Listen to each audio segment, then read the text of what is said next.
getting started in just a moment, so if everyone could come in. Money?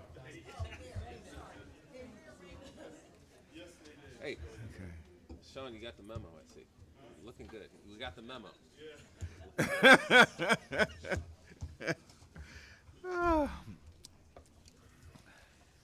Okay.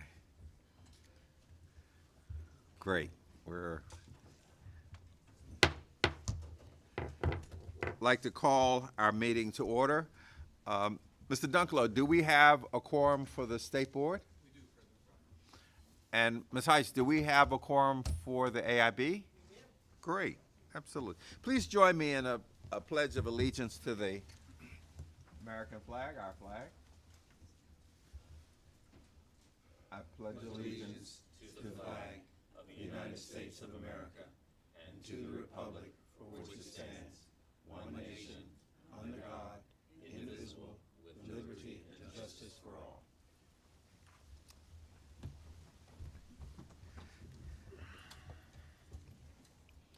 I want to just thank everyone for coming or checking in. This is a joint meeting. The first part of the morning will be with our brothers and sisters at the AIB. So we're very excited about having them here with us. As you know, our meetings are recorded, and the public can access our meetings on our website or through our vendor, town hall streams, and of course, YouTube. As you know, you can register to provide comment. We welcome comment. You can do that virtually, or you can come in person. Our platform is Zoom, so if you run into a problem, if you're virtual with Zoom, we ask you to come back in with the audio-only feature. Our meetings are the agenda, the materials, and everything, as you know, are posted online. Again, I want to just welcome the AIB and Chair Leggett here. I want to give him an opportunity to provide some opening comments, then I will provide some, and we'll jump right in. Sir.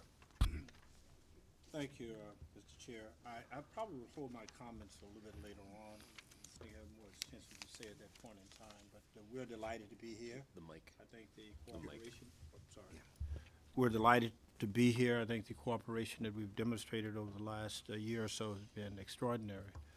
This is the first time in this meeting that we've had an opportunity to formally acknowledge the wonderful decisions you made in hiring Dr. Wright as superintendent. As said before, we have a few comments to make, and I'll make those a little bit later on. Okay, very good. Thank you, sir. I want to make a few comments. This is my last meeting that I'll be chairing as president of the State Board. I want to thank Governor Hogan and Governor Moore for nominating me in the Senate, for confirming me twice. It's been a real honor of a lifetime to be here to serve the children in the state of Maryland at such an important time. When I look back, I smile.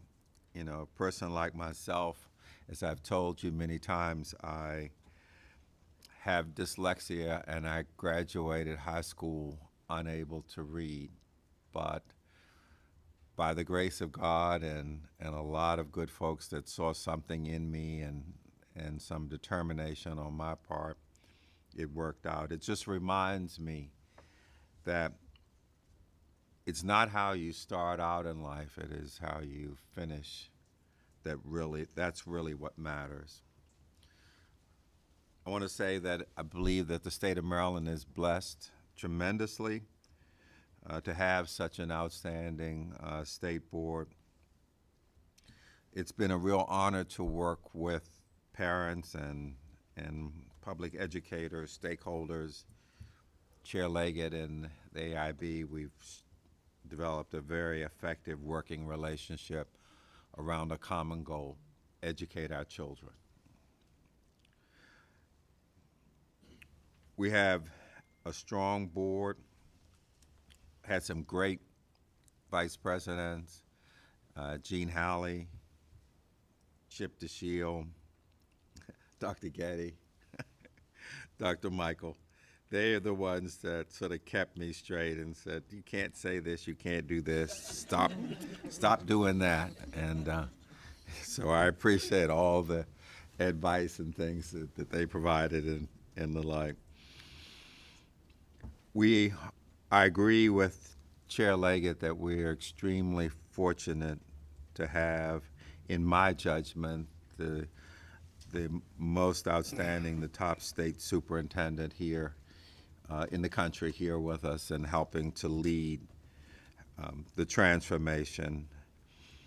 We have an extraordinarily talented team at MSDE, and they're doing a very good job. You know, much remains to be done. I believe firmly that success is within our grasp, and success is that we're going to change the educational trajectory for children in the state of Maryland for a lifetime. It's within our grasp. Having said that, though, there's a lot of hard work that needs to be done.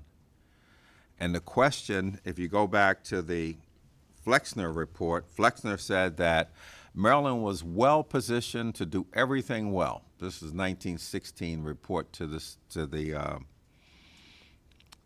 General Assembly. It said we're well positioned, we got a whole bunch of stuff going for us, but they said the real challenge is going to be can the adults, because really what it came down to, basically what it said was, will the adults act right? Will the adults do what is necessary to ensure that we do the right things for children? I believe that we will.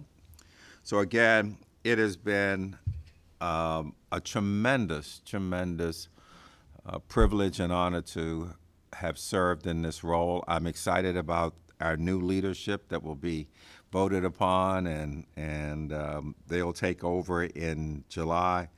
But again, I want to just thank everyone for all of your support and comments and suggestions and the like. And I think, again, it's within our grasp. We can do this. And we're talking about changing the lives of people for a lifetime. Because if we get the education right, it changes everything for an entire lifetime. And that's what we're in the business of, changing lives. So we're excited about that, and want to, at this time. Well, Yes, sir. I did want to make comments. I think I'm going to make them at this point.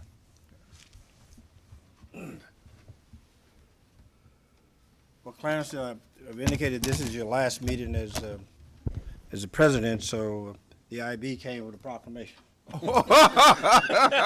Resolution. Please stand for me. Please. Yeah. The Blueprint for Maryland's Future Accountability and Implementation Board resolution. Whereas Mr. Clarence C. Crawford was president of the State Board of Education when the Blueprint for Maryland's Future Accountability and Implementation Board was first appointed in November 2021.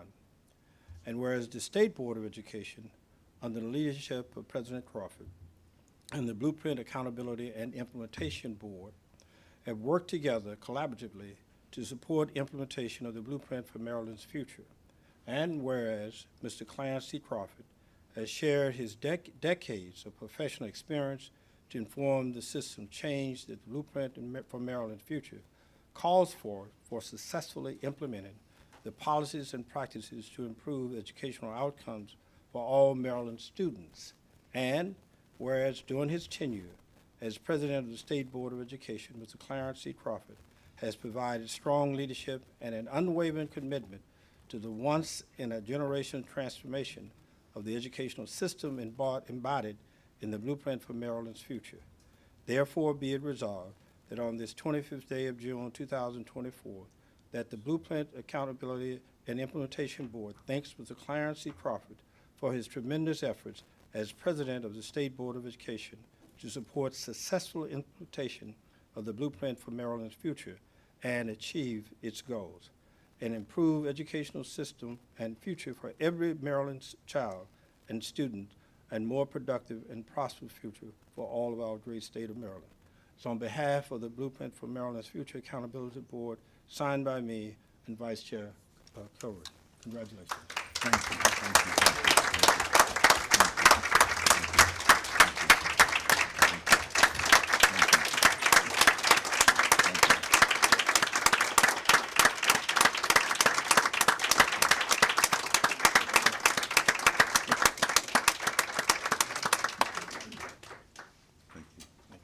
Thank you.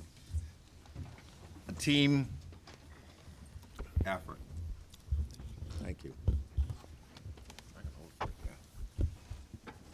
Thank you, thank you. Goodness. Okay, what am I supposed to do now? Okay, okay, I got it. I was trying to use the technology here, but my iPad is, just a second. Okay.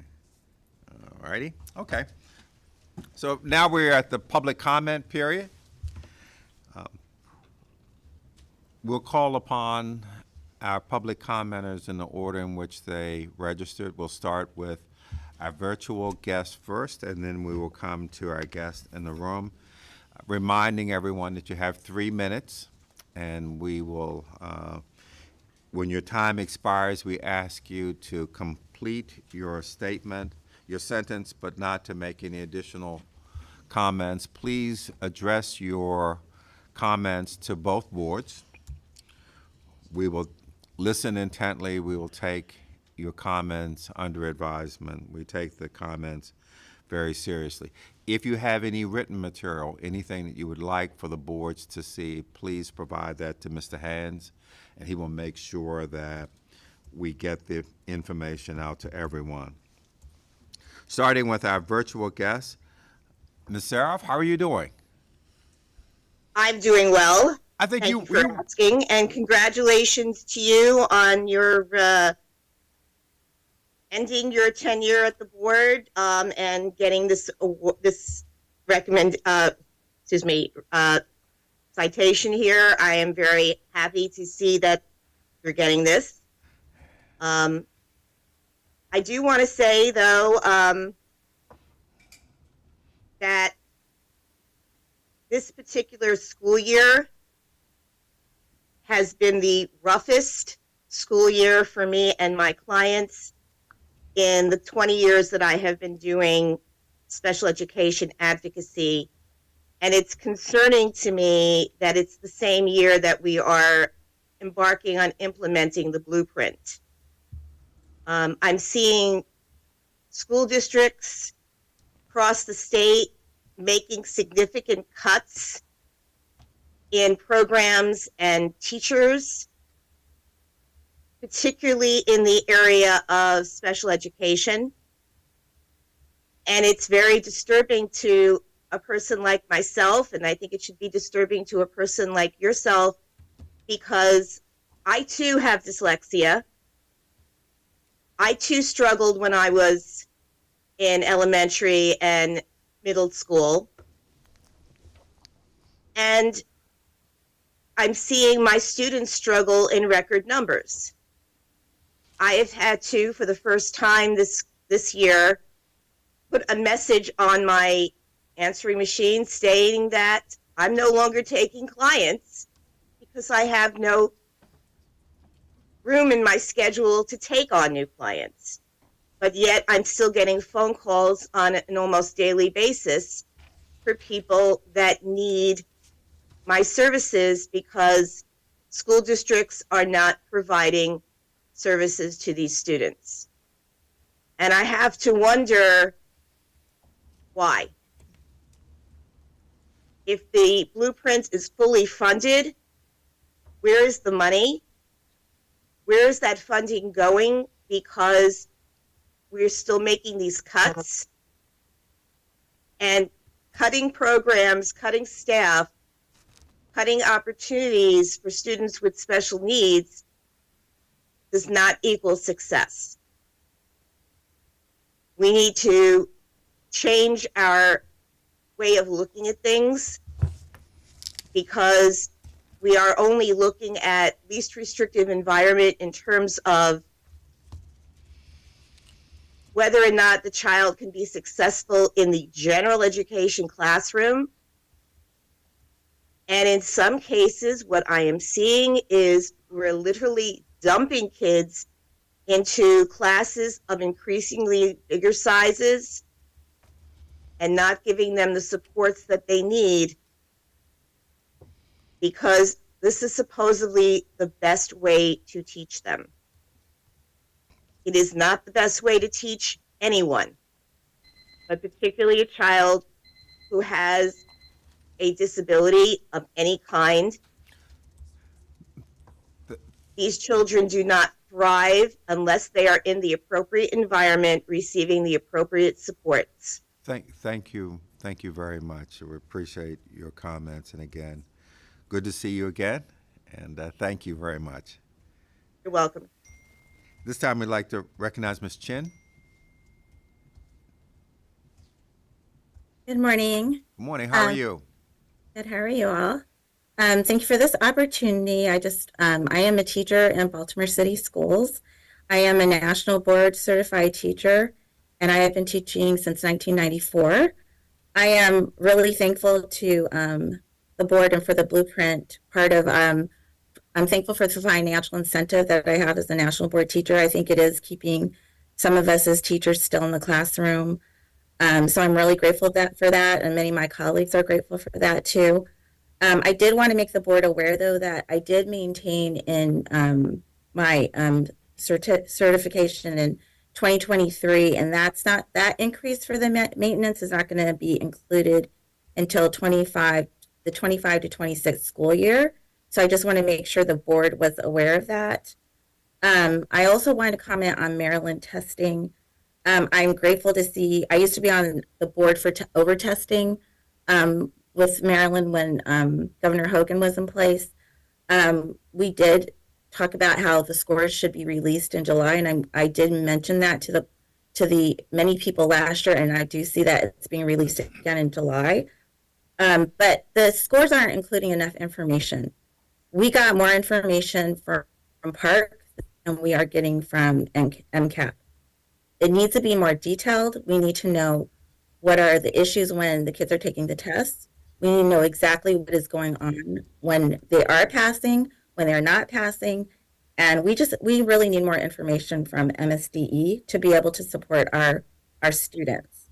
I also wanted to talk about, despite Maryland being ranked the 4th best public school system in America by Education Week from 2019 to 2021, it's not reflected in our state scores. And why is that? The tests are extremely difficult. I would challenge all of you to take the 3rd grade reading and math test. The math test is very, very difficult.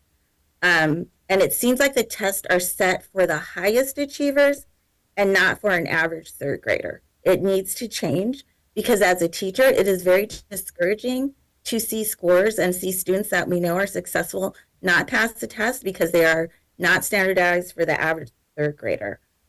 The other thing I wanted to talk about too is the KRA. We still have many kindergarten teachers who are complaining about the amount of time that it takes to give the kindergarten readiness test assessment, the KRA, and it takes hours to do that. And the scores are still not released till later. And the only thing it's telling you is that they're ready for kindergarten, but they're already in kindergarten.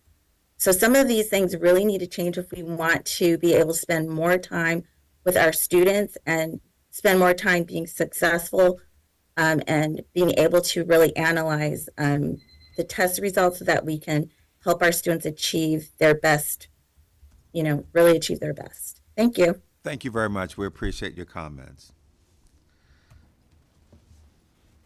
I'd like to recognize Ms. Rooney. Good morning. My name is Katie Rooney, and I'm the Director of Early Childhood Education at Irvine Nature Center in Owings Mills, Maryland. And I'm here to give comment on the draft of regulations for the outdoor childcare license pilot. It's been a pleasure to participate in the working group that advised the Office of Child Care in drafting these proposed regulations. I want to thank both MSTE and this board for entertaining them and for enacting a pilot.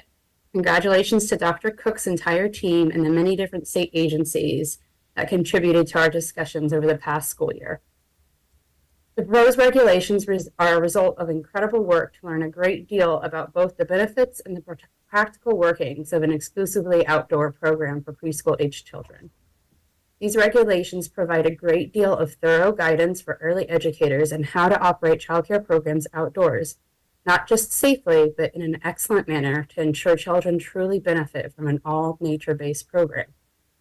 Work group members considered in the Office of Child Care wrote out regulations to supplement existing COMAR in regards to unique operating needs and risks involved in being outside with young children. I'm really proud of the work that we did. And I am also concerned that the current regulations regarding class size and operating temperatures will impede the pilot's success, especially in regards to its original intent to address inequity in access to current outdoor early childhood programs. By limiting the group size to just 12 students, it will be challenging for them to still provide livable wages for their staff. While there is no building to maintain in an all-outdoor program, there are significant financial burdens, especially in regards to additional staff training, especially without the chance of reimbursement now, and providing or securing appropriate gear for staff and students. The drafted regulations also require that pilot programs do not operate if the wind chill factor is 30 degrees or below. However, while this is cold, there is no serious risk of frostbite until much colder temperatures, especially if individuals are wearing appropriate gear and staff are monitoring children's safety. Maryland winters frequently have wind chill temperatures that are below 30 degrees, but they are still very far from dangerous temperatures that can result in frostbite or other conditions. In 2022, there were 60 days with temperatures below 32 degrees. That's 60 days that potentially would have been closing these programs.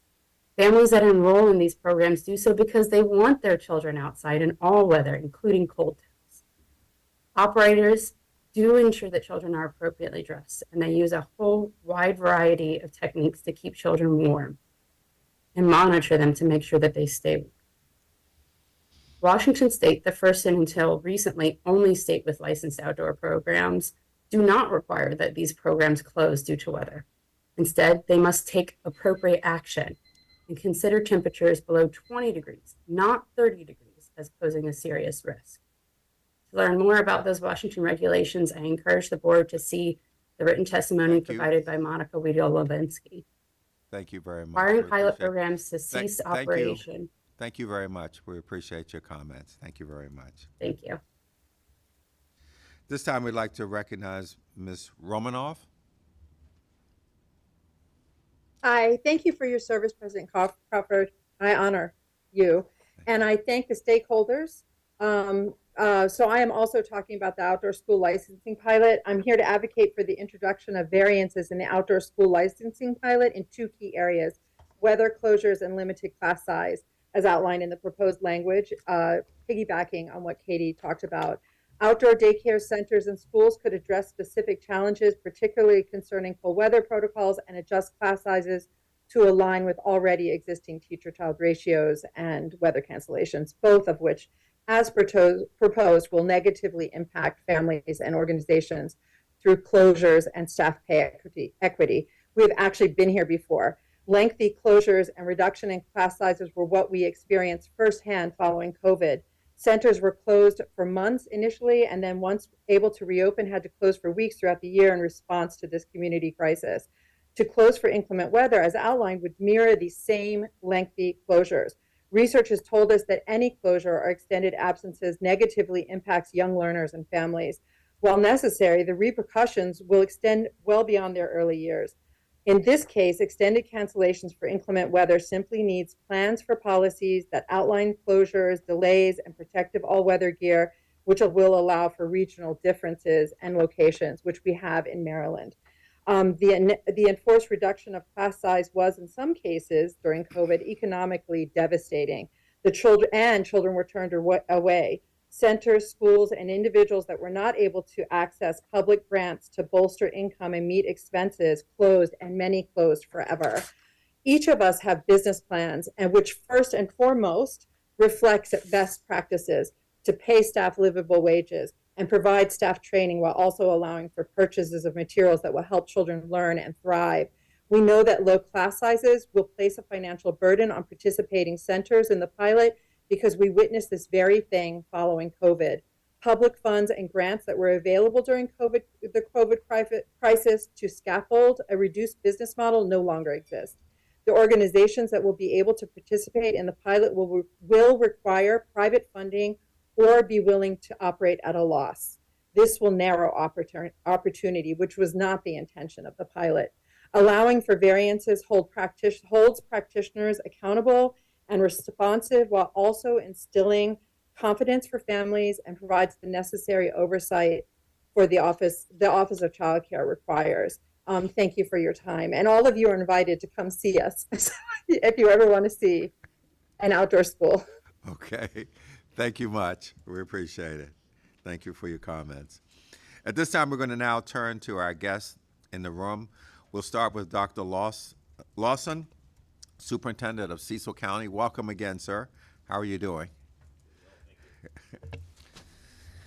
Thank you for your service, Mr. Crawford, very much. Meaningful during tough times. I prepared my remarks so everybody can rest easy.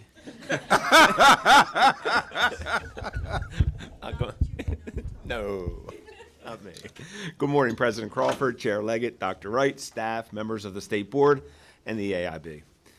As the outgoing president of the Public School Superintendents Association of Maryland, I thank you for the opportunity to share some thoughts as we close out the 2023-2024 school year.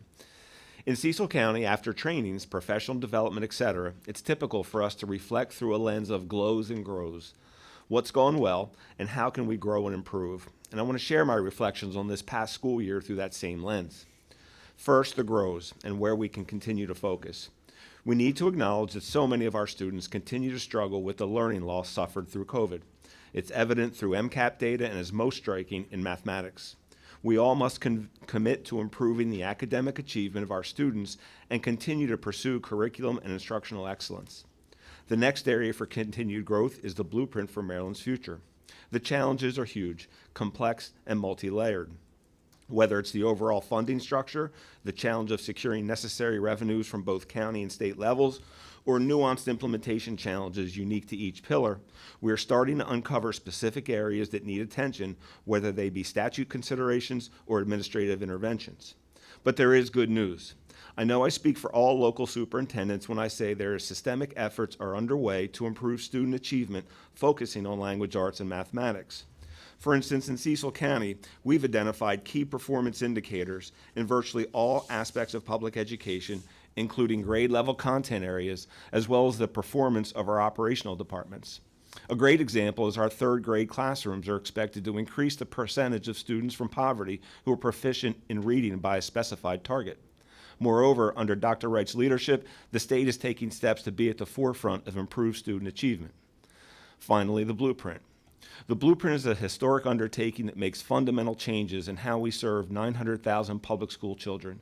As many in this room have acknowledged, an effort of this scale will have implementation challenges. Dr. Wright is meeting these challenges head-on and has assembled and leads a superintendent's working group consisting of 7 county superintendents, leaders from the AIB, and senior leaders from the State Department, who are all collaborating to address potential barriers to the blueprint's implementation and, again, brainstorming systemic improvement. In our first meetings, we've had great discussions surrounding pre-K funding, college and career readiness, and the infamous 75-25 minimum funding expectation. I applaud Dr. Wright for assembling this group and creating a climate where candid conversations with practical solutions are welcome.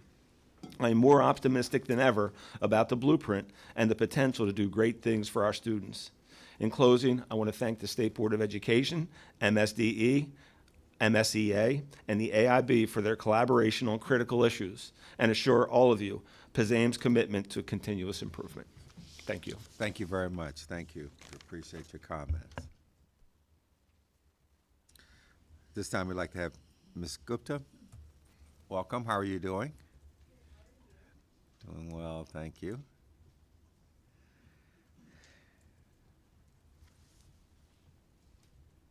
Hello, President Crawford. turning it on. Hello, President Crawford, Chair Leggett, Superintendent Wright, members of the State Board, and members of the AIB. My name is Ria Gupta. I am the Senior Policy Advocate with Strong Schools Maryland. As implementation is in full swing, we wanted to use this time to update you on some of the action the Strong Schools team has been taking in terms of Blueprint education and engagement. As an organization, we are committed to monitoring the implementation and securing the full funding of the Blueprint law in partnership with our statewide network. We simultaneously recognize that the Blueprint is just that, a blueprint for our education system that must be solidified before it can be built upon.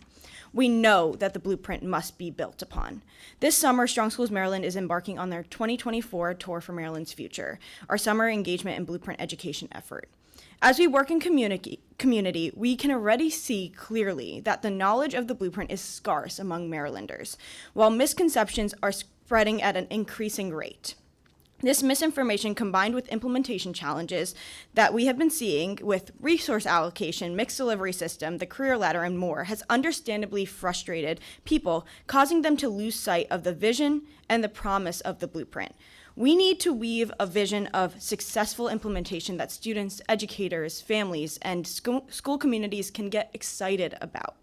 We reiterate a clear vision of what successful, fully funded implementation of the Blueprint will look like is vital to buy the general public in on this long-term effort, with the understanding that the Blueprint is not fully funded yet. If there is no vision to fight for, it will be that much more difficult to sustain engagement of Marylanders who have many other interests and immediate priorities. As you know all too well from your respective experiences, funding for public education is first up on the chopping block in times of economic crisis. In terms of public engagement, we recognize recent strides in communication efforts, such as the impending hiring of the Communications and Outreach Director and the website redesign contract at the AIB. However, we push the AIB and the State Board to continuously strive for deeper engagement and recognize that engagement strategies may need to shift if there isn't the engagement that is expected. For example, we are highly concerned about the lack of engagement and transparency in the public comment period for the kindergarten readiness assessment proposed regulation that will be discussed in the afternoon, and urge the board to consider if they have enough public input to make a well-informed decision. With that, we invite you to join us in our Tour for Maryland's Future. Strong Schools Maryland and our network stand ready as ever to partner with MSDE, the State Board, and the AIB to ensure high-quality community engagement, implementation tracking, and generation of funding to realize the Blueprint for Maryland's Future's promise of a world-class education for all students in Maryland. Thank you. Thank you very much. We appreciate your comments. At this time, we'd like to recognize Ms. Bose.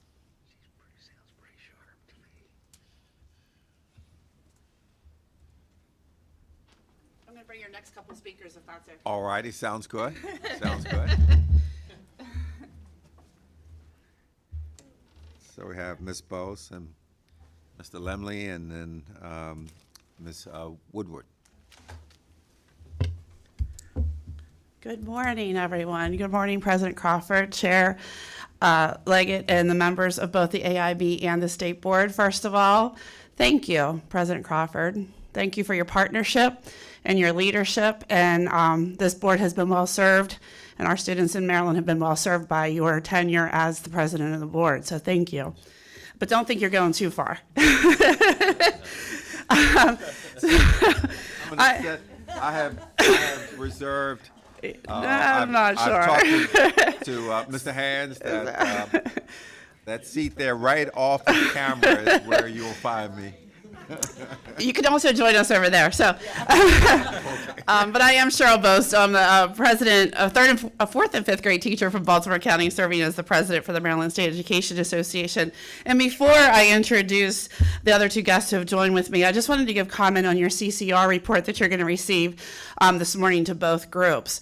Absolutely support the goals of making sure that our students have pathways to college and career, and that they're positioned to take advantage of them.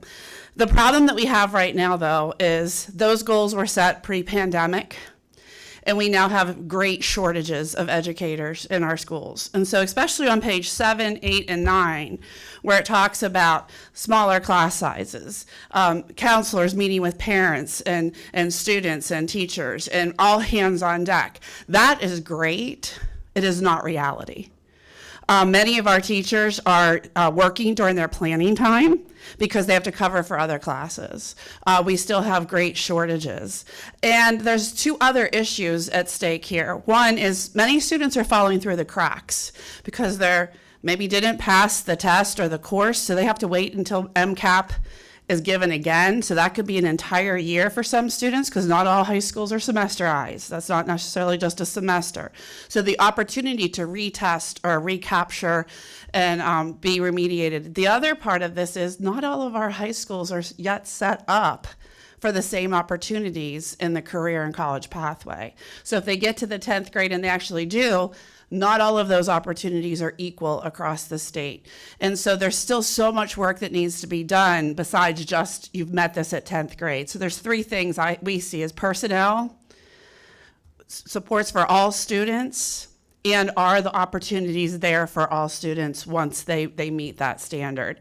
And this is a big lift with not only funding, personnel, but also information and communication, because how students are treated varies from school to school and district to district. So I would just pay attention to those, and also that our counselor ratios in our high schools are still extremely, extremely high. Industry standards are 250 students to one counselor. Right now, the American School Counselor Association has us at an average of 319. I can tell you in some of the high schools with 2,000 students, that's closer to 500 and 600 students per counselor. So those things are still impacting the implementation. And now it's my honor as your next speakers to introduce our president-elect, Paul Lemley, who will be taking office August 1st, and then it'll be Nikki Woodward, our incoming vice president, and I'll let them do their own introductions. Thank you. Mr. President, thank you for your leadership and your service, and I think servant leadership is a term that gets overused, but this job, definitely, so thank you. Chair Leggett and members of both boards, I'm happy to be here, and I'll give you a brief introduction of who I am and how I got here. I was educated as a teacher in the state of Louisiana in response to a lack of special education teachers in incarcerated settings. Went to Washington State, where I did teaching in juvenile detention and in Seattle, and then moved to Maryland for my wife's Department of Defense job, which landed me in Howard County, where after a couple of years I started teaching social studies, and we moved overseas briefly. Well, it was intended to be briefly, but COVID happened. We were in the UK, and I taught over there, and was one of a few teachers, I know of a couple others, who taught remotely in Maryland schools from Europe during the year of the pandemic. So I've had an interesting career, and on return landed at Reservoir High in Howard County, which is a great place to work. And briefly, I just want to say that I see a really great opportunity for a partnership between MMSCA and the state boards, both here, on two areas. First, obviously, to make education a viable career for all the practitioners in the buildings. And more broadly, for every Marylander to realize their collective responsibility in education, and for us to push out the work that we all do to really everyone in the state. For everyone to realize that school accountability is really community accountability, and that taxes, for instance, are investments in our shared future, that these ideas really transcend, of course, party and ideology and every other difference we have. And I intend to dedicate my time as state president of this association and the last decade of my career to empowering and organizing the 75,000 foot soldiers in the work that we're doing. Because we want to believe that the decisions and the things that we do in these rooms are critical, and they are, but they get done by us at the school level. So my pledge to you is to mobilize that army on your behalf to make it happen. And I have the honor of introducing the Vice President-elect, Nikki Woodward from Montgomery County. Good morning, everyone. Thank you so much, President Crawford, Chairman Leggett, and respective boards. Thank you for the time to be here. I'm Nikki Woodward. I'm a 25-year veteran educator, special educator, and infants and toddler practitioner. I've worked a majority of my career, 18 years in Montgomery County, working, but I am the mother of two Prince George's County graduates and one incoming kindergartner in the fall. So I have seen the education of Montgomery County and Prince George's County at a granular level for over the last 18 plus years. I'm excited to be here because I'm a believer in unification. I believe that public education is the equalizer. And I know that everyone in this room believes in public education because we're sitting here. I also believe when we sit together and we think together and we work together, we get more accomplished. And so as Paul said, we have those amazing 75-foot soldiers. I do think that we also have the opportunity to expand that beyond. It's not just this building and the folks doing amazing work in this building. It's also the community. It's also the local boards. It's everyone's responsibility to make sure that we're uplifting and doing the right by our students, making sure that the blueprint is funded, not just at the state level, but at our local levels as well. And so I'm so looking forward for the opportunities for us to work together, to think collectively, and to work hard for the benefits of our students, because their lives and projections change when we get it right. Thank you so much. Thank you. Thank you very much. Thank you. We look forward to working with you. This time I'd like to recognize Mr. Thompson. Welcome, sir. How are you doing?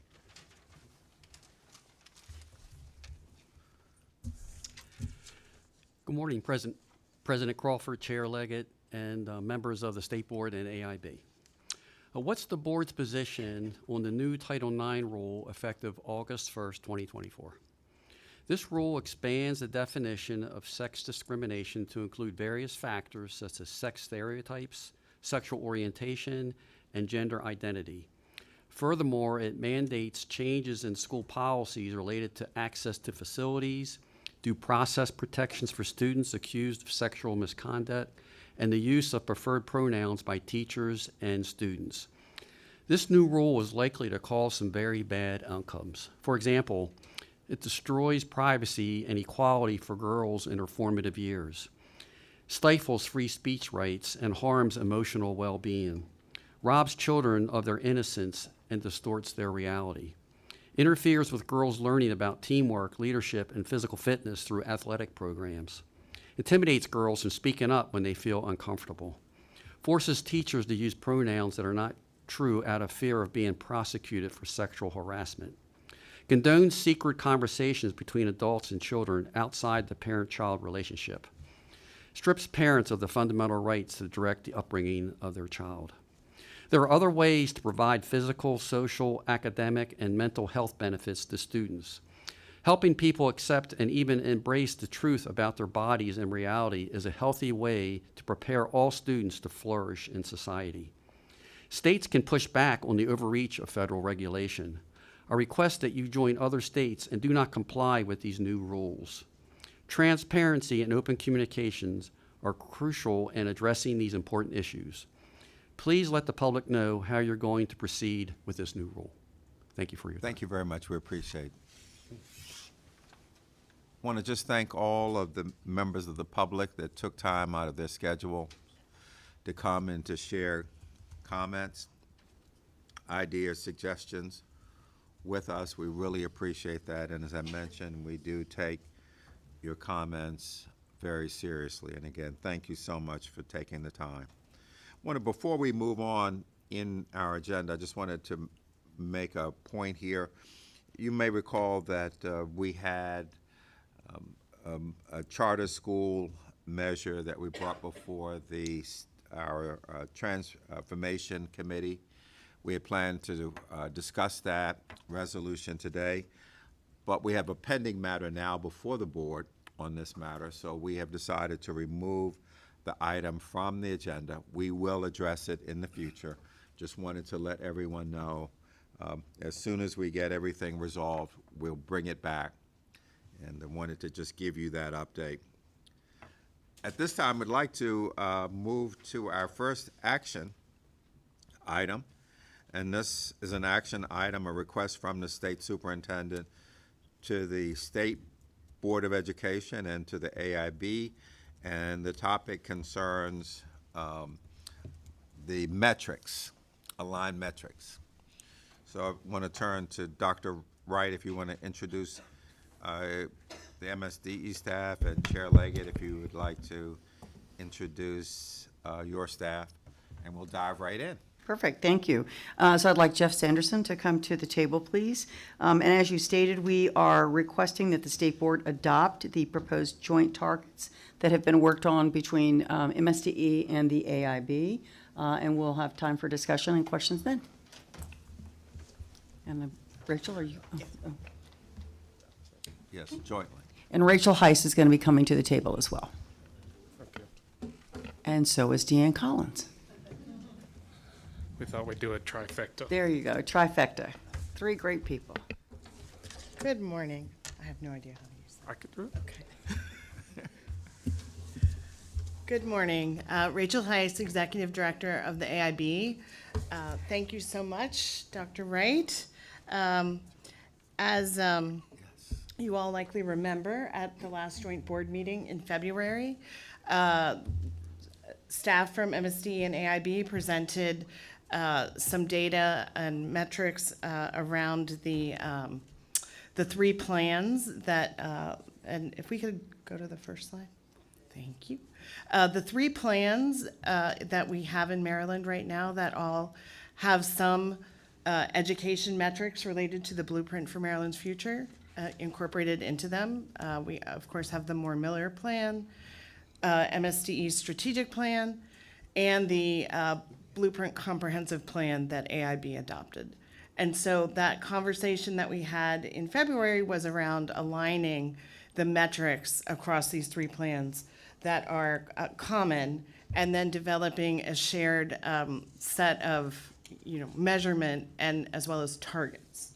And so here you can see that there were 8 areas that we identified as overlapping between the three plans in early childhood education, literacy, mathematics, college and career readiness, workforce diversity and retention, career ladder, chronic absenteeism, and student support personnel. And so since that meeting in February, we have been spending a lot of quality time together each week, working our way through the various metrics, agreeing on what metrics to propose to you all as common measurements, and then developing proposed targets to bring to you around the metrics. In May, we presented a draft of the metrics and the proposed targets to the State Board Transformation and Accountability Committee and the Outcome Measures Work Group of the AIB. And we received some great feedback from both groups and have incorporated that feedback into what we're presenting to you today. We also, there was an opportunity for the public to provide feedback through the AIB's website, and we did not receive very much, but we have also addressed that feedback.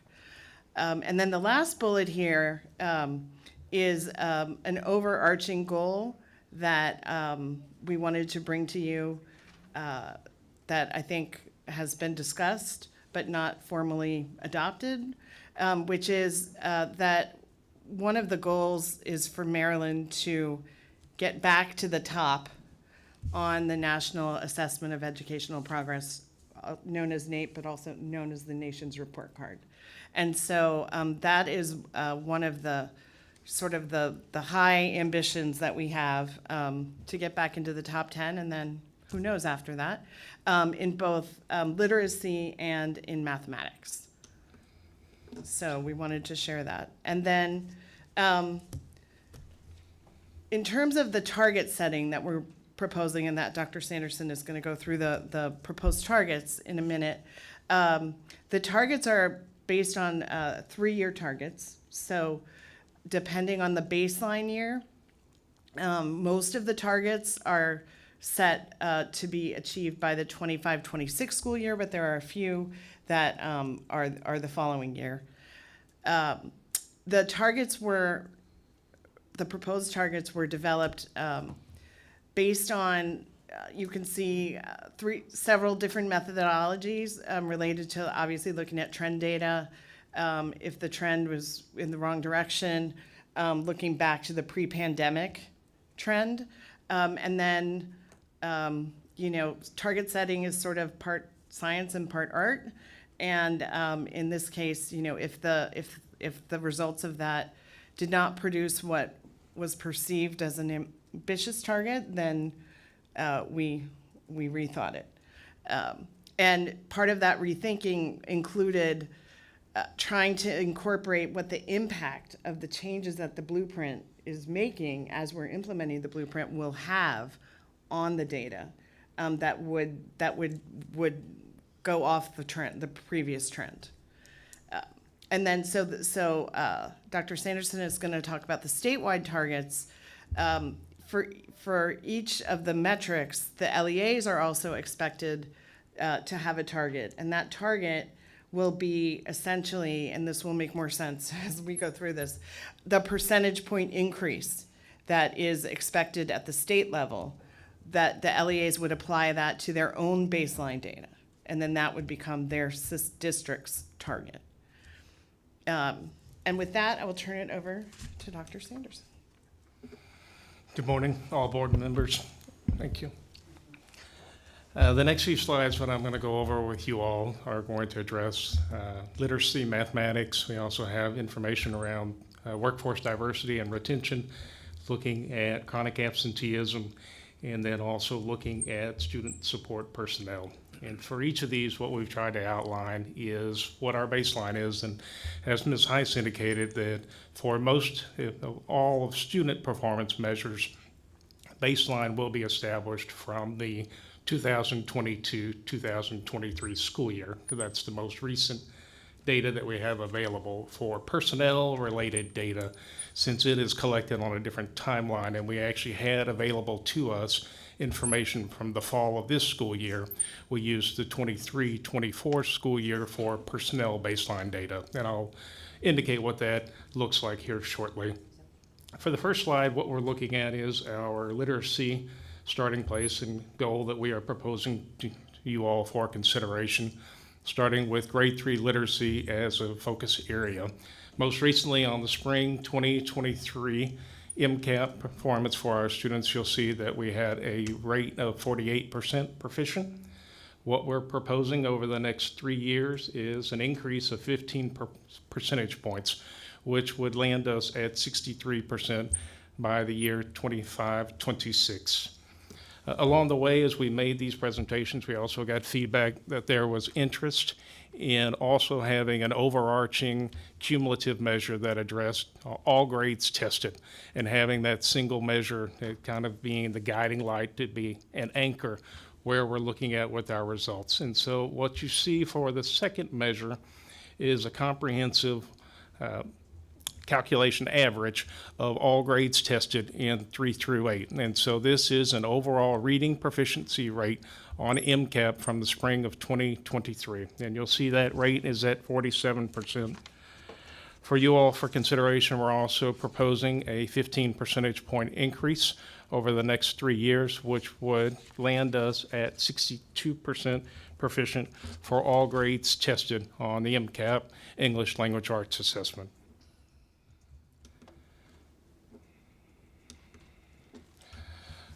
For the next slide, and looking at also equally important mathematics, and recognizing mathematics in particular has taken more of a toll as we've weathered the past few years.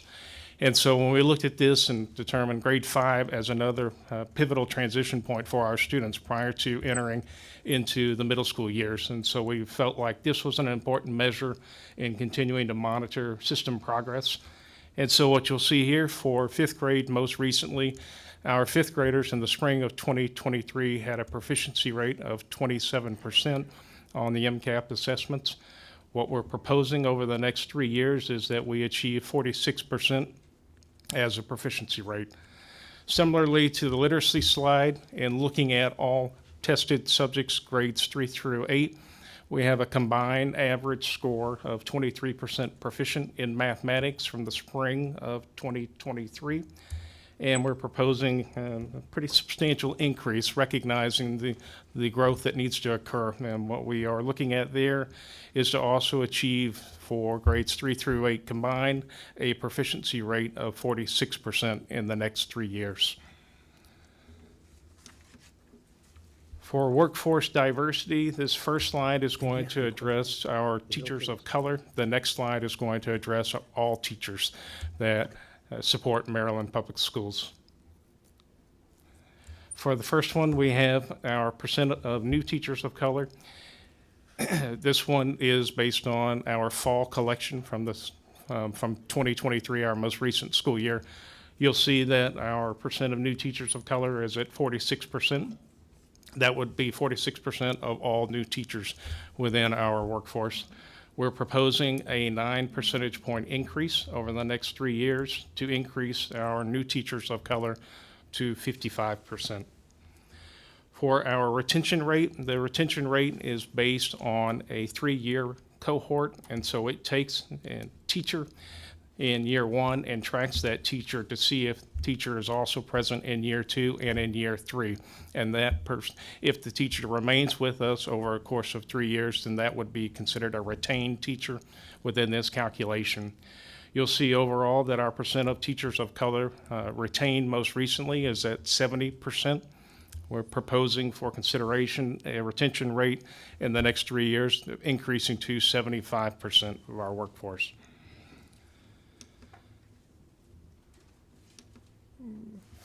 For the percent of all teachers, now we're looking at the total workforce of our teachers. You'll see most recently that the retention rate was at 74%. We're proposing that we increase that retention rate to 78% over the next 3 years. For our percent of new teachers retained, which would recognize all new teachers in the workforce, the current rate is at 64%. And we are proposing that that rate increase to 69% over the next 3 years. And so recognizing right now we have this combination of, we actually are increasing when you look at our new teachers and diversity, but we are still trying to retain, and we are seeing some declines in teacher retention. And so part of our efforts are to not only diversify our workforce and increase diversity in the workplace, but also a retention, not just for our teachers of color, but also all teachers that serve Maryland schools. Chronic absenteeism, this one's been getting quite a bit of attention here recently, and rightfully so. What we've seen, particularly as an impact from pandemic, was an increase quite a bit in chronic absenteeism. And so when we went through this exercise, we were looking at the trending was increasing, which is not a good thing. Our rates were increasing in chronic absenteeism. And so when we looked initially for consideration to pre-pandemic levels, and then even after looking at our pre-pandemic rates for chronic absenteeism, felt like it needed to be improved as well. And so what's being proposed to you all for consideration is effectively to cut our chronic absenteeism rate in half. Most recently, from the 2022-2023 school year, we had a rate of 30% of our students chronically absent, which would represent students missing 10% or more of their school year. And what we're proposing is over the next 3 years that we reduce that rate to 15%. The last 2 slides for me, student personnel, we spent a lot of time talking about this as well. Part of that discussion was around the roles that constitute a student personnel worker, and looking at that we have lots of adults that are supporting the learning of our students. For this one, what we finally kind of unpacked was looking at an interest of reducing the ratio of students to counselors so that it's more personalized attention that our guidance and counseling specialists can give to our students during the course of their school experience. Most recently, from the fall of 2023, our data collection would indicate that we have 307 students on average served for every 1 counselor. What we are proposing for consideration as we try to increase mental health supports to our students is that over the course of the next 3 years, we reduce that ratio to 290 students for every one counselor. I'm also going to share with you shortly some other mental health professionals that we are also monitoring to try to address through the education plans that have been adopted by this state. And with that, before I turn it over to my colleague, I want to share with you some of the measures that we know we haven't quite gotten a chance to address because we have not established baseline data. But these are measures that through the alignment exercise, we were able to identify there was some crossover and some common interest across multiple education plans. And so we know that these are indicators that we are going to monitor. We just need to establish what that year one portrait looks like in order to determine what is going to be reasonable projections for going forward. The first one, we are in the process of adopting a new kindergarten readiness assessment. Because of that, we did not feel it was appropriate to try to project out based on an instrument that we are sunsetting and trying to understand, depending on what the new adoption presents and how that new data comes forward, we'll have a better opportunity and better understanding to determine what is most appropriate for goal setting around our new kindergarten readiness assessment. Also, you'll see a big focus across multiple plans is college career readiness, looking at the percentage of Maryland students who met the CCR standard by the end of 10th grade, also looking at the percentage of Maryland students who met the CCR standard before high school graduation, and then finally looking at our percentage of high school students who have completed a post-CCR pathway. We're in the process of that data collection now. We've implemented new data collection methodologies from our LEAs to better inform these particular indicators. And once we're able to establish a baseline of this information, then we will bring back to board members for consideration targets going forward to better support this particular indicator. Career ladder, likewise, is a new indicator being introduced to our teachers and our staff members, and so we are in the process of data collection around those pathways for our career ladder individuals, and to be able to determine what the distribution is based on each of those levels, and then set reasonable targets for you all for consideration. And then finally, I'd alluded to this on the previous slide.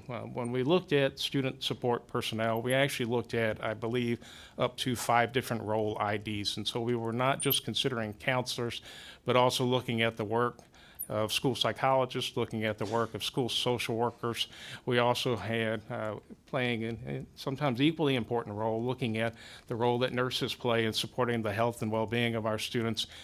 And after we kind of went through this and had further discussions, not only internally with the MSDE team, but also with AIB team members, as well as the governor's team, to understand the interest of the governor's, the Moore Miller state plan, we established that we wanted to have a separate indicator that addressed the coverage of school psychologists and school social workers in our schools. And the interest there was really to ensure that each school has some mental health professional that is available to our students, particularly those students that are in need of crisis and need immediate response.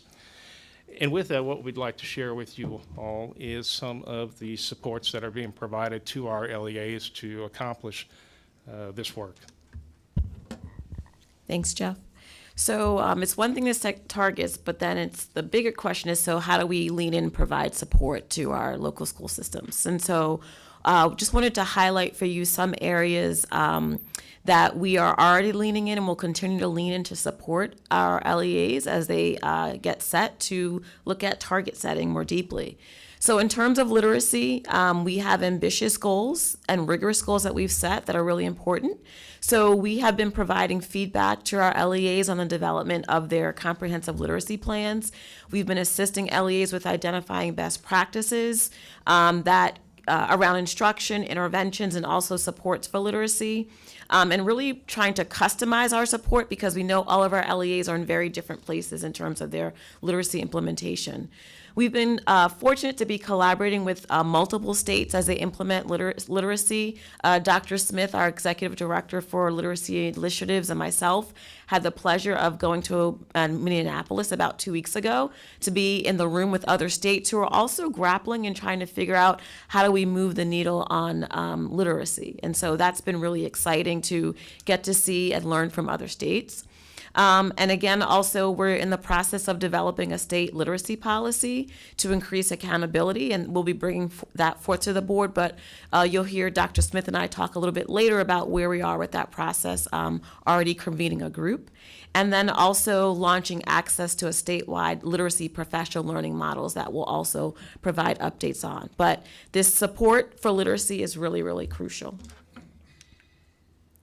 The next level of support is around mathematics. And so we'll be continuing to facilitate mathematics professional learning for educators. We've done math lesson studies at the middle school level. We've also been looking at supporting our director of mathematics and her team have been doing Maryland Comprehensive Assessment Program simulations to look at the data that students are providing, that they're writing for mathematics, right? What does it look like across the content areas? Focusing on modeling and reasoning in mathematics. Those have been the areas that the data has elevated that need support. We've been doing math learning labs, all varieties of models for mathematics professional learning. There have been monthly convenings with math supervisors, as well as chief academic officers to discuss mathematics, hear from them, get their feedback, but also share specific practices that are working in the field. And then also the Maryland Tutoring Corps grant has been implemented in Baltimore City, Baltimore County, and Wacomico County. We're also starting another tutoring initiative, but the tutoring initiatives have really been essential to implementing school day tutoring, right? Not tutoring outside of the student day, but figuring out how do you build a master schedule where students have supports that are integrated into their core curriculum, core instruction. So that's been very important. So we will continue those supports. In terms of chronic absenteeism, Mary Gable, our assistant superintendent, and her team have been instrumental, not this year, but over the years, in supporting research with the LEAs around supporting chronic absenteeism. I won't read through all of the supports, but one of the biggest focuses that the team has been doing is to stay on top of cutting research and trends around chronic absenteeism, because many states are dealing and grappling with this same issue. So just trying to make sure that as they're providing recommendations around interventions and support for students, that it's aligned to the best-in-class research that we know to move the needle on chronic absenteeism. Continuing our collaboration with Attendance Works. It's an organization that's well-known, nationally known, to support chronic absenteeism. And also the Maryland School Response Mental Health Team has really, really been instrumental. It's a comprehensive team that provides very strategic supports to LEAs to really dig into what students need.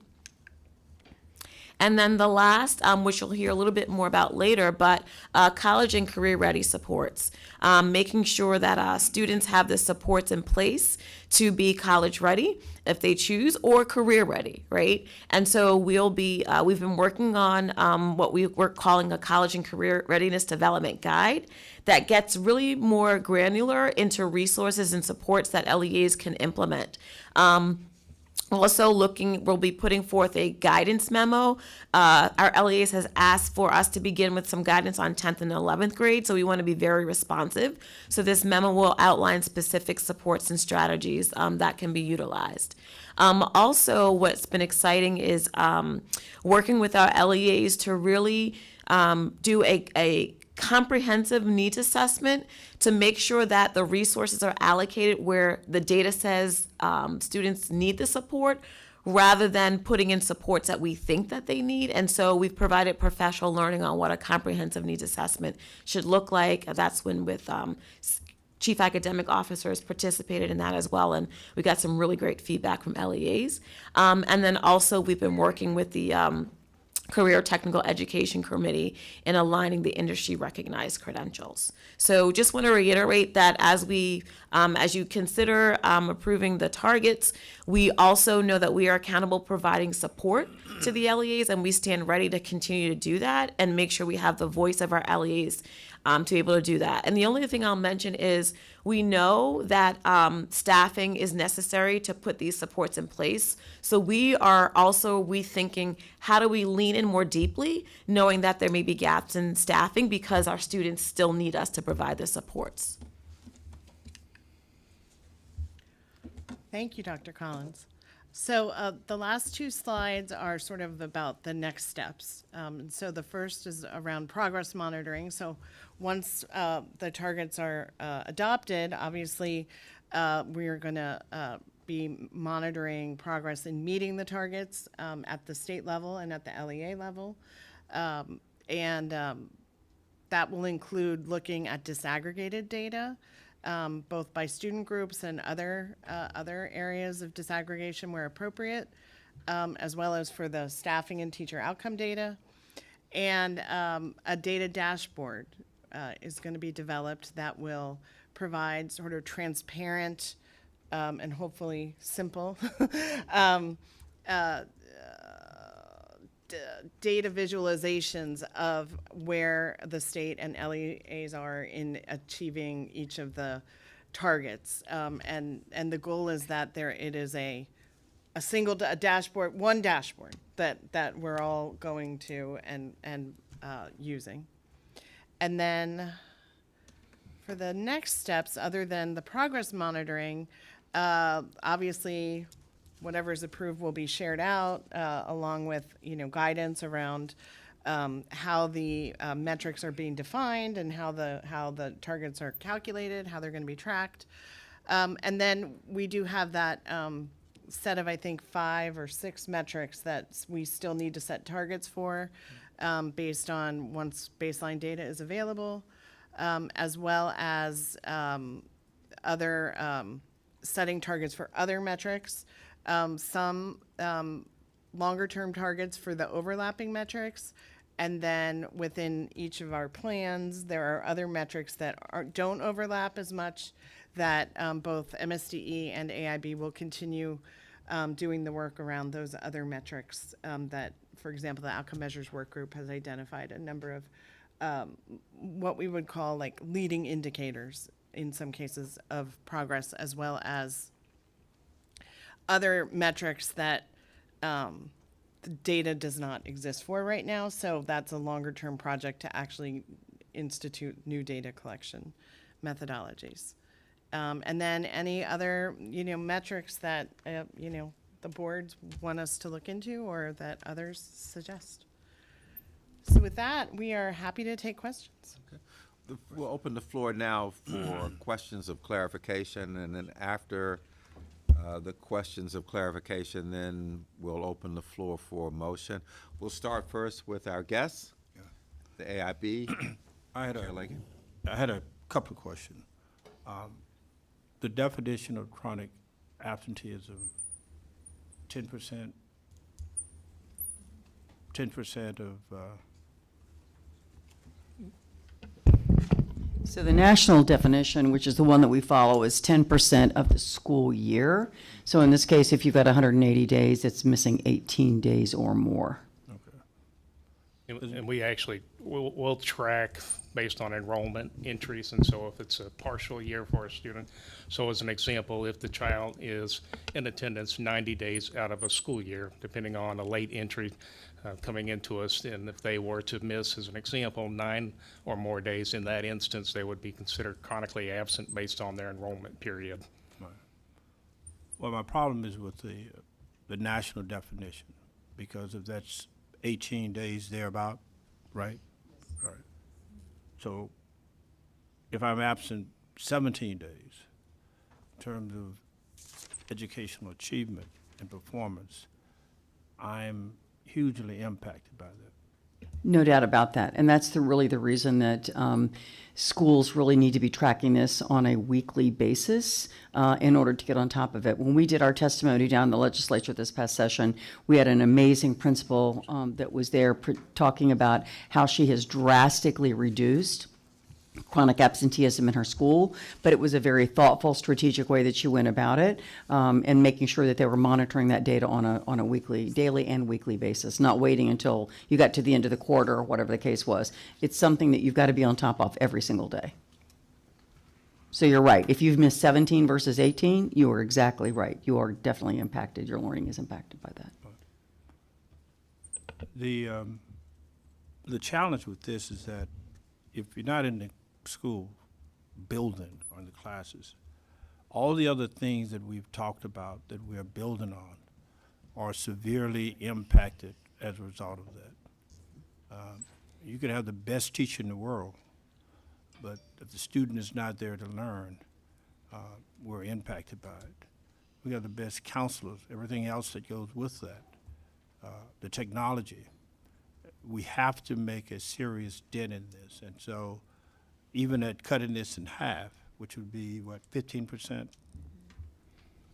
That's still a huge gap that we have.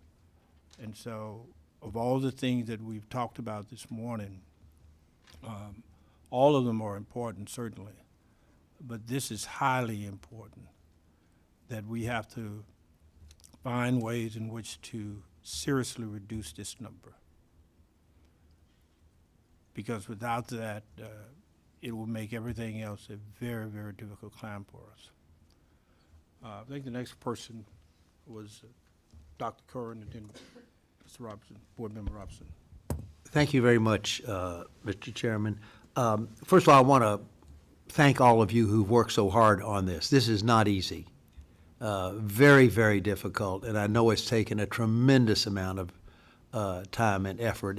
You come and present it, and it seems like, oh, okay, it's very clear and da-da-da-da-da, but I know there are hours and hours have been involved to get to this consensus.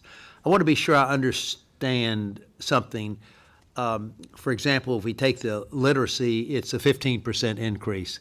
You didn't say what it was in math. I think it's maybe 80% or roughly to get to the math goals. Now, does this mean each LEA will be expected to achieve that percentage increase for their LEA? So our thought process there, thank you for asking that question. Our thought process there was recognizing that all of our LEAs are not currently at the same Exactly. place. I love it. I think it's a way to go. And so what we wanted to be able to provide them was still recognizing that our desired outcomes are highly ambitious, but Right. also providing a pathway in which they can Right. apply similar methodology and establishing local targets for their, not only for the school Right. district, but also for their schools. Yeah.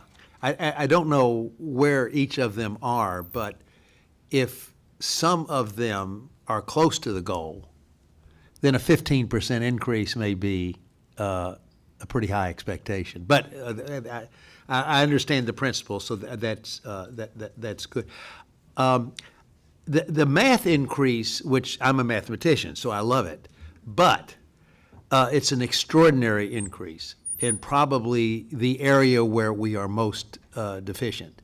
So as I say, I'm pleased that you have this big increase, but is there some reason to believe it can be achieved? Well, I always have to believe there's a reason we can achieve stuff. So I'll start with that. I agree with you. It is extremely aggressive. I think as we went through the course of these conversations the past 3 some odd months, was that it became apparent that I think there was general consensus that we would rather aim high and miss. I'm all for that. Than aim low and hit. And so I think that was part of our thought process. So we reevaluated this. I think it's also recognizing at some point we have to make some accelerated gains. Yeah. And so now's that time, I think, is where we ultimately adopted. And if I could just Yeah. add, and as Dr. Collins talked about the supports that that are being provided both for literacy and for math, Right. We focused really deeply on literacy this year, and it's math's turn next year. And Right. so we're definitely leaning in on that Right. will help our districts Yeah. make significant improvements. I'm a huge believer in good tutoring. I think that can make it's more one-on-one. If a tutor is really good, that can make a huge difference. And I was pleased to see this tutoring corps. My question is, do we have any data to show its effectiveness? It's been in existence for a year or two, and has it made a noticeable difference?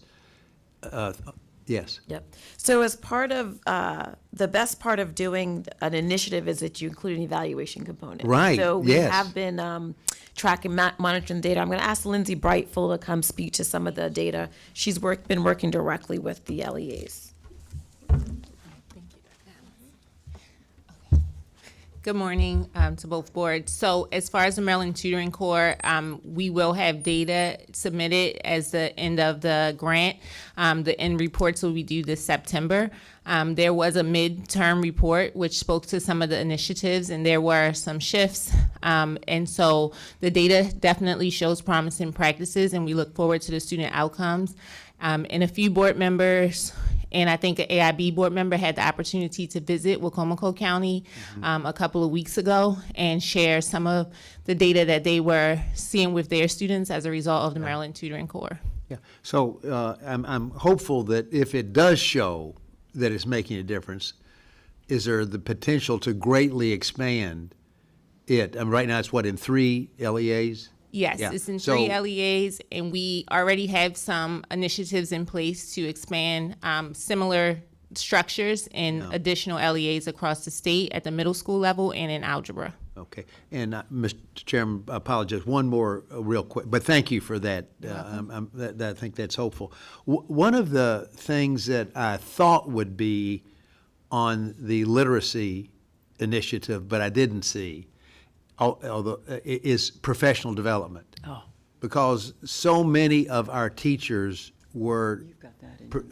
most of our teachers are in the classroom. The new teachers who may be learning about the science of reading, they'll be the minority by a large margin. So, and so many of our teachers were taught a totally different strategy for reading, which has been sort of recognized to not be effective, the whole language. So we have to get our teachers up to speed on the science of reading. So what's happening there? So sit tight. I was just gonna say, you're You're going to get anticipating. excited. You're going to get into, Okay. because Dr. Smith and I are right after this. Okay, and thank we you. have all of that covered. All right, thank you so much. Thank you, Mr. Chairman.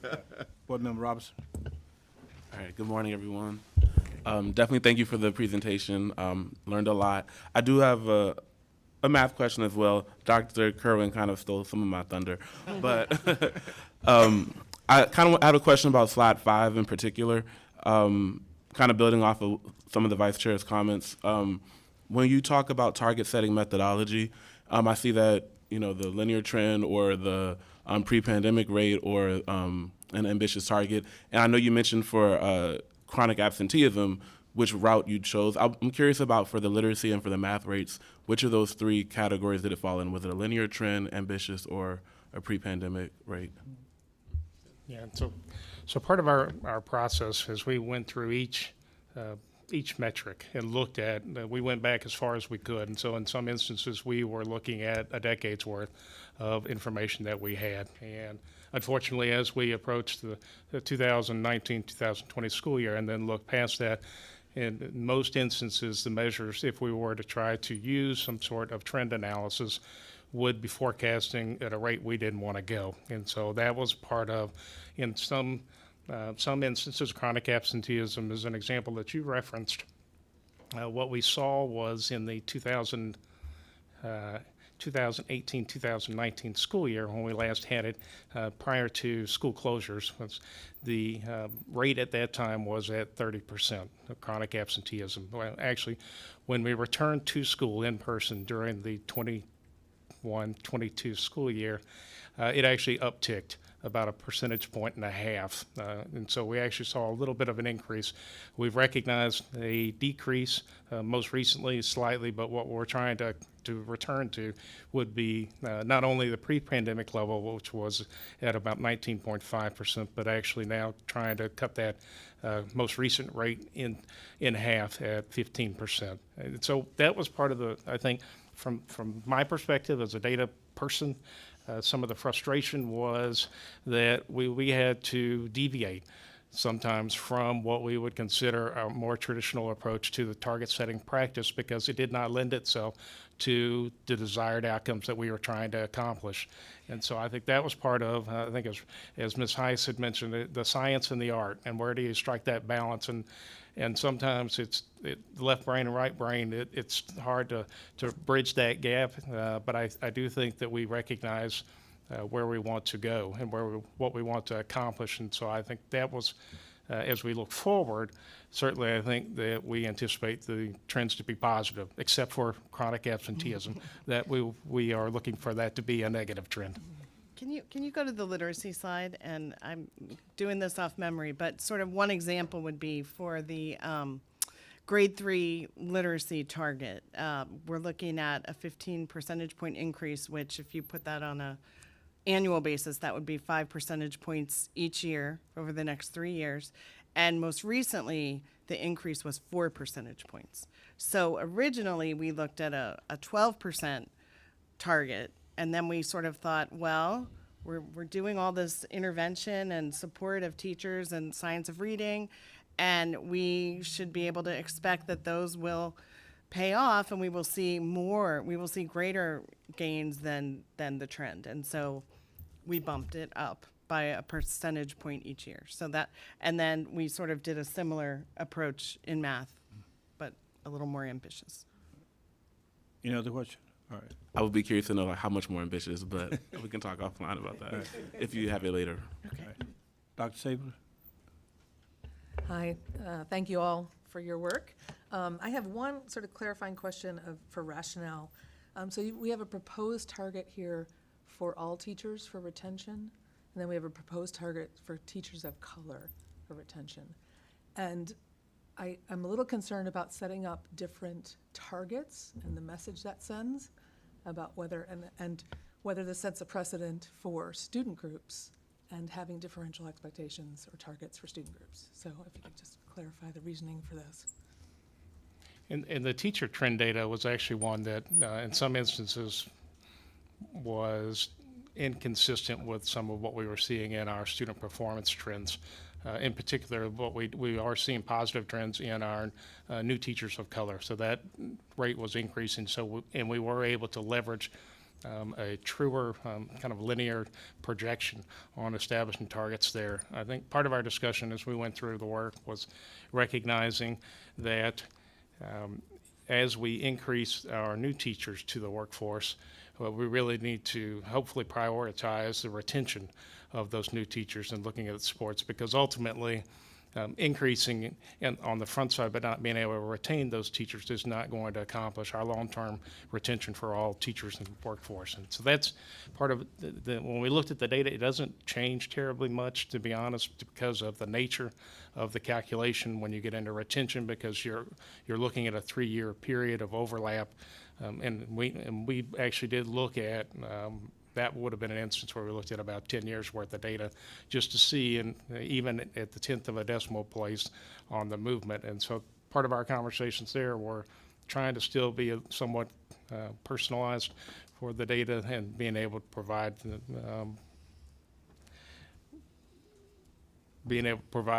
that within the workforce indicators. Okay.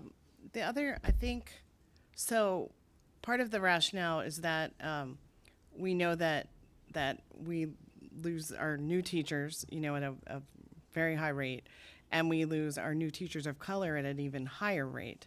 And so I think the part of the thinking is that we want to, because in some respect what gets measured gets done, and so we really wanted to have elevate that and really set a target around retaining our new teachers of color, which means supporting them better in their first several years, so that they do stay. And so that was part of the rationale. So is that graph the second, is that percentage of new teachers of color retained or percentage of teachers? And the second, the Right. next slide, it has percentage of all teachers retained and percent of new teachers. So it's unclear what that one is. And, the numbers actually don't look that terribly different. Like, I would just worry politically saying, we have a lower at least the way this reads. The target is 75% of teachers of color, and it's 78% for all teachers. And I think having a lower expectation is not a good thing. That is not the intent. Okay. All right, let's go to the question assessed. Dr. Ross? Okay, let me get my mic on. Thank you all for your work. Aligning metrics of 3 separate entities is not an easy feat, as we've all said. And it also exemplifies Chair Crawford's previous or earlier comments about us all working together to improve the education of children, walking as one to do that. My question is very similar and maybe a continuation of Dr. Stapleton's question, but when we get to the same slide, slide 9, and the percent of new teachers retained over a 3-year period, and just kind of help me understand, because when I looked at all the other slides and we have percentages and plus 10, plus 9, whatever, 15, and then we get down here and we have a plus 5 and a plus 4. So can you just help me understand what the process was thinking for this? I feel as if it's not progressive enough, but maybe I just don't know what's behind those numbers.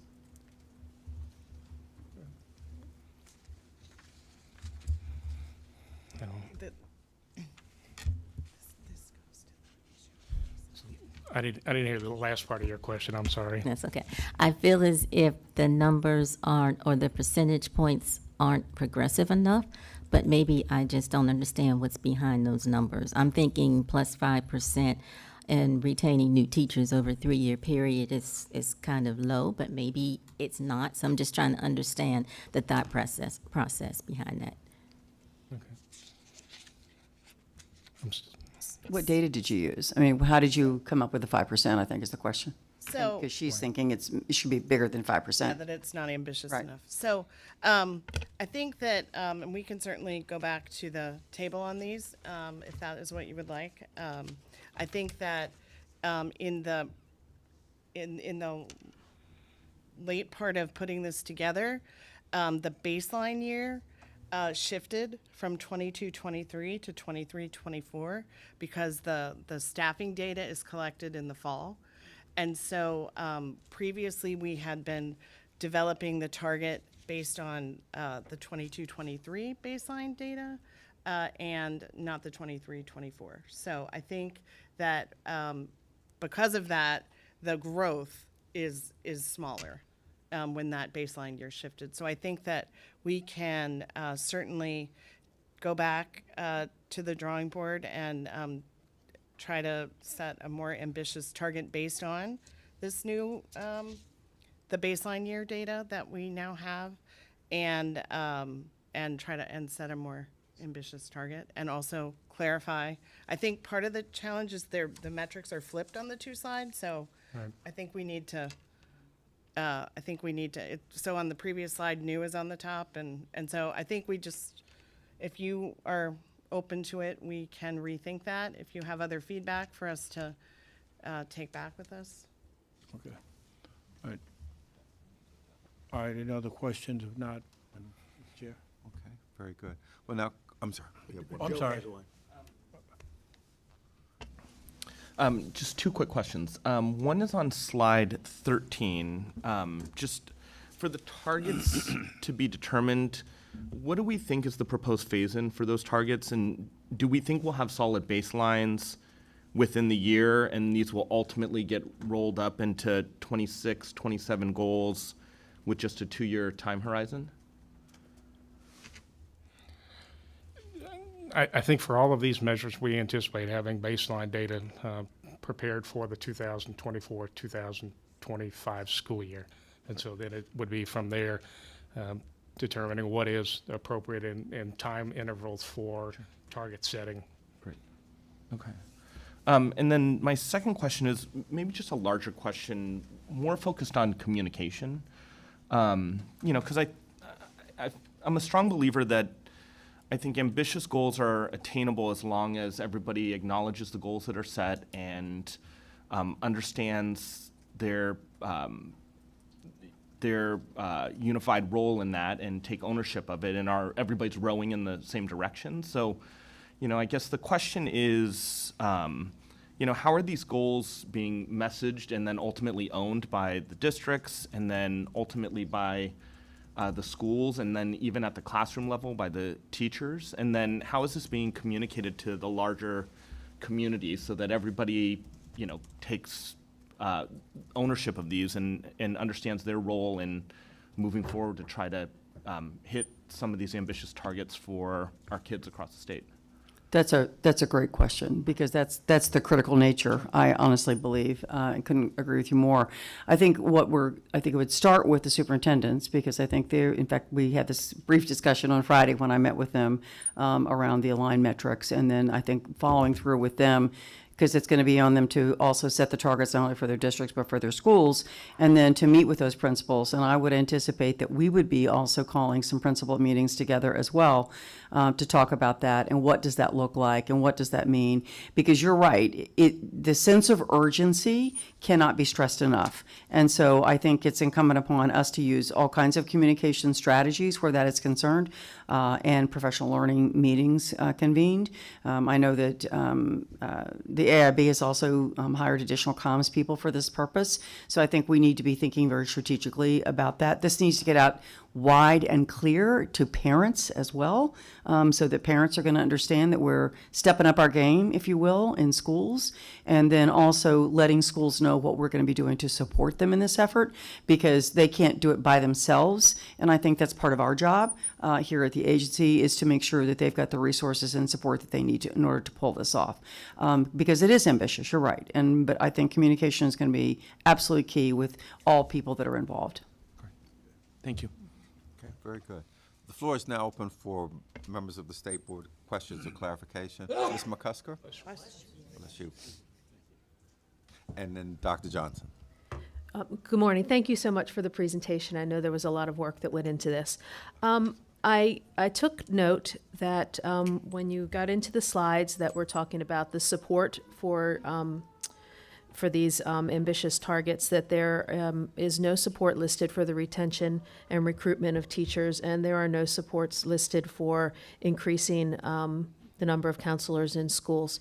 So how are we, we're looking at an ambitious metric, but have talked not at all about how we might support reaching that metric for those particular pieces of the puzzle. Can you? So I'm the data guy, so I'm going to give you just a few of the trends that we noticed while we were going through that. In particular, in the counselors, I think the trending, as an example, was that we at one place, I haven't closely enough memorized, but 3 years ago when I was looking at what is the ratio of counselors to students, that ratio was approximately at 350 students to every one counselor. And so we are seeing over the last couple of years, and I'm not sure what all it's attributed to, but we are seeing an increase in support personnel that is being provided, and so our thresholds are lowering. And so part of what we see most recently with that 307 students to 1 is that it is trending downward, which is a positive based on what we're trying to accomplish. I think it also was in alignment with the interest of the Moore-Miller plan on being able to increase mental health practitioners. But ultimately, if you're going to lower a ratio and you hold constant the enrollment, you have to increase your adults that are supporting the work. Right. So what are our strategies to help LEAs do that? I think that's something, that's a really good question, because that, I didn't even pick up on that until you noticed that, Ms. McCusker. Let us get back to you on that, because I do know that the department is working in a number of ways to support teachers. So rather than just doing something off the top of our head, I'd rather meet with the team and come back and bring that slide to you. Yeah, thank you. It's a really 'cause good question. I think in the absence of support pathways, we Yep. need. I agree. I totally agree. And for workforce diversity too, as we Yes. look at different Yeah, yes, I targets. meant both, Yes, you know, yes. anything, all of that involved with the teacher retention numbers. All three of those slides lack any kind of support. At least, I mean, I'm not saying there aren't supports there, but there's not nothing presented to articulated. support them at this time. Thank you. Thank you. Dr. Johnson and Dr. Golson. Good morning. I just have I think I have a suggestion, and Joseph has been an example. He used the term goals, you used the term targets. What is your working definition for target, and could you include it? In your terminology on slide 2, you have key performance indicators, you have goals, and you have outcomes and outputs. So knowing educationese, where we use all of these different targets and they get these different terms and they get really, really mixed up, how can we be assured that the information that you're sending out to schools, the schools will know exactly what you mean by a target? That's my first question. Another excellent question. I think what the language we've tried to use common language is around metrics and targets. And targets being in this case now, the short-term target towards the goals of the blueprint. So when we talk about goals and outcomes for the MSD and AIB plan, in some cases those are the long-term or the ultimate goals or outcomes, expected outcomes of the blueprint. We tried to use targets to be more tied to short-term expectations and metrics instead of, so that's what we settled on. But I think it's an excellent suggestion to define that and sort of define the differences. Key performance indicators, KPI is sort of a common non-educator term. That's fine. Yep. I just wanted to zero on that. Okay. That's it. And my other question is about your percentage points. With the LEAs that are performing like at 7 and 8% percentage points on MCAP, are you suggesting that they also make 15 percentage points? You're suggesting? Yes, we are. Okay. At least. If not more, At yeah. least, yeah. This is just the bottom threshold. Right. Okay, well, I just Yep. wanted to know if there was possibility there would be a range. No? Okay. Thank you. Dr. Golson? Yep. Thank you. I first want to thank the team for all of their work. You presented to the Transformation and Accountability Committee a couple of months ago, and I thank you for listening to our feedback and making as many changes as you could based on the fact that you had 3 large documents that you had to go through. So thank you. I think I mentioned this during our conversations, but I just want to reiterate the need to define on slide 11 what makes up the counselor ratio. Because I think what you'll find is the reason that there is a decline is because there are lots of other supports that districts are providing to students.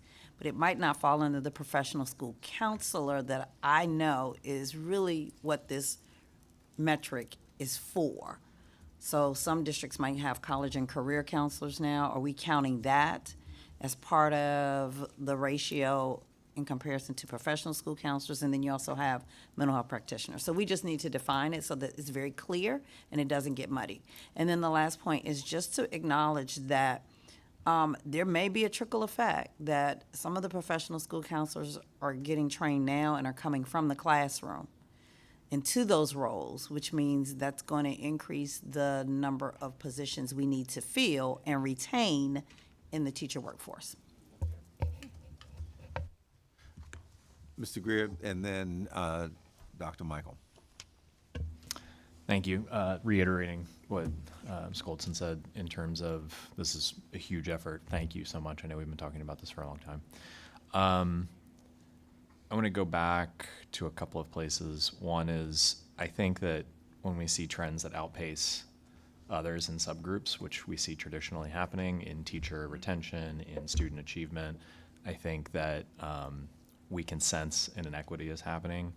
We know that certain subgroups outpace others, and I actually don't think that we're hurting ourselves politically by setting different targets for those groups. But I do think, back to Mr. Manko's point, that we need to communicate really well with parents, the community, the entire state, in order to not hurt ourselves politically. And I think a lot of that communication is around the understanding that we are actually setting higher percentage point increases for certain subgroups. And I think that's the intention. I think I would applaud this board and both boards and the state if we did transparently say we do have a gap here, we do have a challenge here, and we are addressing it, because that actually allows us to provide supports equitably, not equally. With that said, we've talked about this a few times, and I know that we've addressed it. I just want to make sure that it's clear. Are we going to provide disaggregated targets for student achievement? I know we're going to see the outputs that way, but I do think it's important to consider the targets themselves by subgroups to understand that the state and we all are behind saying every student should be increasing, not hiding behind the increases of other subgroups. And I'm also a little slow here on this particular point. Didn't we do a really large study with AIR on CCR that gave us some baseline data for CCR? Can we mine that to understand from the data what our... We could go back and take a look at that. I don't know if that's have it off the right. I top don't know of if my I looked head. at it the Yeah. same way. I know we want real data, but I think we have all that information that we looked at in the And we're winter. really anxious to get the 24 data, to be honest with you. Fair. And so we've reached out to the vendor to ask for an earlier release date than what was originally in the contract. So Okay. we're working on that too. Yeah, I get it. 24 data is important. Yeah. Got it. And then a long time ago, when we first started talking about this in February, we had high quality teaching materials, access to high quality teaching materials. Is that a target that was pulled out because it didn't hit alignment across the three? It's just got called. Okay. Yeah, great. Thank you bring up a really good point, and that's one thing that I think, talk about communication. These aligned metrics are strictly the metrics that were in all three plans. And so that's what's made it a little bit different, because we've discovered, to be honest with you, that we need to be adding other metrics into our plan that may not have been in our plan. So this is strictly just across the state plan, the blueprint, and the strategic plan. These are the ones that we had in common. Right. Yeah. And the outcome measures that the AIB has adopted, probably we might need to, we have a lot, so I don't think we need to add more, but there are many. That's a really good clarification. Thank you for that. Dr. Michael, thank you. Thank you for all of the work on this. We have three plans. It took a lot of work to get them talking to each other, and thank you for that. One of the things that comes true here, let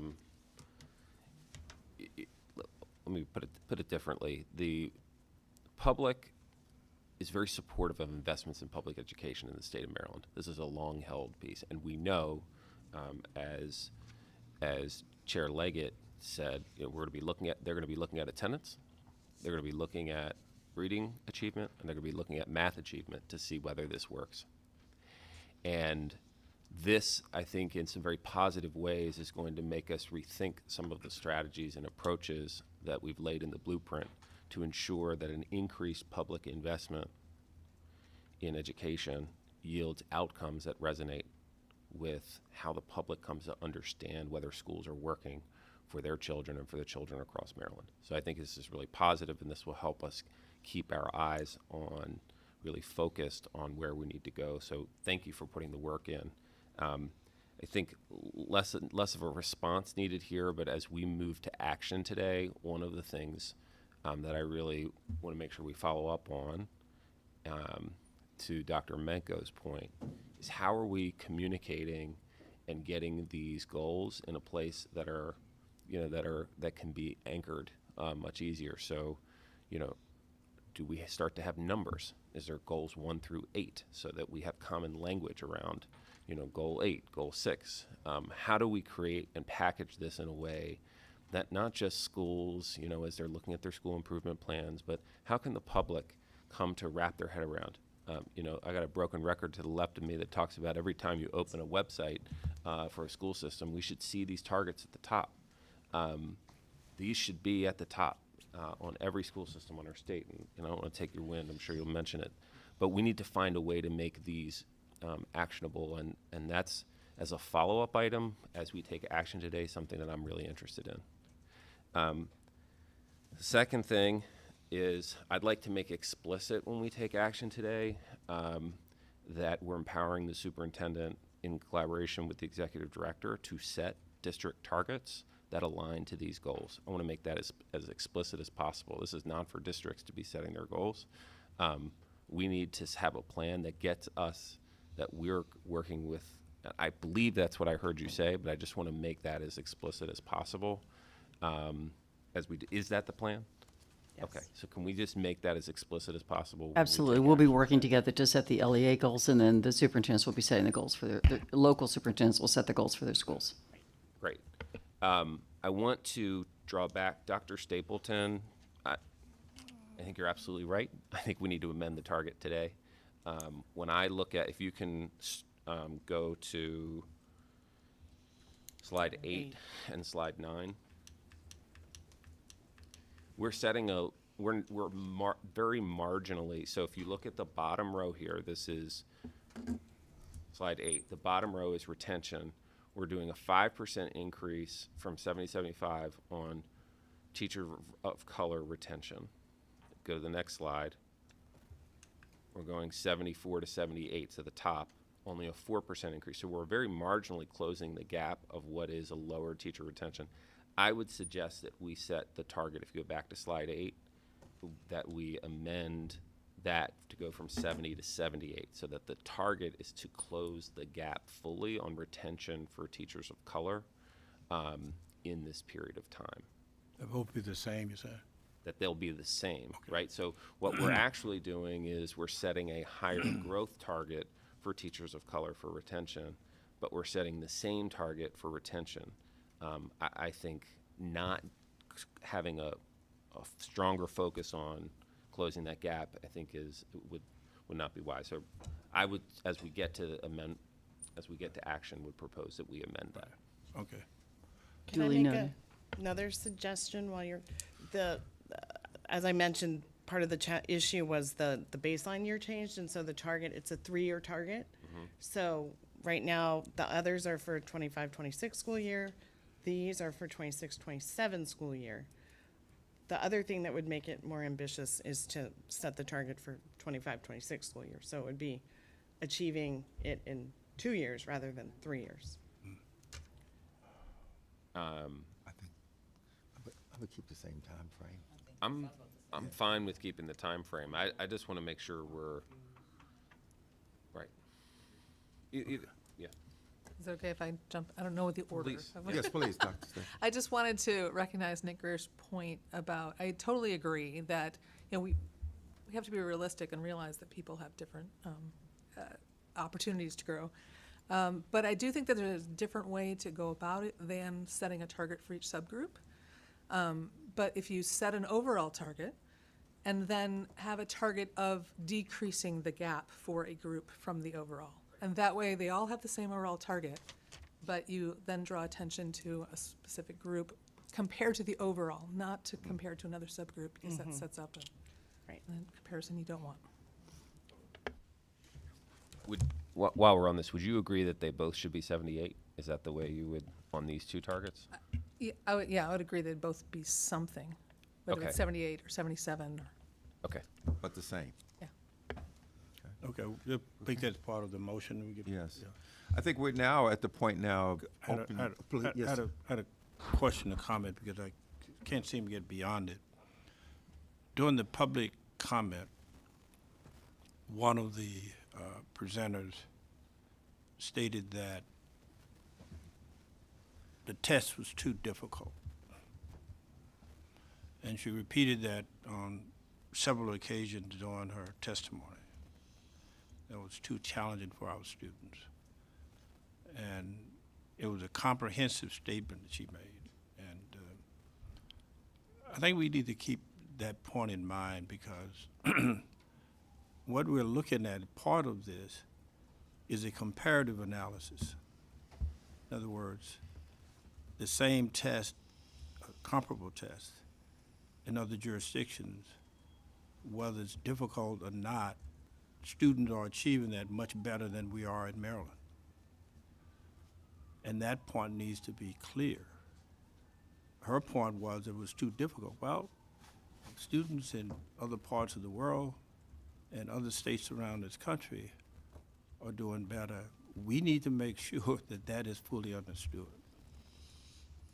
And I'm not quite sure people understand that fully. That whatever the test, however difficult it is, there are students around this country that are doing far better than we are in Maryland. So even if we accept her position, now, we can't leave it at that, because when you look at it in terms of a comparative analysis, it is compared to what? So if the baseline for everyone else is already low, and we compare favorable with that, that still does not mean that we're providing the students with the education that they need, because we are compared to a lower background, a baseline. And so we have to make sure that we're clear about this, that our performance, based on all the metrics that we've seen around the country, is lower. So when someone says the test is too difficult, comparable tests in other places, students are doing better. And we have to constantly keep that fact in mind. If I read her comments correctly, and I think that I did, her comment was, we are being too difficult on our students. And they can't achieve these very difficult tests. My question is, why are they achieving it in other places? And I think that's the benefit of the goal that you're setting around NAEP and the getting into the top 10 on English and math, because that is the same exact test that is given all across the country to fourth graders and eighth graders, and Maryland is in the bottom, quartile for sure, and depending on how you count, 40 and lower. And so that is one way to make that point, I think, very clearly. Thank you. The one thing I'll just say before we move to motions again, it's absolutely critical that we distill this and have an easy-to-understand dashboard. The public needs to see how we're doing. The other thing, having lived through a performance dashboard like this, I was very skeptical of the value of the performance dashboard. What I did see, though, was that the dashboard had a peer kind of effect. As I was in the federal government, we looked across the federal government and we said, everyone else was doing well, so it forced us to have to go back, and to my surprise, we made faster, higher percentages of improvement than I would have ever imagined, anything that we had done before. So I think a carefully designed dashboard with the right indicators, along with the supports that we're talking about, helps to instill. We're talking about a culture change. We're talking about a major culture change. One of the things interesting is we went around to the gallery walks, and from time to time you'd hear people in the various communities say, we've never seen this data. And this is their own data. So we're instilling a major culture change. But I think we're right on track. What I'd like to do now is open the floor up first for a motion to approve. So we'll do one for the state board and then for the AIB. Then is an opportunity then to offer any amendments. We will then vote on the amendments separately and then vote on the overall decision. So the floor is now open for a motion. Well, I want to tell you what, we're just going to just have one motion, and then we'll have the two separate votes, and that way we'll have a record. So the floor is now open for a motion. The state superintendent is requesting that the state board and the AIB adopt the proposed joint targets. Again, the motion doesn't, motion allows us then to have discussion on the motion. It also opens the door for amendments. So the floor is now open. Mr. Bartley? I so move. We have a motion seconded by Chair Leggett. So the floor is now open for a discussion of the motion. This is the opportunity now to propose potential amendments. Ms. McCusker? I have concern seen targets for items we do not have a plan to improve. The workforce, diversity and retention, and the counselor ratios. We don't have a full definition of counselor and what that means, so we don't even know exactly what it is we're targeting. And I am concerned that in our workforce diversity and retention, that there is nothing presented to us with strategies to actually move this needle. So I have concerns there, and I'd like to know how we could address those concerns before a vote. Dr. Michael, please. Thank you. I think it's a fair point, particularly on,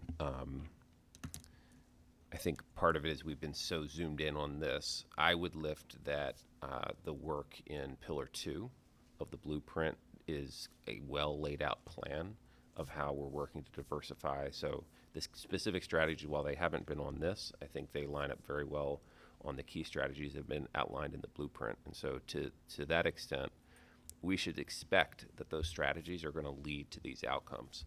I think to your point, I think we're a little less solid on the counselors. If that was something you wanted to pull, I would, could be supportive of that. But I think in terms of the teacher diversity work, there has been a ton of thought that has been gone into that since the Kerwin Commission. So I think while we didn't lift it here, I think there's been a large body of work that supports those pieces. I think we could argue that the work on elevating the per pupil, the base allocation per student and the funding for the blueprint is a strategy that's designed to help fund comprehensive schools, which is why we're seeing some decline in the ratio around guidance counselors. But I think if we want to spend a little bit more time on that one in specific, I'd be open to that. But I think just to put a point on the teacher diversity, I think we're well developed there. Maybe an oversight on this presentation, but I think that has been very well developed. Fair enough, thank you. Okay. Are there any proposed amendments? I believe I heard an amendment from Dr. Stapleton and Dr. Michael about the retention rates for teachers. Is there a proposed amendment there? Mr. Chair, I'd like to propose that we amend the target on slide 8, the percent of teachers of color retained over a 3-year period, to increase instead of from 70 to 75% over a 3-year period, to increase from 70 to 78%, which would reflect an 8 percentage point increase. And again, that's on slide 8, the percent of teachers of color retained over a 3-year period. Need a second? We have a proposed amendment. We have a second. Dr. Stapleton? Seeing no discussion of it, let us then have a vote first by the AIB and then by the State Board, so we have a clear record. AIB, those in favor of the amendment, please say aye and raise your hand. Aye. Aye. Opposed? Abstain. So it looks like it was unanimous? Yes. Believe? Okay. We'll now have a vote by the State Board. We have a vote by the State Board. Members of the State Board that are in favor, please raise your hand and say aye. Aye. Opposed, abstained, again, looks unanimous, okay. So what we have now is that a motion to approve the proposed target with an amendment to increase the retention rates to 78% across the board. I'd like to propose another amendment, please. Can I move another amendment now? Okay, yes, please. I would like to move that we remove the counselor target for now until we define what we mean by school counselor What the strategies are. and what the strategies are.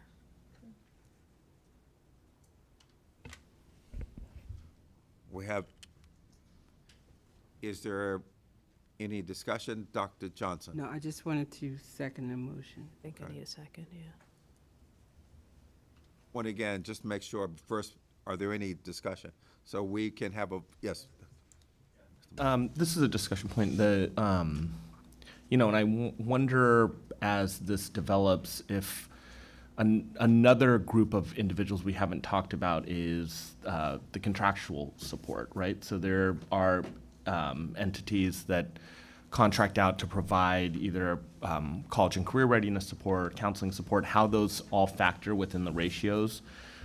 Because, in some cases, those are full-time staff members that are not school district staff members that are full-time providing the support and expertise. So, I think that's another group that we will need to go through and get an understanding on what role they play and how these overall impact the counseling ratios within schools. And if they count towards the goal or if they are outside of the goal.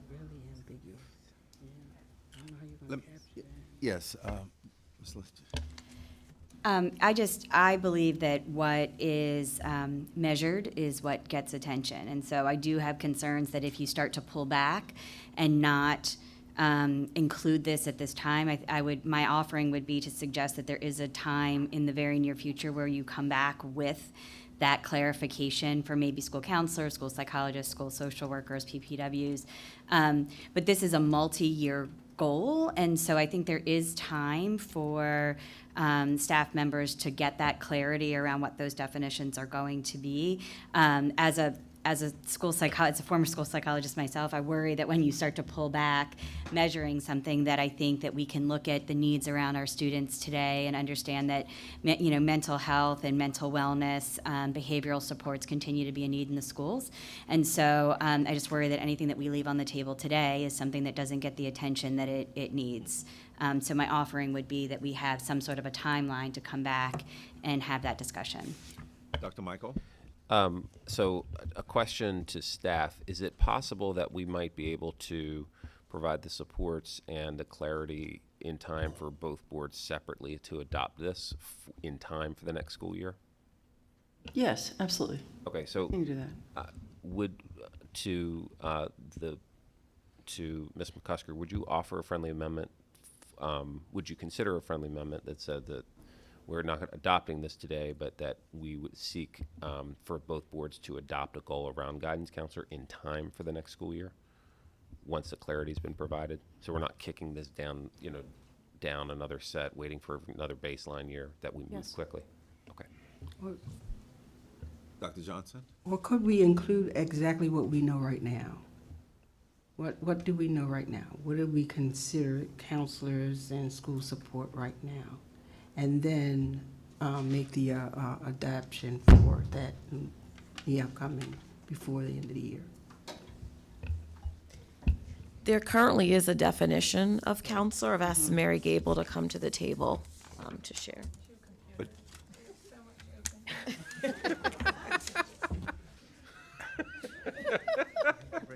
This is, Boy, I opened a can of worms on this one. okay. All right.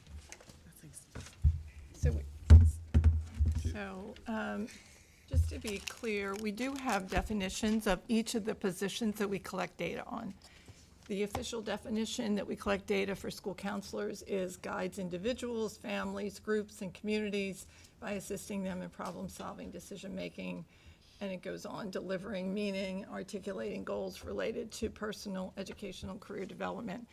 So school counselors, when we look at all of the positions that, to your point, are meeting the need, there you are, I'm sorry, that are meeting the mental health needs of students in schools. We want school counselors, of course, in every school.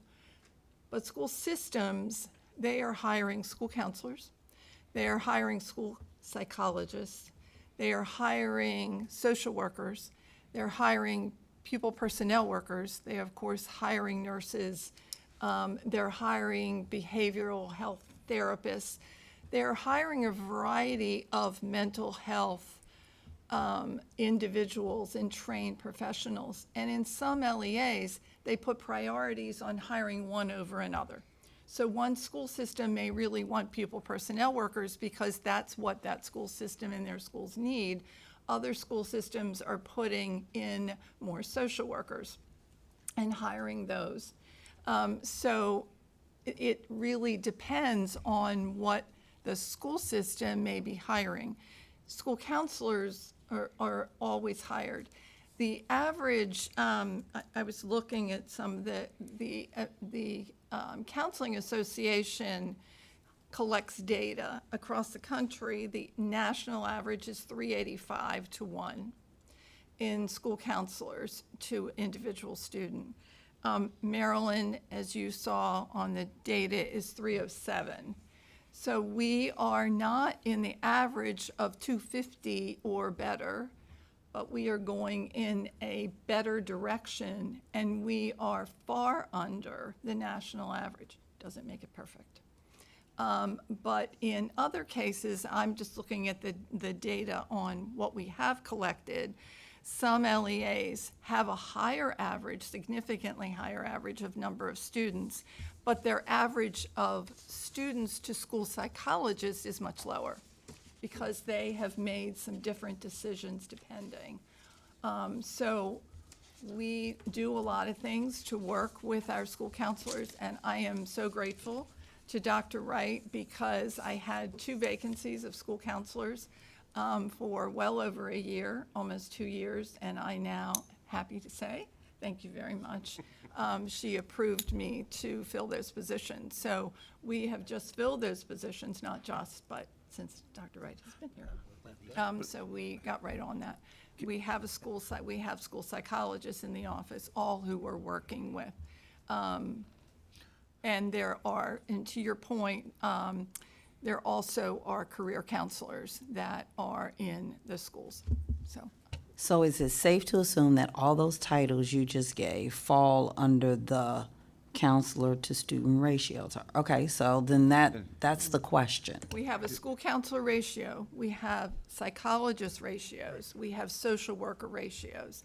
And then when you combine them all, there's one ratio, but we have very specifically defined school counselors, defined Got school it. psychologists. So the data that's on this chart is just school counselors. Right, so we're only. That's what I'm looking- clarifying. We have that data. Let me What just we could- propose I'm this. Let's consider the friendly amendment, which said that we would give the department a reasonable amount of time to come back with clarification, and the response would come back in a timely manner, which would allow us to use the data during the school year and not try to solve this right here.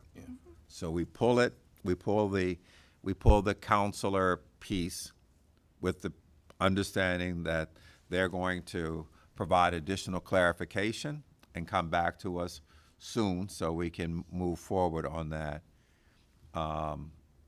if that's acceptable. So the floor is now open for a motion to approve the targeted metrics with the amendment to have 78% retention rate for teachers. So we raise everything to 78%. Teachers of color. Teachers of color, everyone. So it's one number. And then that we would remove the counselor component with the understanding that the department will come back to us in short measure with clarification and additional information so that we can use that in the school year. Mr. Chairman, just a technical question. Did we actually vote on the friendly amendment? We voted on the, no. No. No, we didn't. We No, didn't. we did So I not. think we need to vote Yeah, on it. no, I'm sorry, All you're right, thank Yeah. you. All right, let's have a Got the motions. So we're ready for the motion. vote. And I think the floor is now open for a motion, rather for a vote on the friendly amendment. We'll start with the AIB. Those in favor of the friendly amendment, please say aye and raise your hand. Aye. Looks like unanimous. Now, a vote by the State Board on the friendly amendment. Those in favor, please say aye and raise your hand. Aye. Again, unanimous, okay. So now, I'm not even, I think we now try to restate, so you know what the motion is. The floor is now open for a vote. We'll do again, AIB, this would be for approval of the targets with the provisions that we've outlined. So first, the AIB. Those in favor, please say aye and raise your hand. Aye. Then, and State Board, those in favor, please say aye and raise your hand. Aye. I think we're again unanimous, okay. I think we'll take a 5-minute break. Good So that point. That's all right, great discussion.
Okay.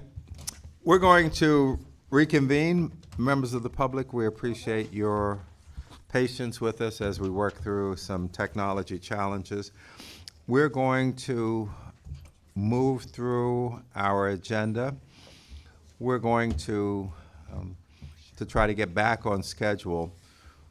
We're going to try to move through topic by topic in about 15 minutes or so, but if there's some reason why we have to spend a little more time, we will do that.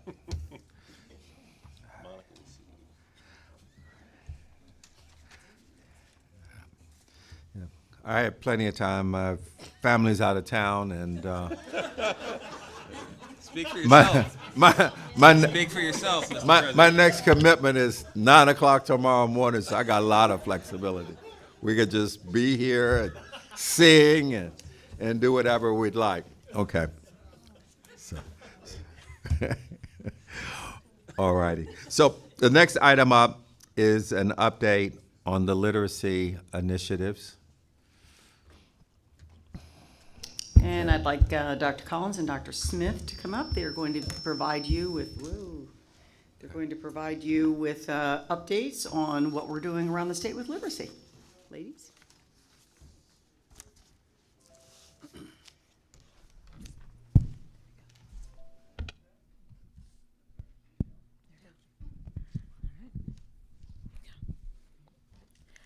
All right, good afternoon. Dr. Smith and I are here to provide you some brief updates on the literacy initiatives. And hopefully, Dr. Kerwin, this will answer some of your questions around literacy, but we are super duper excited. I'm going to jump right into the presentation. So as everyone may remember that MSDE, along with the AIB, we agreed to engage in a partnership with the Maryland Initiative for Literacy and Equity, MILE. And it's been a fabulous partnership. They've worked with us since January on a number of milestones that we've met. So we wanted to give you an update. They worked to develop a rubric that the LEAs use to review their literacy comprehensive plans. They also provided direct one-on-one feedback on all of the plans. They also went out and visited all the LEAs to provide them with on-site feedback and conducted focus groups as well. And they also did second rounds of reviews on all the literacy plans as well, and will be providing an individual report to MSD and the AIB on those plans. So all of that work has been going on from January to June. They are finalizing the final reports that will be submitted to MSDE and the AIB team. And we just have to give a huge shout out to all of the LEAs because they put in a lot of time and energy in not only developing their plans, but then refining them based on feedback and getting them to a place where they felt they were comfortable. And so we just appreciate all their efforts. I'll turn it over to Dr. Smith to just talk at a high level, all of our priorities. We have so much going on with literacy. We said we needed a way to display all of the work. So I'll turn it to Dr. Smith to get into a little bit of our priorities. Thank you so much for the opportunity to share a little bit about our, is it on? It's on. Yeah, okay, I'll just pull it closer. Thank you. For an opportunity to share about our literacy initiatives. So we have identified 5 key or big buckets of work that we want to prioritize for the 24-25 school year. They include work around our aligning our standards and policies, looking at the standards revision, of course, working with that standards revision committee. Also sort of streamlining some of the documents and things that we have out for public consumption, our frameworks, our standards, and our vertical alignment tools, making it more streamlined and accessible for teachers. We want to also develop some additional resources for parents, similar to what we did in Mississippi, looking at family guides for student success, but we want to publish these developmental standards as well as milestones for parents, making it very simple, really unpacking some of the standards that are hard for kiddos to access and understand, but providing parents with strategies that they can use at home to help with the learning. Also around our professional learning, Ms. Curran, Dr. Curran, which you were asking about, we have developed modules. We reported to you in May about our partnership, and so we'll unpack that a little bit closer as we on the next slide. But we want to provide some professional learning for educators as well as administrators around the science of reading, embedded and aligned to the science of reading, as well as providing opportunities for our educator prep programs or our teacher candidates in those programs to have access to some of this programming as well. In addition, you'll see in the middle, literacy coaching is a key component as to how we plan to support some of this, these key buckets of work or these key areas of priority. Literacy coaching is essential, and it helps transfer the knowledge and skills from the science of reading into the classroom. And so we did a lot of work around thinking around how we can support that. Dr. Wright, I just submitted a USDOE grant, a comprehensive state literacy development grant to the USDOE, and hopefully we will get that, and we are using those funds to support LEA-based literacy coaching. Again, the transfer of the science of reading into the classroom. In addition, we want to make sure that we are providing the evidence-based literacy instruction through providing professional learning used to increase student outcomes as well as teacher knowledge. Looking at implementation science as it relates to those evidence-based strategies, as well as implementation science as it relates to high-quality instructional material. We want to make sure that we provide the PL aligned to the science of reading using the HQIM that LEAs have adopted. And you'll notice at the bottom, all of those key priorities are centered around family and community engagement as well as collaboration with institutions of higher education. Those two key components fit into everything that we have prioritized, and we will work with both of those large constituencies to ensure that they are embedded into each of those key areas, those key priorities. We're going to, in order to make sure that we are sharing this information, we have partnered with the Whiteboard Advisors to do a literacy media campaign. We want to ensure that we are having these conversations around how we expand Maryland's literacy legacy. We want to make sure that we engage educators, students, parents, education associations, community advocacy groups, all of those key stakeholder groups that really impact or really we need to focus on in order to ensure that our literacy legacy reaches its maximum capacity. So including engaging in conversations with our legislators and our policymakers so that we are able to have those hard conversations about the policies, but also the funding that goes along with developing these policies. You know, I'm a big proponent of funding what we expect. And so if these are our expectations, then we are in agreement that we should have those types of conversations. We unveiled this last month at last month's state board meeting, our partnership with SUNY. We are running at a fast and furious pace. We have working with our Office of Communication to unveil our state landing page for our SUNY coursework. We've already had 3 teachers who found their way to the SUNY website to ask to sign up already. So we know that this is in high demand. So we will provide LEAs with approximately, we want to start out sort of small, so we'll start internally with about 50 licenses internally with MSDE to ensure that we are building our internal capacity around the science of reading and those 5 key pillars. And then we will roll it out in August, September for teachers to sign up. We want to clear up all of the kinks before we actually put it out for public consumption. So we will provide licenses and access to our MSDE staff beginning July 1, so next week.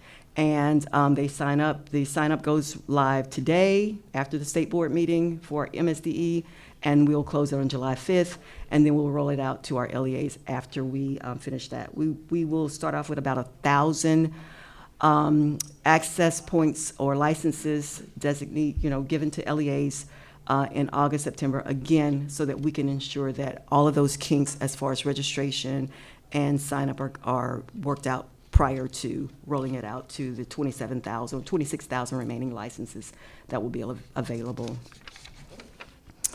We are also been in works with the AIM Institute to ensure that we have a Maryland-specific landing page. Again, both the SUNY coursework and the AIM Institute coursework, we have been very clear in that we would like for this to be not something canned and off the shelf, that it has to meet the needs of our Maryland educators. And so we have worked with them to ensure that our accessibility is the way it should be. In addition, that the coursework meets some of the standards or some of the desired criteria needed in order for teachers to receive their recertification, CPDs, continuing professional development units, or CEUs, continuing education units. So we're working with our Office of Teacher Licensure to ensure those come to fruition, as well as launching our literacy webpage that will direct anyone who comes to our State Department to those two key landing pages within AIM as well as SUNY. For the AIMS Pathway group, we will do an initial license of about 100 licenses, again, so that we can make sure that we are working out all of the kinks. We'll start with 2 regions, the East Bank and the West Bank, and we did this purposefully. I'm sorry, sure. New Orleans, South, apologies. But we'll do the Eastern Shore and the Western Shore of 100 participants, because there are pieces of this that is face-to-face. And so in order to ensure that we have, we're not pulling people far away from their home residences, we want to make sure that we keep them sort of close together. We'll do 100 of those initially, and then we will also roll out the science of pathways for proficient reading for secondary educators. Again, multiple balls in the air, multiple professional learning opportunities for multiple constituencies within of Maryland's education system. We will see this one roll out July 1 with the branded webpage, and provide access to a select group of leaders in the summer, and that will run until the 1 full year. So the AIM Pathways for Literacy Leaders is a 1-year course, and the AIM Pathways for Secondary teachers, it can go anywhere from 6 months to a year. It's self-paced, so teachers can go through it as they see fit. One of the things I also want to mention is a lot of information. So about 3 or 4 weeks ago on a Monday, we did what's called a literacy blitz, where we had all of these key stakeholders could join to learn more and ask questions, because there's a lot of information, but we are tracking what's for whom and when and all of that, just so that we keep everything straight for our LEAs. So just wanted to mention that. And then we just wanted to close with an update on our literacy policy. So with this literacy policy, we have been in talks with, first of all, we convened a literacy advisory panel. Our literacy advisory panel was convened in order to give us some feedback from key areas of the state. We started out looking at the 8 congressional districts in Maryland. And then we realized that those are sort of hard to do. So we looked at finding 8 people who were in those central areas around the states to act as representatives from those areas. We wanted them to give us, help us look at this literacy policy as it relates to all of those overlying or underlying legislations that impact it. So there are components within COMAR. There is a state statute that has implications for retention that's built into this. So we're looking at retention as one of the requirements under Maryland Code Section 7, Section 20, around students having acquired all necessary skills by the time that they leave 4th grade, and as well as by the time they leave 8th grade. So we're looking at that, but we're looking at it as an intervention policy rather than a retention policy. because our blueprint places a heavy emphasis on intervening, this policy will look at the intervention component more so than the retention, but the retention will be a key pillar or a key lever in ensuring that students and as well as schools and parents are all on the same page in ensuring that kiddos get what they need by the time they leave. So we convened the literacy panel. They are currently still giving us feedback.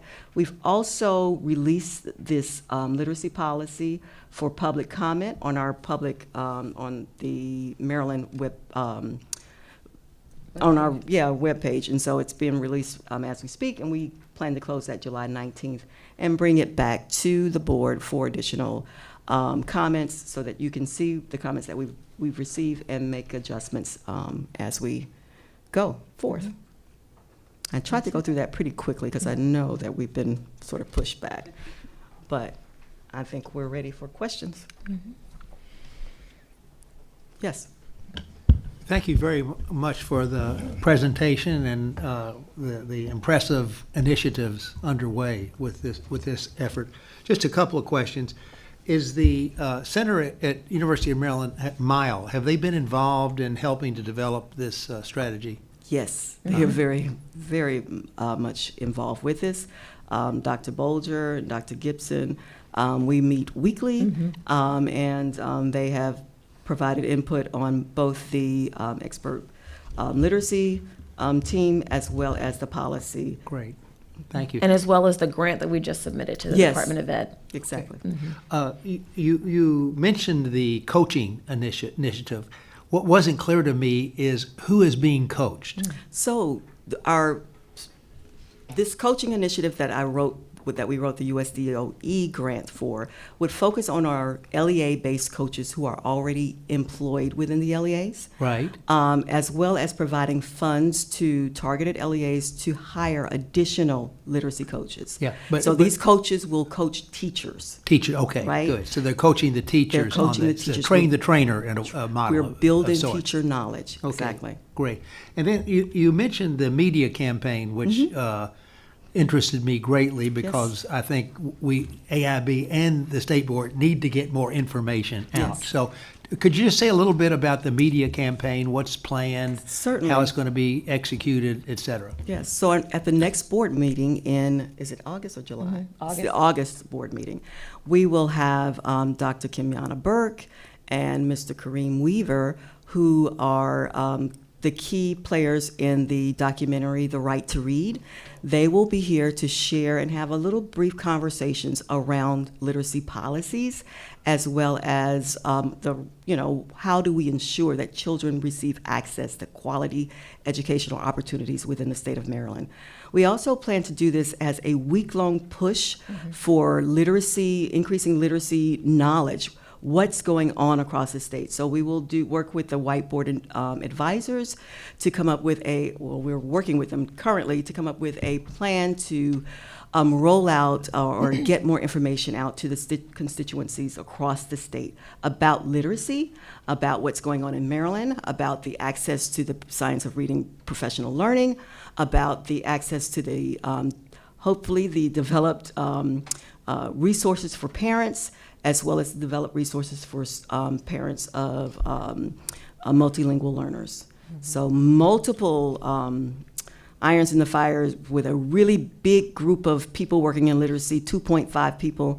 But Dr. Wright has worked really hard to help us identify additional staff members. So hopefully we'll have another 2 people on board. But we are working really hard to make sure that we meet all of the needs. And Whiteboard has experience with these literacy campaigns in other states, so they are working with us to do a similar campaign for a week that would engage legislators, higher ed, LEAs to get pumped up around literacy at the beginning of the school year. Right. Would you include PTAs? Absolutely. Okay, good, thank you. Absolutely. Yes. It's for everyone. Exactly. Everyone.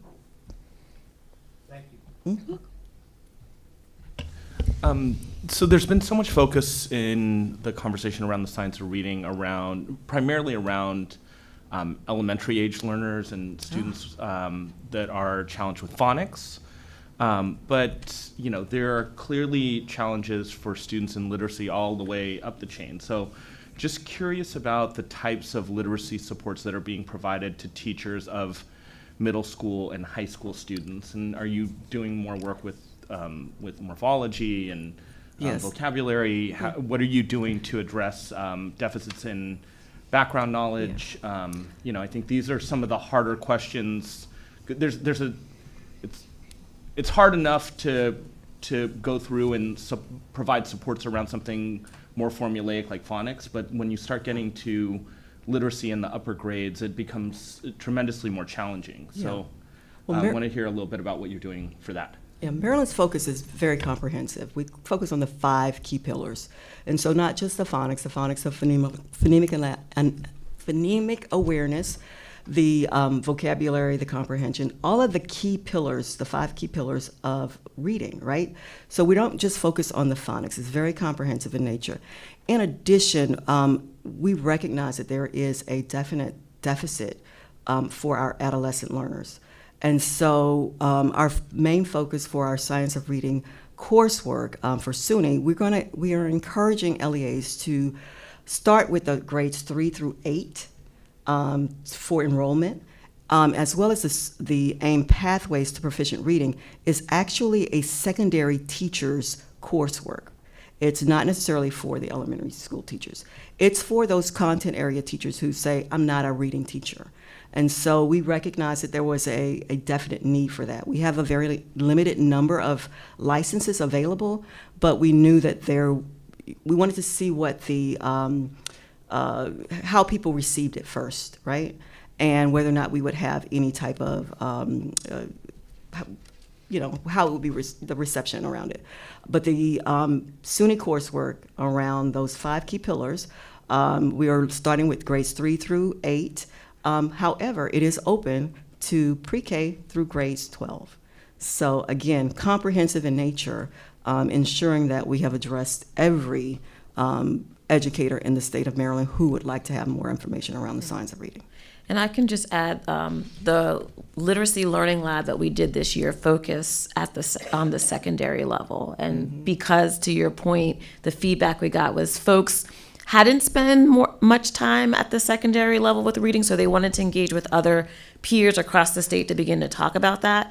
And we also believe that's where the coaching is powerful, right? Because they may not be called coaches at the secondary, but we've identified those that support literacy at the secondary and can isolate what do you need in order to support your teachers specifically on the ground in terms of literacy, and to isolate that from the elementary. So very good point, and appreciate you elevating that. The Comprehensive State Literacy Development Grant was actually written 40% going to elementary, 40% going to secondary, and 15% going to birth to age 5. So again, with a very concentrated effort on making sure that we were addressing all of the components or all of the areas or grade bands. Chair, I'd like to open it up for a couple of questions from the State Board, and then we'll move to the next topic. Just want to make sure we've pinned down precisely what we're talking about, which is science of reading that goes to the heart of one or two of the challenges. Because we had some at the local level and others who were saying that they were providing essentially an interim. All of the components of science of reading, but it simply wasn't named as science of reading. And others questioned that. So are we clear about precisely what we are describing when we say we're coaching them and we're preparing our teachers for what we describe, the official, quote, definition or component of science of reading? Because there was a distinction between what people were saying versus what they were actually doing. Correct. Yes, we recognize that there were all of the science of reading professional learning that was being offered was not equal. Some LEAs developed their own. Some looked at outside entities to provide the professional learning around the science of reading that was more aligned to the research. But we wanted to ensure that we were giving educators access to quality PL that is truly aligned to what the reading lead describes as the defining elements of the science of reading. And so SUNY, State University of New York, worked with a grant, and they developed this coursework in collaboration with literacy leaders from across the nation. And so this coursework has also been looked at by Dr. Louisa Moats, who was one of the original writers of Letters. And the AIMS Pathways was written by Dr. Louisa Moats, who again was one of the original writers of Letters. So we try to ensure that what we are providing for our educators is specifically aligned, as well as addresses those key pillars of reading. So again, the 5 key components. Thank you. Mm-hmm. Any comments or questions from Ms. McCusker? Oh, that's the best I can do. Quick question, how do paraeducators and building leaders fit into this? Because Yes. I think that they're important components of this. Yes. They're educators too. Exactly. Mm-hmm. Exactly. Do you want to talk about the pilot we're trying. Mhm. Yeah. So we're currently in talks, not finalized, on professional learning specifically for paraeducators on the science of reading and how to make that happen for paraeducators. We were able to pull the data to determine how many paraeducators exist in Maryland, and we're able to put together a proposal. So stay tuned. That is our charge, and part of the training that the professional learning that we're talking about is specifically for leaders. Not only to build their knowledge, but also so when they're doing observations and providing feedback, they know exactly the 5 components are and how to give direct feedback on those components. Excellent, thank you. You're welcome. Dr. Johnson?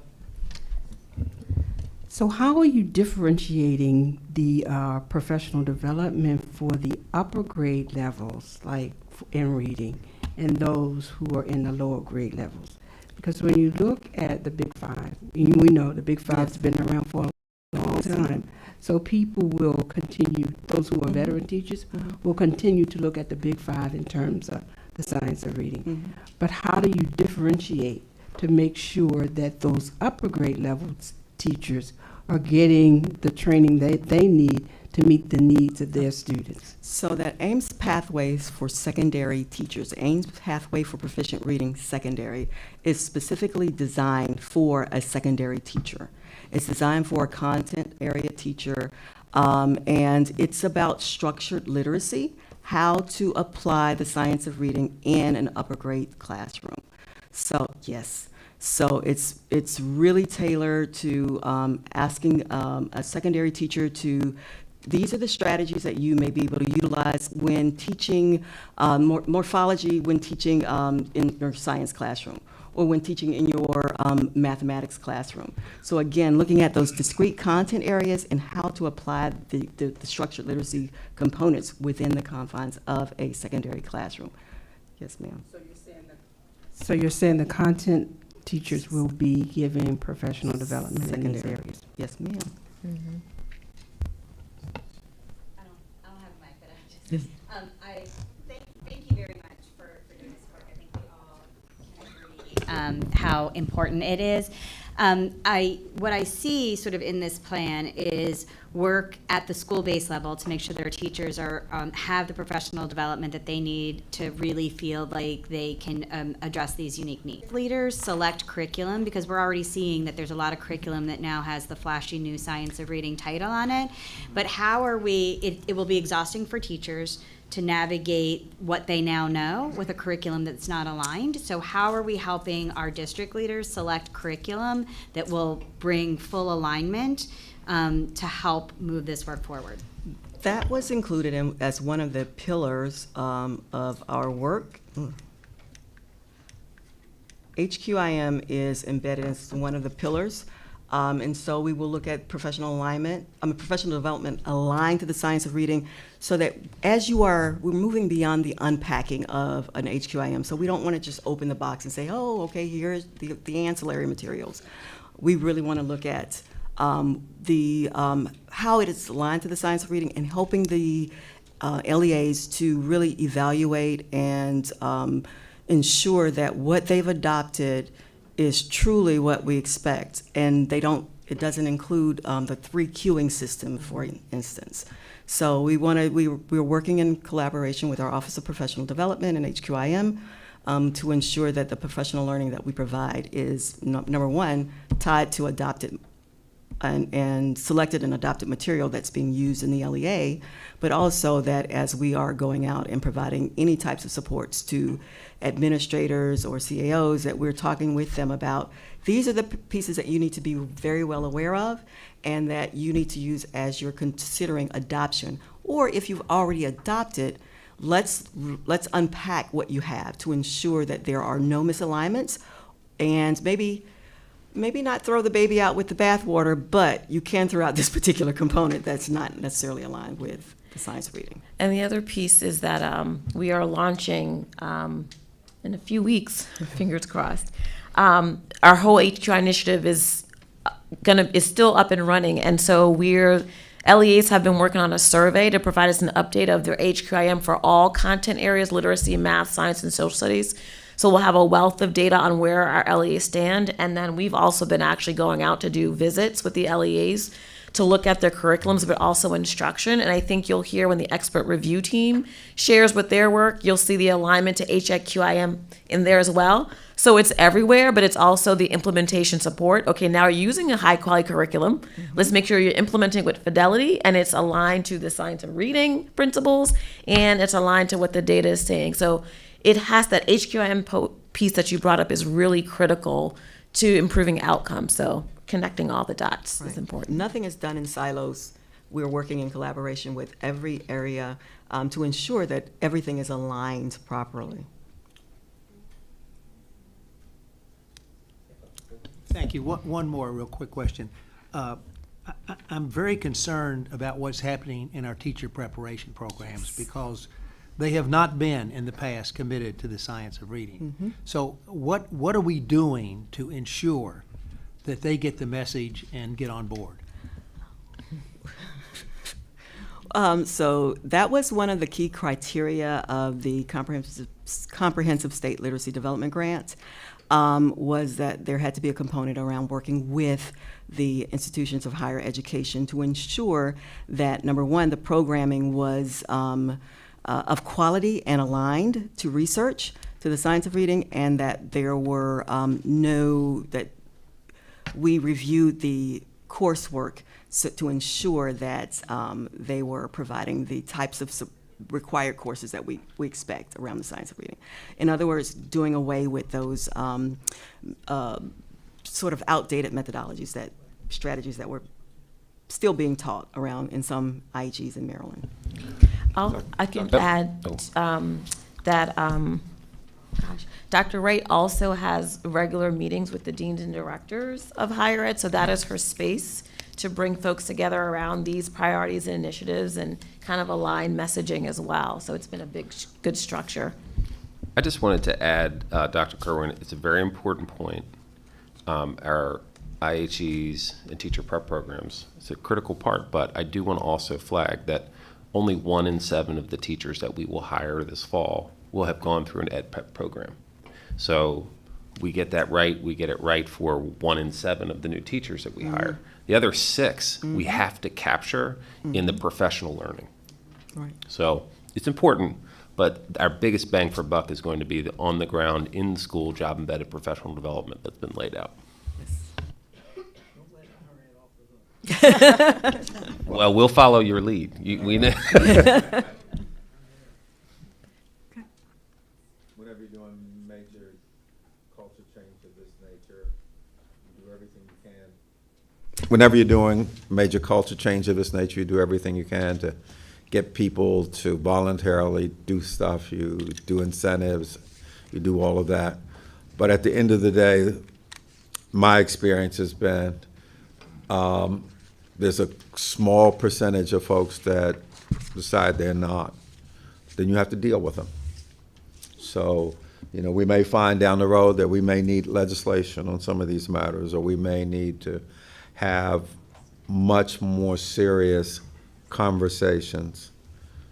But what's at stake, again, are children's lives. So if that's what we have to do, then that's what we do. And people need to know that we're 100% committed to doing whatever is necessary to bring about this change for children. Okay, great. Thank you. Thank you. Thank you much. So at this time, we're going to have a update on the expert review team deployment. Yes, and coming to the table are Dr. Paula Cage, who leads our expert review teams, Phil Lasser, who oversees our blueprint implementation, and Dr. Matt Duque, who does a lot of our research here at the department. Excellent. Welcome.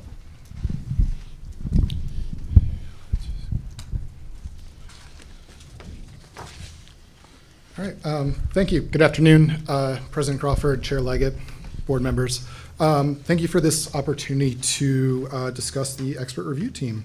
My name is Phil Lasser. I'm a Senior Executive Director of Strategic Initiatives here at MSDE, and I have with me, if you guys want. I'm Dr. Paula Cage. I'm the Director of School Review Support and Improvement. Matthew Duque, Director of Research.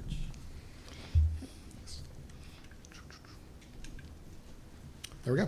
All right, and so right now we're going to talk through the expert review team and go through some of the purpose and background of why we are implementing this program, review some of the development steps of where we are today, as well as talk through the deployment plan for this coming school year 24-25. May I suggest, I think for most of us, we're pretty familiar with the background, so if you would move fairly quickly through the background so we get to the substance of the reviews and any issues or things you want us to be able to help you on. Absolutely. Why don't you start on slide 6, which talks about the methodology, and then you can go on talking about skip through to what we're planning to do this upcoming year. Then I will turn over to Dr. Duque for slide 6. So what you see here are the 6 criteria that were used to select schools, the 50 schools that were visited in the 2023-2024 school year. Those criteria were the lowest performing schools in terms of ELA and math proficiency, lower performing schools, the highest performing schools, schools with the largest learning loss, schools with the largest learning gaps by student groups, and then a few schools were selected at random.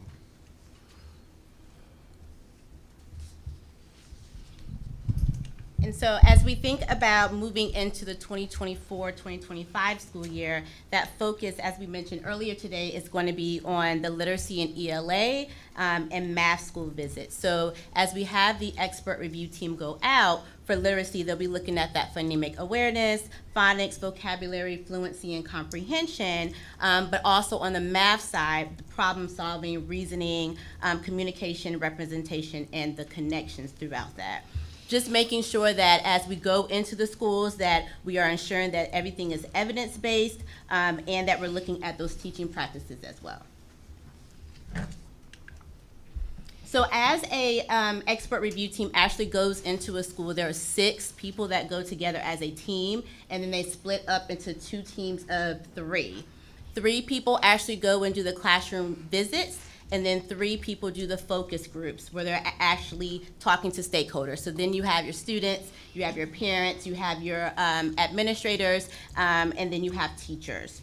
So for this upcoming school year, it will be the same aspect, except for we will make sure that we have experts in literacy, ELA, and or math, at least 2, that will join that expert review team that goes out to the school. They will be our content-specific experts.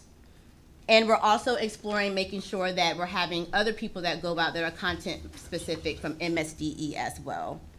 We will continue to make sure that we have our focus groups and then continue the process of, at the end of the day, that second day, we make sure that we do not leave the school without giving some type of feedback to the principal. Central office people came this past school year as well, so they like to be able to hear what we've seen within those 2 days. We also leverage the principal's input and being able to get voice from the principal. So we do an actual principal survey and interview where we get information about how the principal needs to be able to be supported as well.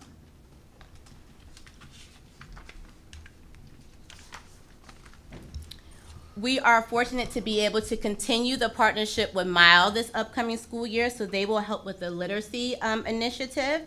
And then for math, we are finalizing our partnership with Math University experts, researchers, professors, and associate math experts to be able to help with this process. They will help us provide the assistance that we need with the LEA support, and then looking at any professional development that we need to be able to give the schools and LEAs as well.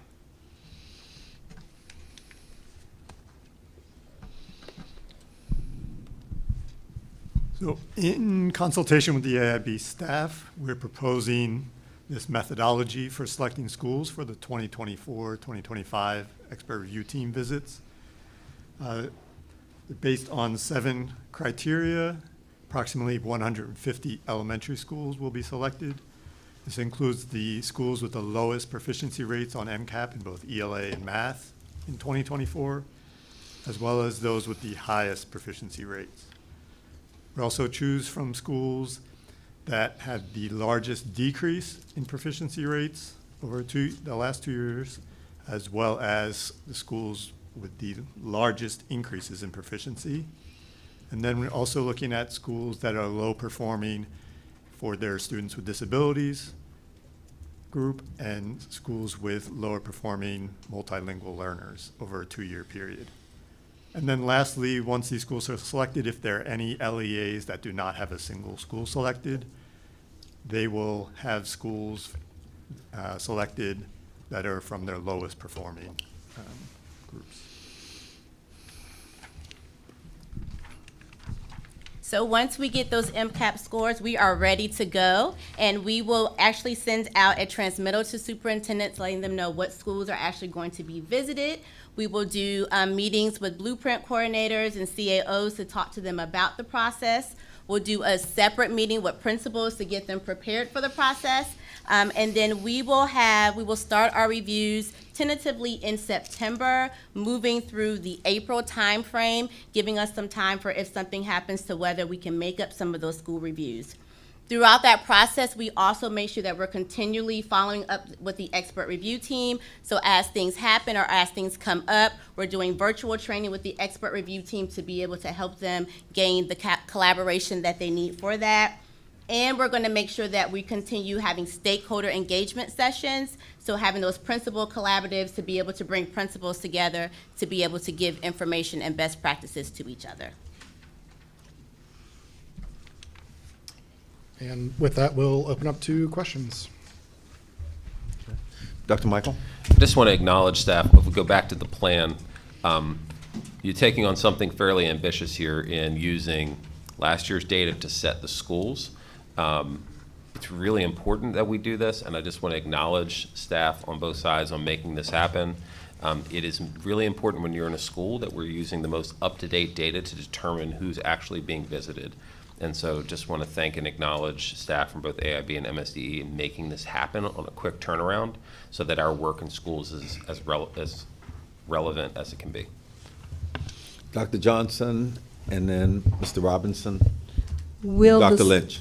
Will the schools be informed of the tools that you'll be using as you're going in, or are you going in using those tools without the school's knowledge? Yeah, so we do talk about that when we meet with principals and the LEAs. So we'll talk about those tools, and they will actually see, just like this year, they'll see the rubric, and their rubric aligns to those tools as well. Thank you. You're welcome. Thank you again for your presentation. My question was regarding slide 9.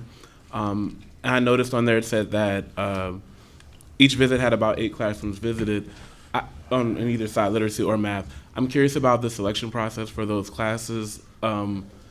Obviously, the principal has to give input onto, like, you know, the school schedule and things like that, but to what extent are those visits randomized, and so you can get a more objective feel for the school?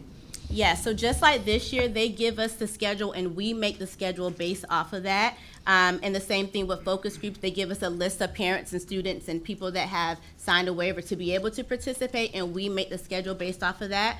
And so that says at least 8, so we know for some schools we'll be able to see more. But we do ask for, classroom that has students with disabilities or multilingual learners, or classroom where it's a first-year teacher. We ask for different types of classrooms, and then we make the schedule based off of that. Thank you. You're welcome. Dr. Hodge. Oh, thanks, sorry. I have a couple questions. We just heard a great presentation about all of the literacy professional development that'll be happening. It was highlighted the importance of doing that through all grade levels, and predominantly that they're starting with grades 3 through 8.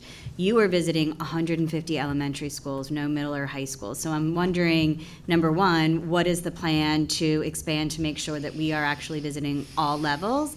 And the second is, how are we integrating the professional development that we are offering teachers into the rubrics so that everything is aligned?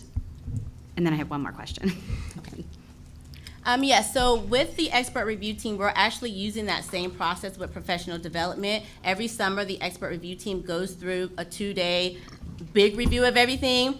This year is going to be very different because we have ELA and math, so they're prepared for that. And so we actually have a plan to be able, they're going through that training of science and reading and looking at mathematical practices. Also, once a school receives their report, then we go into the process of how can we be able to best help the school or the LEA or both. And then, so we actually help with that professional learning aspect of that as well. Thanks. And then I just have one more question. So I noticed that you're visiting ELA classrooms and then math classrooms. We know that literacy is really important, that students are generalizing it. It's not just reading class. It is that, part of how we get better at reading is understanding background knowledge. We read to gain knowledge. And so I'm wondering if there is a plan to eventually make sure we're getting into science, social studies, arts classrooms, other places to make sure that the science of reading is really being integrated holistically throughout the building. Yes, and we did do that this year. We were able to see the school holistically. And you asked about, and I'm sorry, I don't think I answered your question about going back into middle and the high school.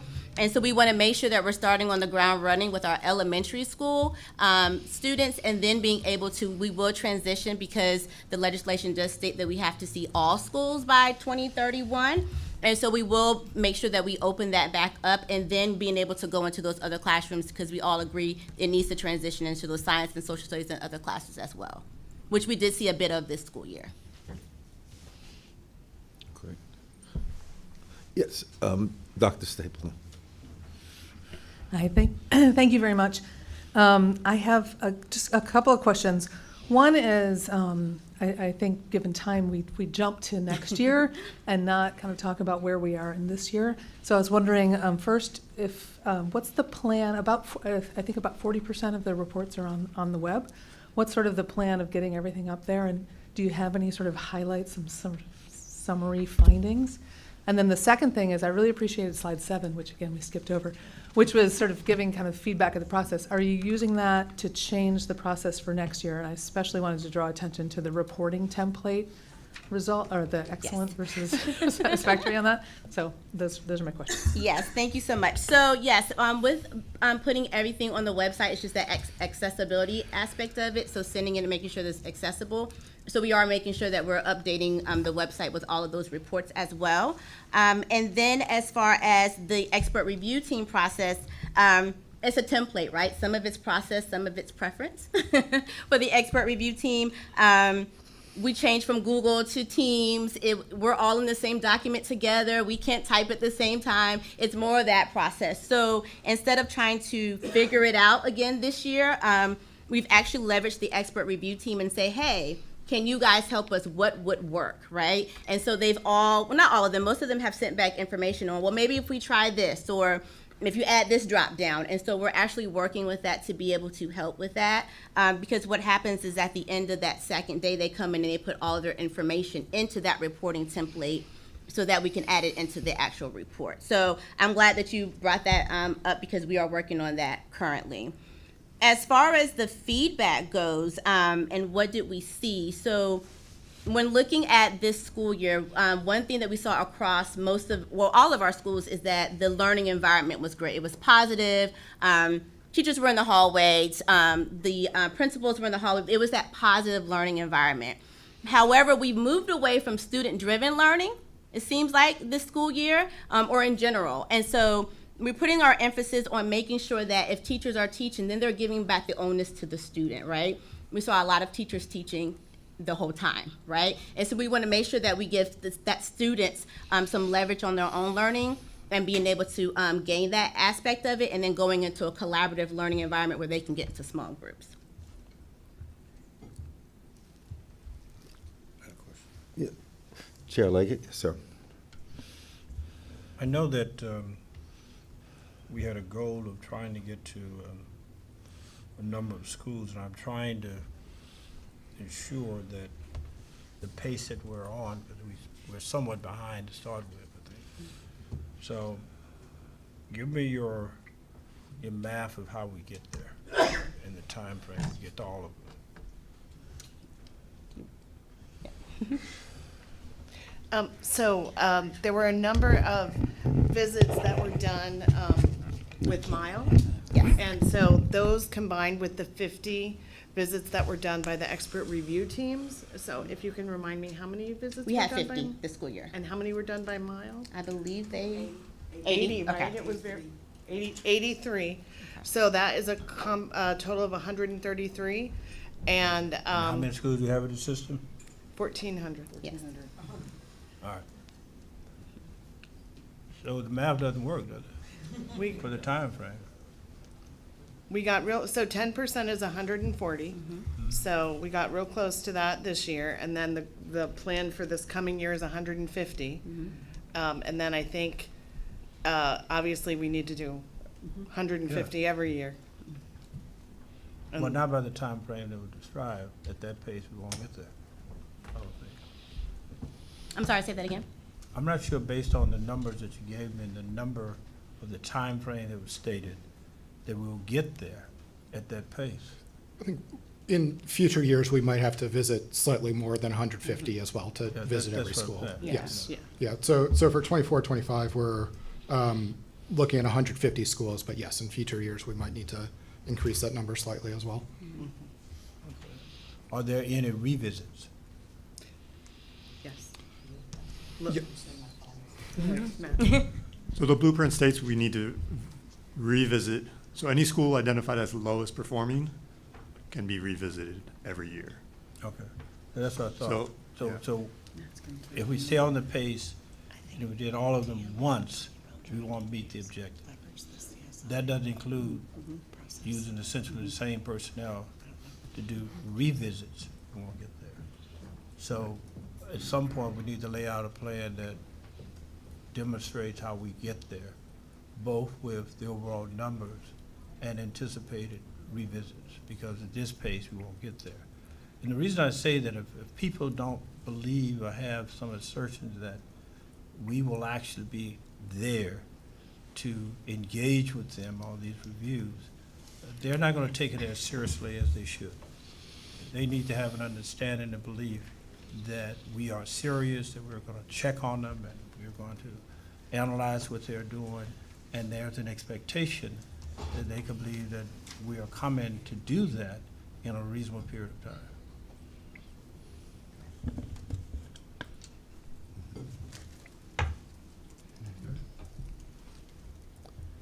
Any additional comments? Okay, very good. Thank you so very, very Thank much. Nicely done. Phil, you can stay. Next, we're going to talk about LEA blueprint implementation. We're going to bring you an update, and Phil Lasser will stay here, and Emma Pellerin will join him at the table.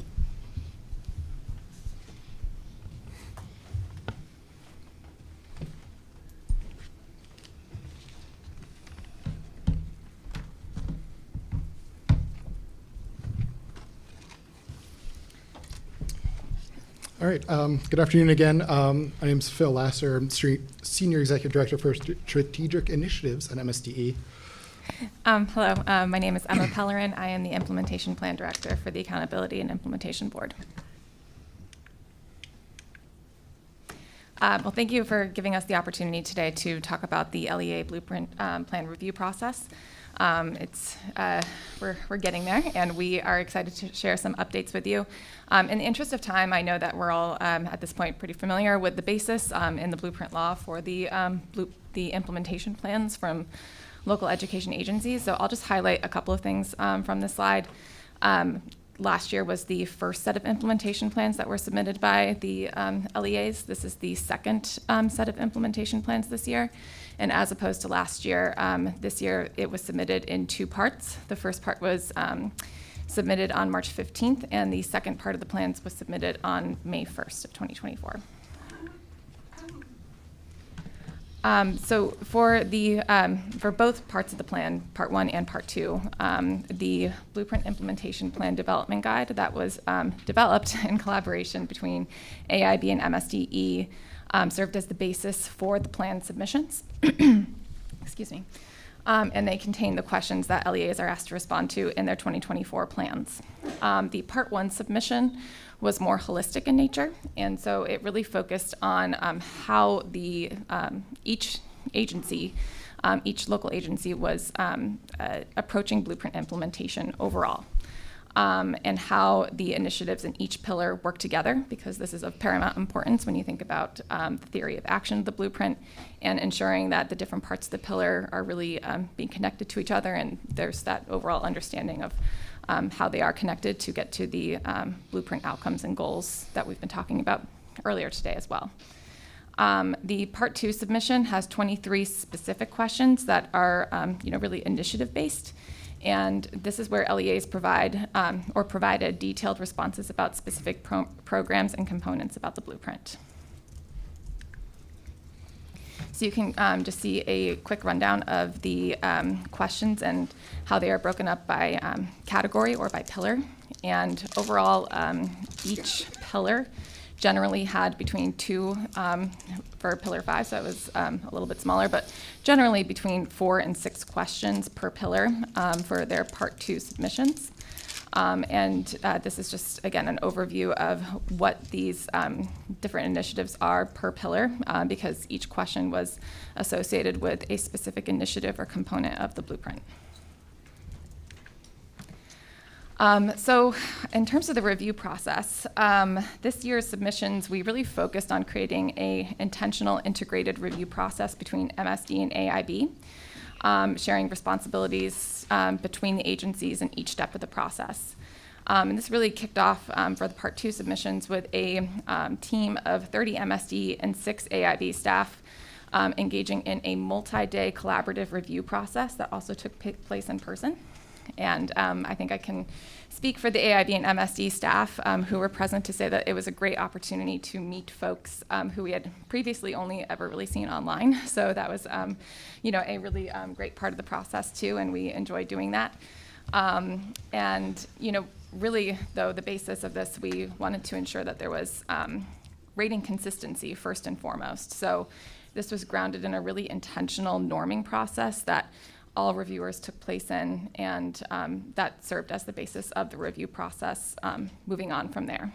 And each component of each LEA Blueprint Implementation Plan was ultimately reviewed by at least 5 reviewers across AIB and MSDE. From there, the reviewers rated the submitted plans against the criteria for success. And just as a reminder, the criteria for success is developed by MSD and approved by the AIB. So those were rated against the published criteria for success, and the reviewers also provided feedback related to areas for glows, I guess you could say, things that worked really well in the responses, and then also identified where the responses did not meet the criteria for success and would need to be revised to meet the criteria for success.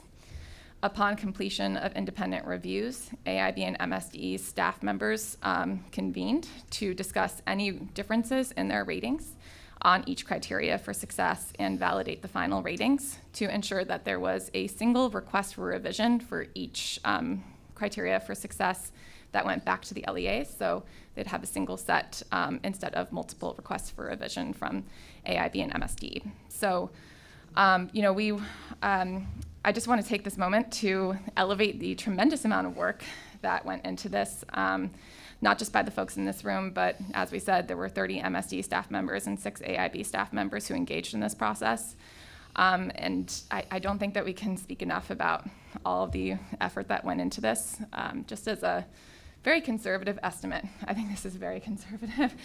It took about 10 hours to just review each plan, and that's just to review it. Then there's also the process of consolidating the requests for revision, getting them into a single clear statement that identifies what the criteria for success, what was missing from that, and ensure that it is clearly conveyed back to the local education agency staff. And from there, they are also resubmitting plans, and we will be working with them here on out. But 10 hours, 24 plans, it's a lot of time. And that's not even, really capturing all of the effort that has gone into this. So, I think we just really wanted to take this opportunity to, again, thank the staff who participated in this and recognize their efforts. So I'll pause here and go over. Absolutely. And in addition to all of the staff time from MSD and AIB, one of the things we want to call out here is all of the work that the LEAs have been doing as well. That we have a lot, there were some big common themes that came out from reading all of the different plans and highlights of successful blueprint implementation and change that's really there so far as well. So just wanted to call out a couple of these to recognize what is happening on the ground in the districts and in the schools. One of the things that really came across in the plans is there is a strong dedication to establish or expand partnerships from the districts to outside organizations.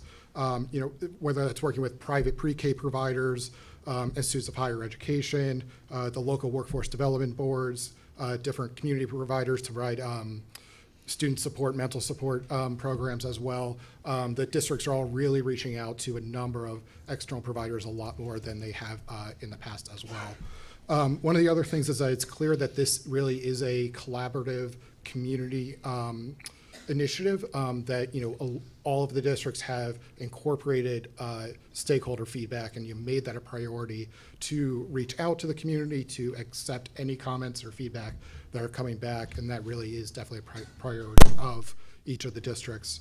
The other thing, definitely see that there's collaboration within the districts, that different departments within each district are talking to each other. There's silos breaking down there as well. One of the things really tangible for students is that there is that expanded access to opportunities for students for pre-K, for career counseling, for dual enrollment. These are things that we are seeing the results of so far as well.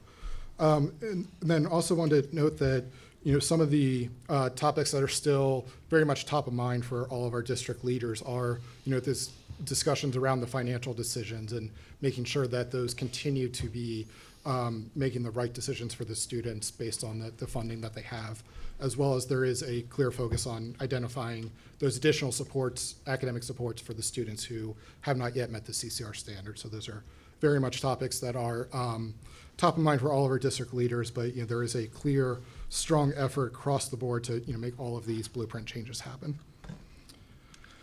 And so going forward with the reviews, with the LEA Blueprint Implementation Plan reviews, just to give a status update of where we are.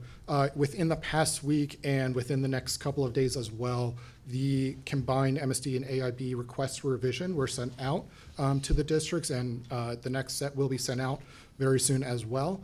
And so within those documents, each LEA was asked to revise their responses a little bit to make sure that they meet the published criteria for success, so that the AIB board can approve those plans as well once they are finally submitted. So the districts each have about 3 weeks to revise their plans, resubmit it to MSD and AIB. We will again take a review of all of those and work with the LEAs to make sure that they do meet the criteria, or continue working with them to see if there's additional resubmissions that need to happen as well. But the goal is that as MSD and AIB staff, we are able to recommend that all parts of this plan have met all of the criteria, so that the AIB can consider them as well for approval. And last thing we want to talk about is that blueprint implementation really is very much a ongoing process. This is not a one-stop, districts submit their implementation plan and that's the last time we hear them for a year. MSD AIB is very much dedicated to providing ongoing guidance and support for whatever they need to make sure that the blueprint does get implemented with fidelity. Listed out just a couple of the initiatives that are coming forward. One of the big things, the AIB's Phase 2 Technical Assistance Grant is getting started July 1, so next week, with those focus areas, focus on resource allocation, the Phase 1 grants for strategic facilitators, which has all had great reviews from that so far, career ladder, CCR pathways, pre-K expansion. Some of the other resources as well coming from MSD are CCR Supports Guidebook, which we will talk about in the next presentation, Expert Review Team, Community Schools Guidebook is coming out, and again, that MSD and AIB are working very much closely with all of our districts, weekly or monthly, anywhere in between, to provide whatever is needed. So this is very much a collaborative effort between everyone involved. And with that, we will open up for questions or discussion. Excellent. Floor is now open for questions. Okay, excellent. Well, thank you so very much. This was very, very informative. Thank you. Thank you. Thank you. A lot of good work, a lot of hard work. Goodness.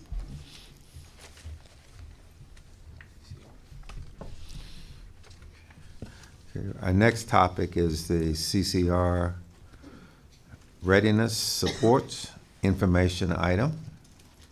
Yes, and Mr. Lash is going to remain at the table, and he doesn't get to go anywhere. And joining him will be Richard Kincaid and Dr. Antoine Hickman.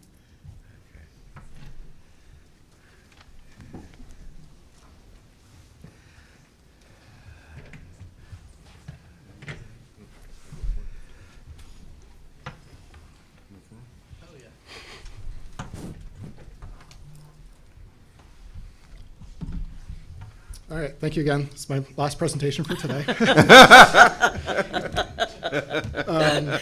Yes, so we now want to share information on some of the work MSC has been doing related to our college career readiness supports and how we are helping support the districts and schools, especially for those students who have not yet met the CCR standard. And if my colleagues want to introduce themselves as well. Good afternoon. I'm Dr. Antoine Hickman. I'm the Assistant State Superintendent for Early Intervention and Special Education Services. Hello, I'm Richard Kincaid. I'm the Senior Executive Director, Office of College and Career Pathways. Thanks. So real quick, I know we have seen this slide before, but just want to regroup that, again, to set the stage of the CCR standard is one of the key components of the blueprint, where the blueprint legislation details that the CCR standard should be that metric that allows students to succeed in entry-level credit-bearing college courses. And the goal is that students meet that CCR standard at the end of their 10th grade year. And so in January, the state board voted to adopt the specification of the new CCR standard.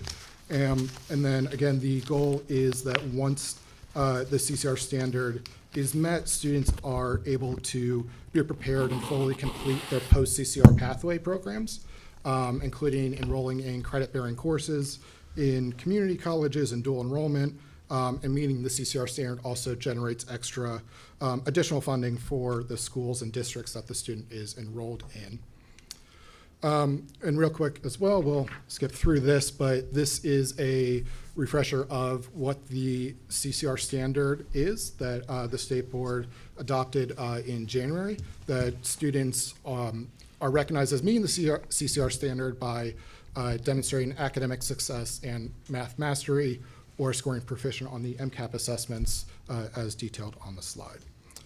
And with that, I will turn over to Dr. Hickman now to discuss some of the initiatives MSD has been working on to related to our CCR supports for those students who have not yet met the CCR standard, and how we are supporting those students in those schools.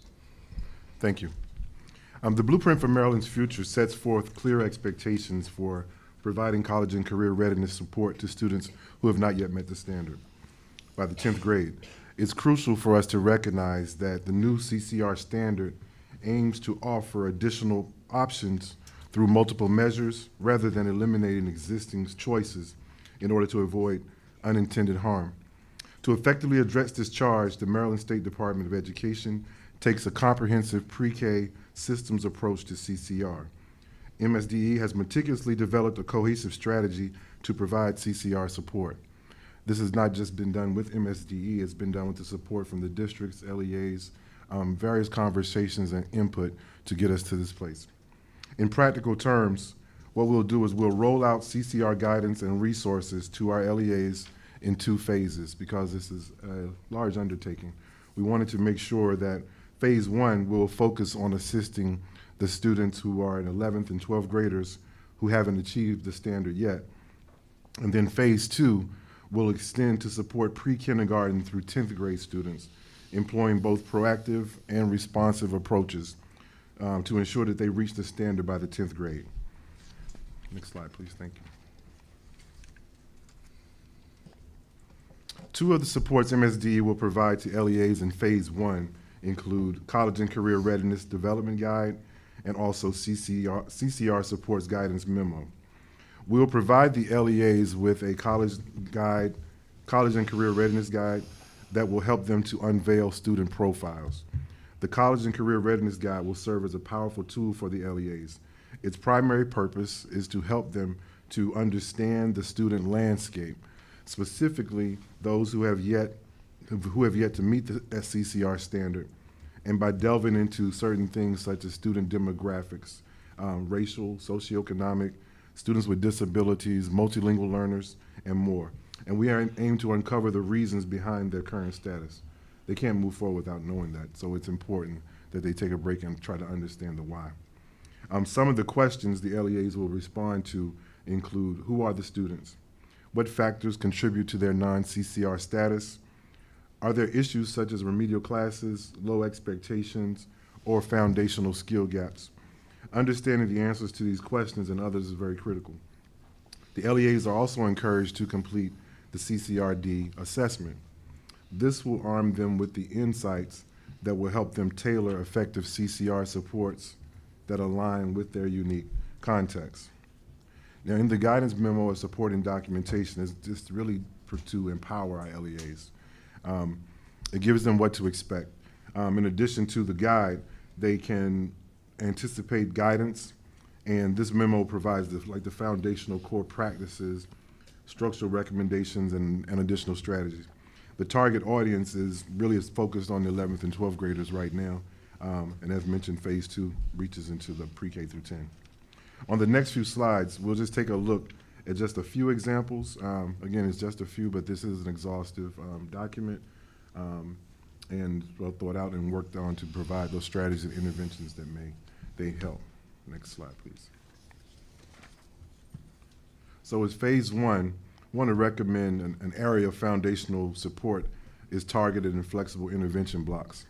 While this is not new information for many, it can be very helpful. This guidance will help to provide, just to foster reflective thinking and offer alternative approaches to propel our efforts forward. The targeted and flexible intervention blocks help to ensure that there is dedicated time in the schedule during the day for our students to be flexibly grouped to receive remediation and enrichment. We're encouraging this, the implementation of common formative and assessment and common formative and common summative assessments align with the educational standards. By analyzing the performance data, we can tailor the interventions effectively. To reduce group size, let's imagine an all hands on deck approach where staff members are deliberately matched to student groups, most likely to benefit from their expertise. To achieve this, school leadership must be flexible in restructuring their staff roles. Lastly, collaborative teaching teams. Within each team, we recommend organizing teachers who share content or students. Additionally, staff members who actively support instruction during these intervention blocks. So to facilitate collaboration, we also encourage identifying a facilitator, making sure that there's regular meetings and regular assessment times, looking at the data and structuring the meetings so that they can inform the decisions and drive the action plans.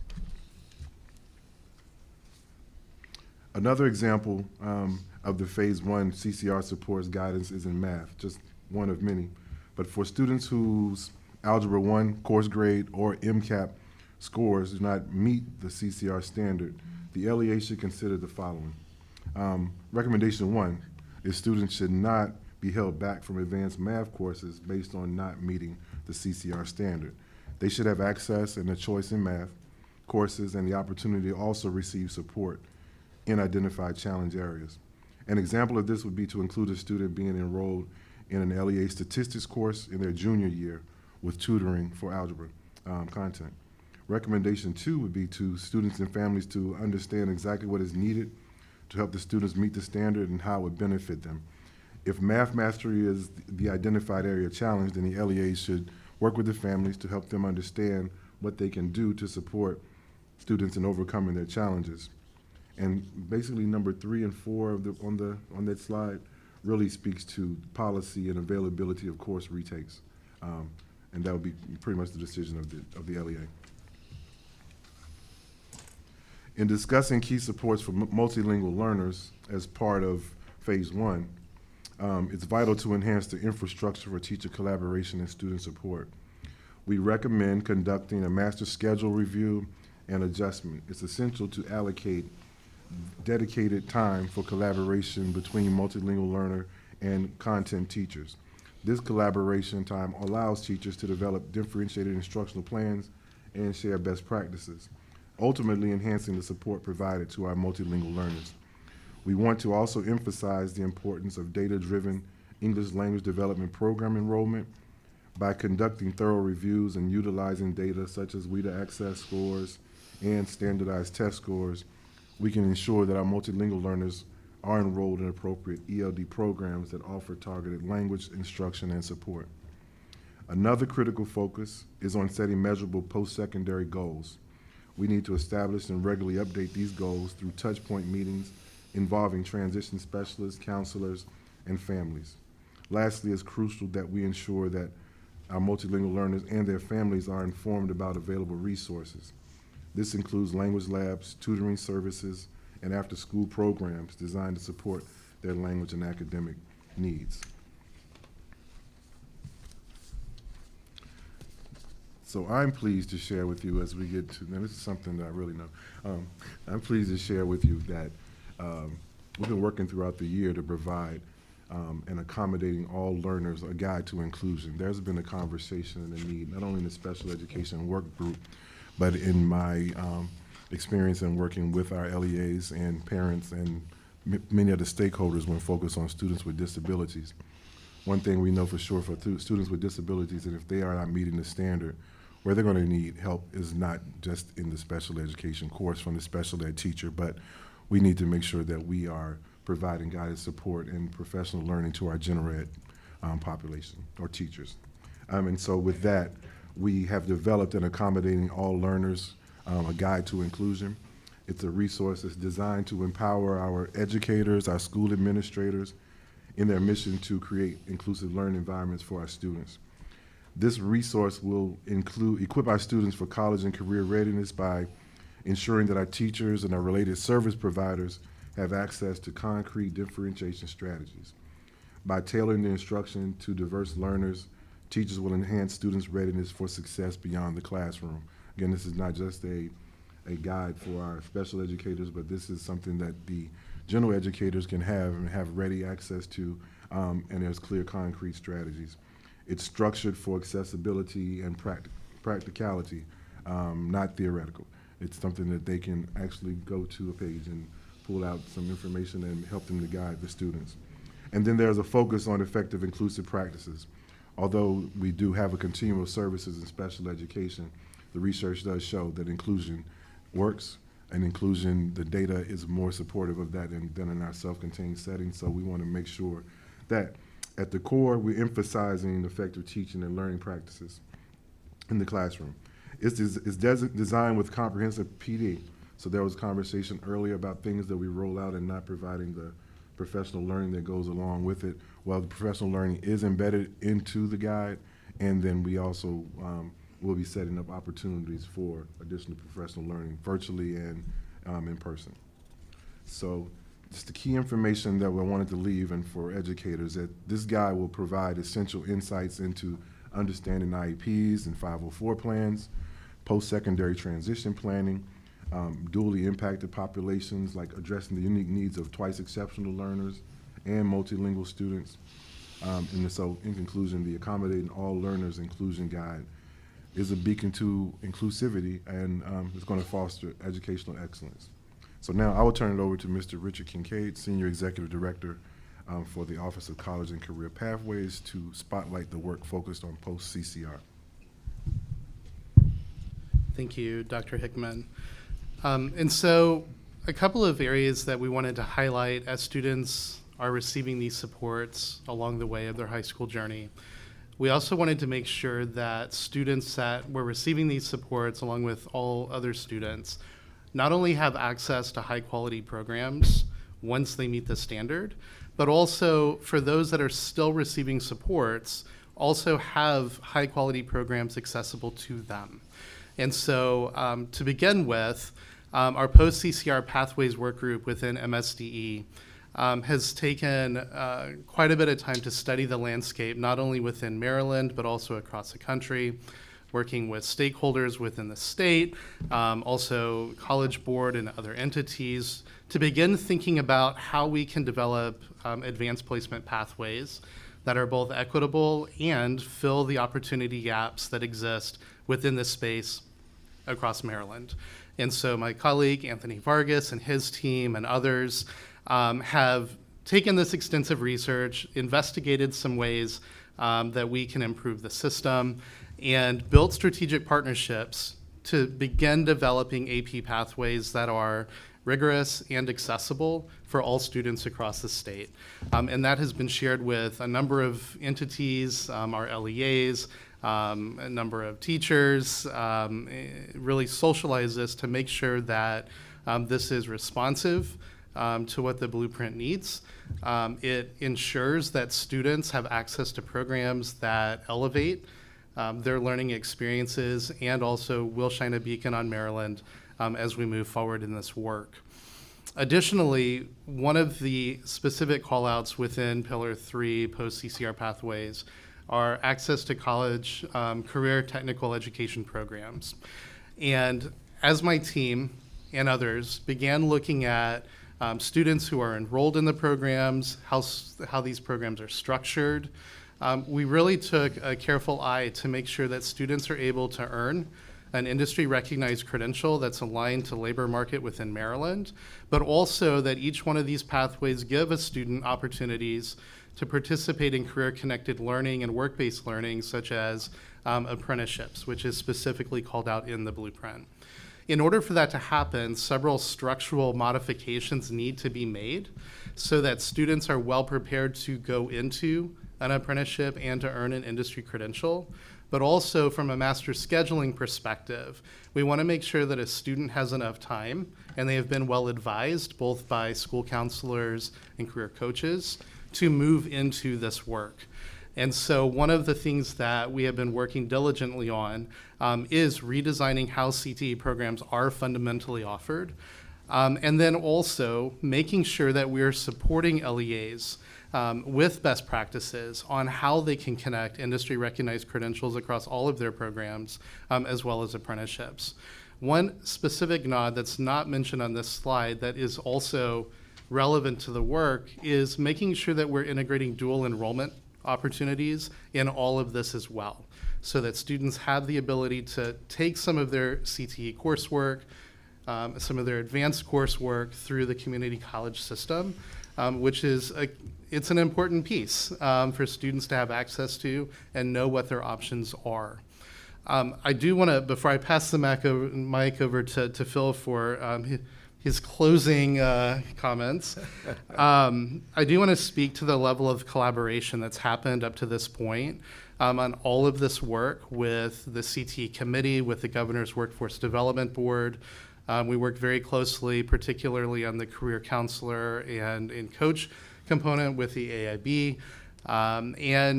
And the only way that we are truly able to move a system of this size in the direction that we need it to go is to make sure that we have the right people at the table to make decisions, to collect what the pain points are, and then to figure out how to overcome those. And so this has been, well socialized, continues to be well socialized, and I look forward to all of the work over the next year as we really roll this out to the benefit of students.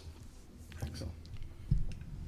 Thanks. And so now just want to bring it back that looking forward at this point as well, MSCE will continue to work as quickly as possible, but making sure that we move at the speed of trust, that we continue these collaborations, as Richard was just talking about, that we continue the extensive research that we have been doing, and make sure that we really are bringing forward any best practices forward in any of the work that we do provide. But looking forward in the next couple of weeks of some of the tangible resources that MSC has coming out are that within July, we plan on distributing a updated set of frequently asked questions around the CCR standard and how districts should be implementing that, different, very specific rules around that. The questions have come up. The CCR development guide, the supports guidance that Dr. Hickman talked about, as well as 2 documents related to the post-CCR college preparatory pathways as well. Those will all be coming out within July. And then a little bit later this fall in September, the next CCR supports guidebook will be released, as well as the Accommodating All Learners Guide to Inclusion. So all of that is to come in the very near future. And as I said earlier as well, MSC is going to continue to work to provide whatever resources it can to support the districts in the blueprint implementation. And for my last time today, open up for any questions or discussion on this as well. Okay. Very good presentation. Floor is now open for questions, clarification. Ms. McCusker, and then Mr. Greer. Thank you, and thank you for the work for the presentation. I had a couple of quick questions. A lot of what we're talking about in supporting students and these strategies are very human resource heavy, and we are human resource light in schools. So I think it's imperative that we figure out ways to get the human resource capital we need into schools and keep them there, that it's going to be a critical component of pretty much everything we do. And we can put out these things that say you can do this and you can do this and you can do this, but when we don't help to solve the fundamental problem of having the people to do it, it's only so helpful. But I just wanted to lift that. And I also had a question about, you said you have a guide on slide, let me go back. It was before CC, it was before CTE. Yeah, it was the guide to inclusion and strategies for inclusion. And you talked about having content, having information there for the different academic contents. Is there any information for related arts teachers, PE, music, theater, any of those disciplines? Because those teachers also see students who are in the inclusion model and would benefit greatly from resources to help them to also meet those students' needs. Those teachers are also reading 504s and IEPs, so it would be very helpful if those strategies could also be extended to all teachers, paraprofessionals, everyone who works with children and has to accommodate and differentiate their instruction to meet their needs. I'm sorry, I didn't call that out, but in terms of all teachers, general ed, special ed, as well as our related service providers, and we want to make sure that we engage all the content. So I'll make sure that we be able to tease that out as well. Okay, thank you very much. I appreciate it. And I look forward to seeing CTE grow, because we need more slots for students to be able to access these programs. So thank you very much. Yes, absolutely. Mr. Greer? In the words of the great Mr. Robinson, Ms. McCusker stole my thunder on the human capital point. Reiterating that, I think that's incredibly important to note. We need to get the human capital right because this is human capital intensive. I also noticed, and I didn't start. I started with a joke instead. Applauding this, applauding this team. You guys have a huge change management effort ahead of you in this work, and this is good work. This is a good start. This is important. Thank you. And then I know this is not fully comprehensive, and we said that. I was curious as to why we didn't name, especially in the mathematics slide, tutoring as an opportunity to press. So school systems that are partnering with tutoring programs, we see that as one of the top ways to remediate after COVID loss. I'm sure that's another way to begin remediating here and to build on that human capacity need if we're working with organizations outside of schools. So would love to see that as an opportunity, especially pressed forward.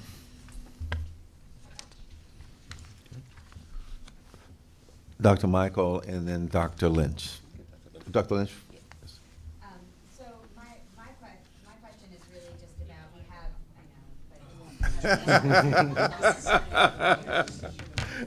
this morning. Yeah.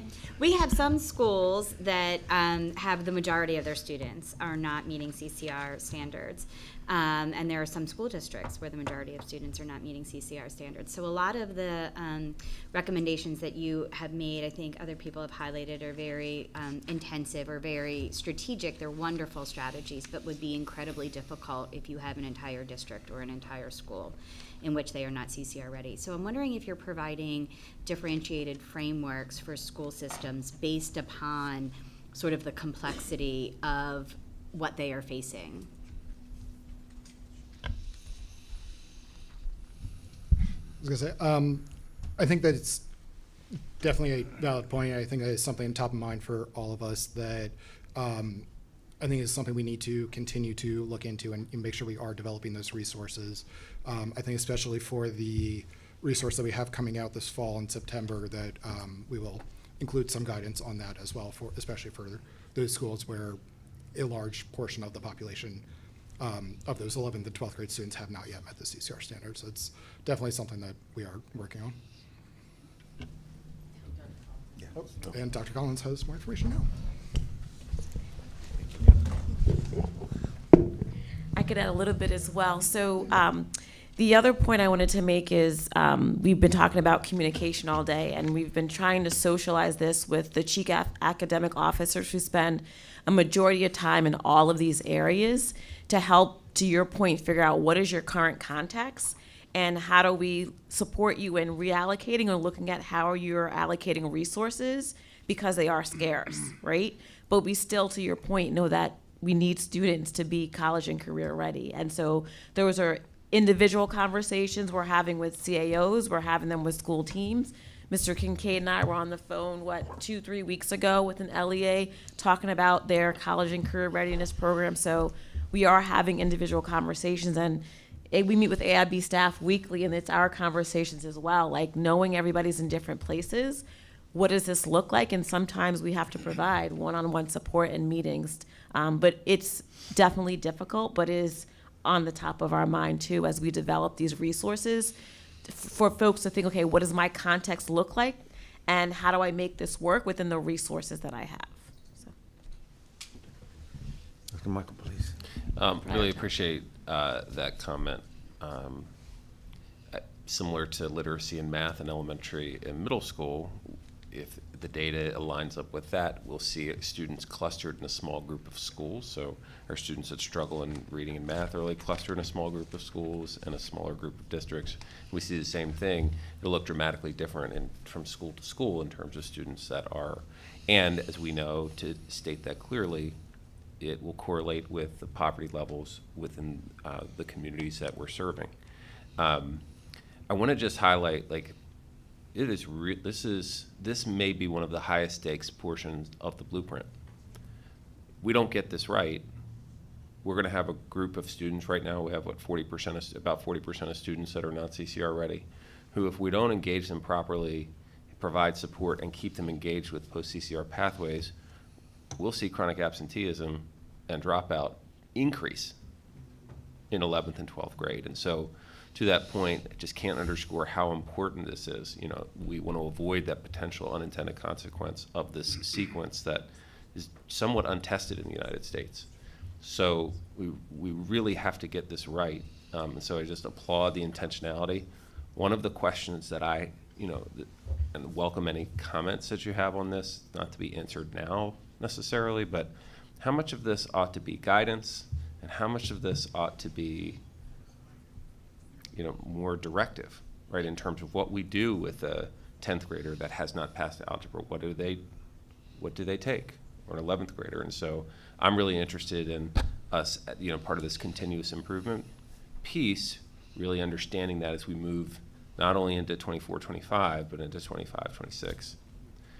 I think the second thing that I am really interested in, we have there's no funding stream for students that don't meet the CCR standard, and it ought to be that way, right? We shouldn't be rewarding or, but we have to figure out, we have to make sure that, and one of the things that I'm interested to understand is, are the resources here to match the policy and the programmatic side of what we must do to be successful here? And so I'm interested to hear what our folks on the ground are saying about this, because this will, in many ways, make or break this pillar of the blueprint, whether we can get students who are not CCR, who have not met the CCR standard, keeping them engaged and getting them on that pathway.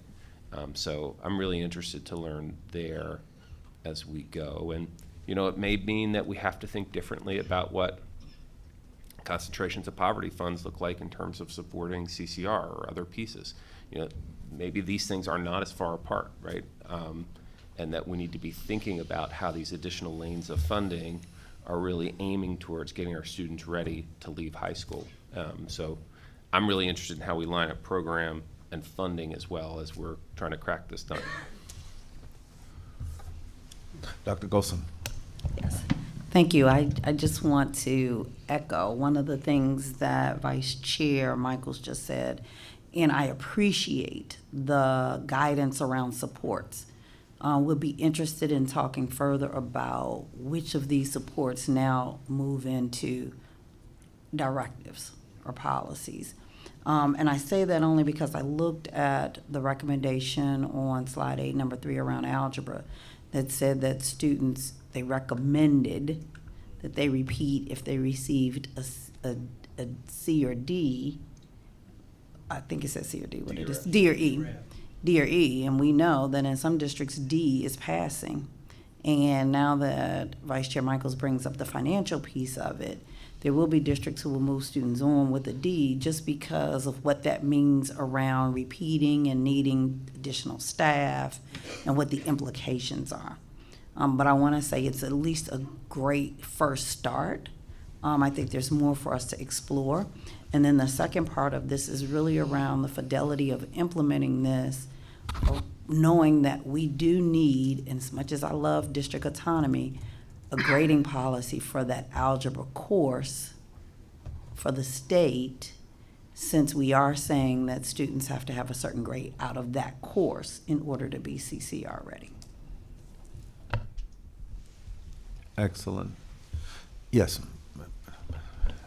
I think the last few comments have been extremely astute, and I think they've covered so much of it. I guess the one thing that's been percolating in my mind is, what's been presented is a list of kind of theoretical constructs for how we can address the challenges. I have to imagine within the state there are high schools that are at least trying to address this already and are having some positive traction. So, it does seem like trying to dig in a little bit further with some of those, with some of those strategies that actually, aren't just theoretical and on paper, but like actually have been deployed, and there are people that are working on it and can help you unearth and uncover, well, these are some of the challenges, these are the staffing problems, these are things where additional funding could have been, really, momentous in trying to move things forward, and really like digging into some real life case studies. And maybe it's not in Maryland, maybe it's, somewhere outside of the state, but I have to imagine there are some high schools in the state that are doing some aspects of this well, and trying to understand better what they're doing and how we can learn from that and really leverage that real life experience to translate it to something that is more actionable, or at least provides us a means of like not starting from ground zero and having some frame of learning as we move forward for the rest of the state. Thank you, Dr. Miko. Dr. Wright, you were going to comment. Yeah, I think your point is well taken, and I just want to add on to that this has got to be seen as a pre-K through grade 12 strategy. So I appreciate that there are high schools that are knocking it out of the park. We need to look at our middle schools that are knocking it out of the park and our elementary schools that are knocking it out of the park, because we can't wait till they get to high school for them to all of a sudden not be identified as CCR ready.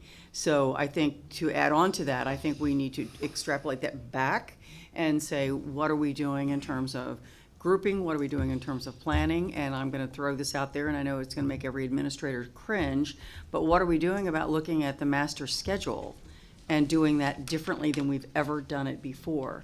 Because I think that's the hardest nut, I think, in schools to crack, is to get people to look at that master schedule differently and to look at their staffing differently, whether it's an elementary school, a middle school, or a high school. So I just think as we think about all this work, I don't want our secondary friends to feel that this is all on their shoulders, because I really think this really starts in pre-K with what we're doing to build. Because my goal would be to have, by the time the children reach 10th grade, this isn't even an issue, that all children will be college and career ready because they've had that foundation of what they needed from pre-K through grade 10. So I know we keep saying this is college and career ready, and that automatically thinks of secondary, but there's a whole set of years before they even get to that point. So I think your point is well taken. We need to identify those big proof of concepts earlier on too. Some comments? Yes, Ms. Jang. Yes, I do have one comment about this communication. We all agree that it's very important. I know some people might more receptive of reading a lot of written material, but is there any quick video to kind of forecast and for people in different languages too?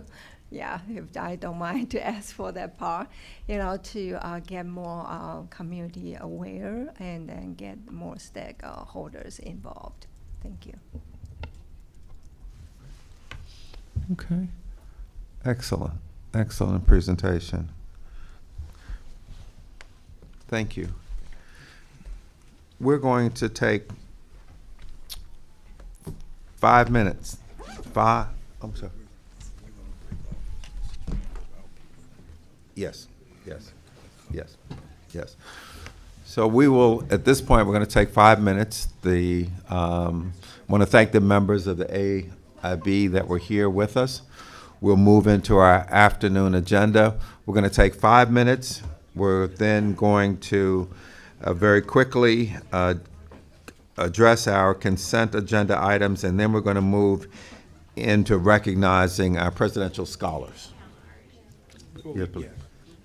Before we depart, let me again thank all of the AIB members for being here today, and thank all of you for attending and being part of this. Let me acknowledge again the great work as chair, Mr.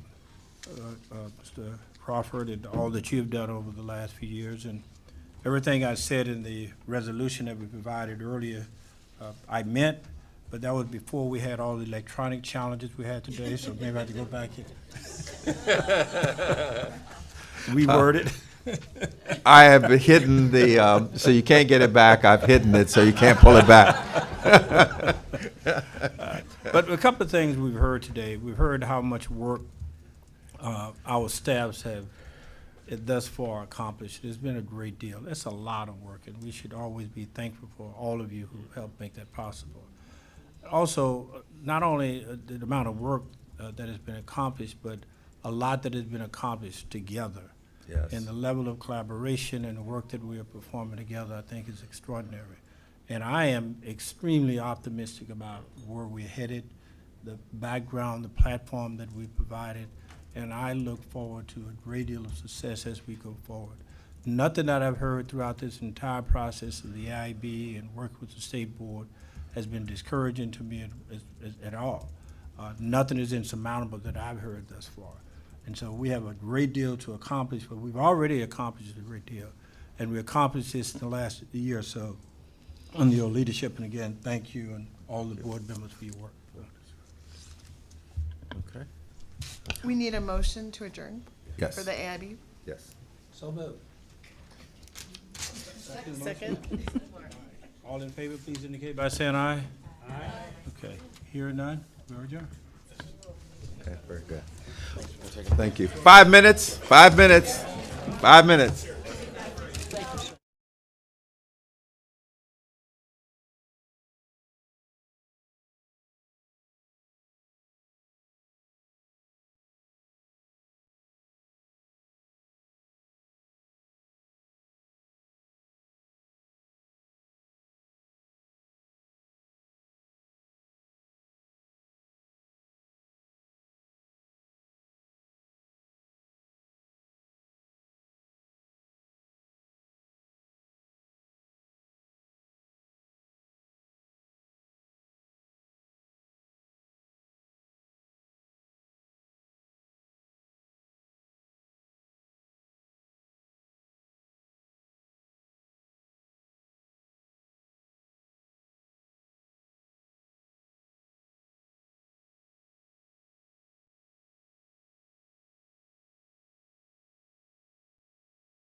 Okay.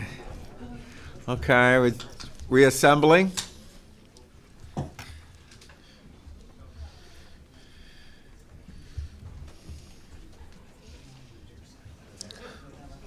Great meeting. Let's see. There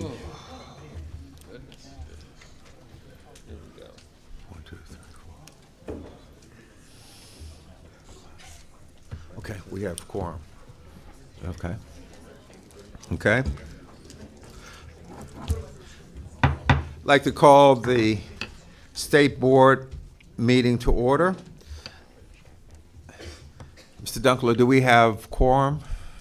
I think so. Okay, excellent, excellent. We're going to quickly move into our consent agenda items. We have 5 items.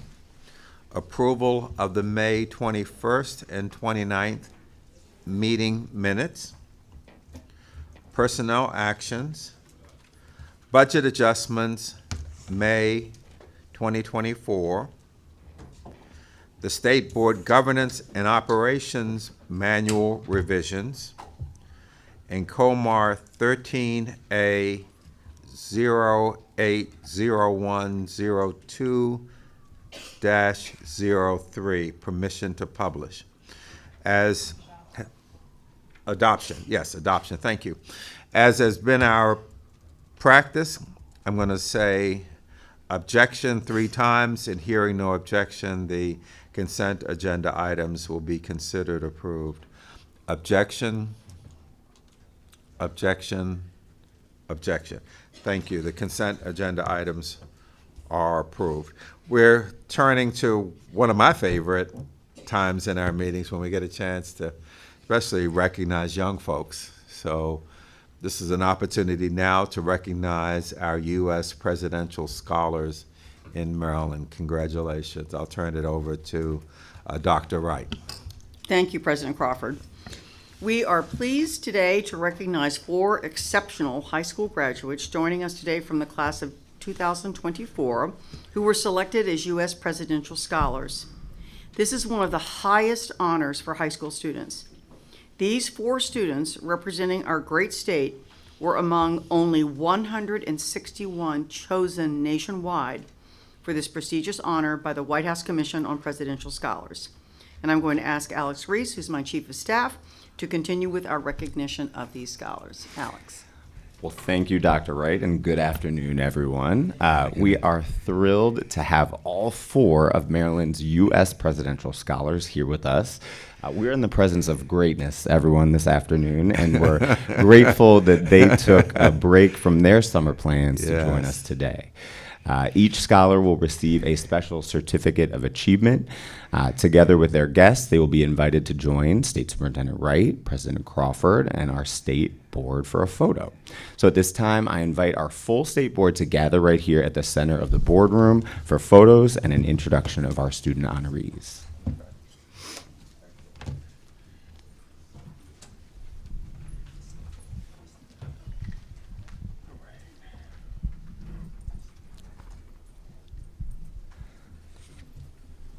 All righty.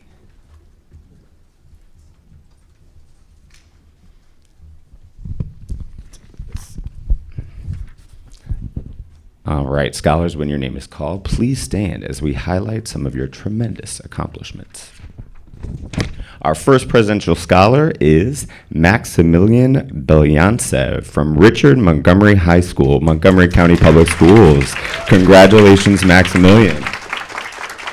Maximilian's extracurricular activities have included serving as editor-in-chief of the school paper and an online philosophy journal. He was president of his high school's philosophy club and Distributive Education Club of America, DECA. Maximilian interned for the Tacey Foundation, served as director of communications and public relations for Sami Saeed, student member of the board campaign, and was a Coolidge senator for the Calvin Coolidge Presidential Foundation. He is from North Potomac. This fall, Maximilian is headed to Columbia University to study economics. Congratulations, Maximilian. Come on down.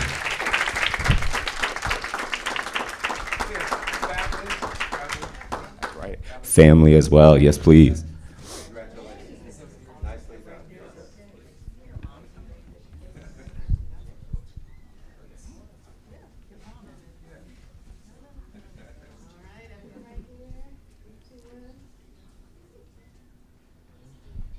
one more round of applause for Maximilian. Congratulations. All right, our next presidential scholar is Angelina Shu, also from Richard Montgomery High School in Montgomery County Public Schools. Congratulations, Angelina. Angelina is the recipient of the President's Environmental Youth Award for co-founding Compostology, a nonprofit that funds and collaborates with schools to compost and donate food. During her years at Richard Montgomery, she was president of the Maryland Association of Student Councils and Advocacy Initiatives Director for the Montgomery County Regional Student Government Association. Angelina is from Boyd's. She will attend Harvard College this fall to study environmental science and public policy and economics. Congratulations, Angelina. Come on down.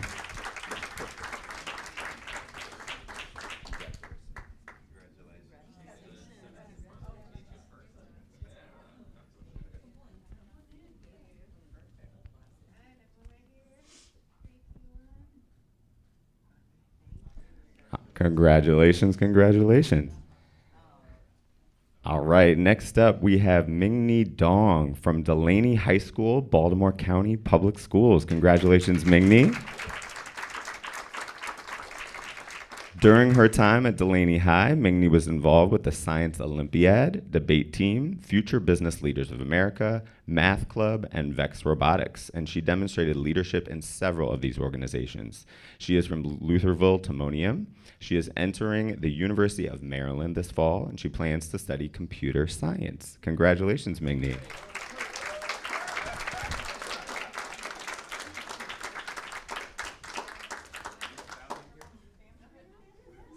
Please come on down.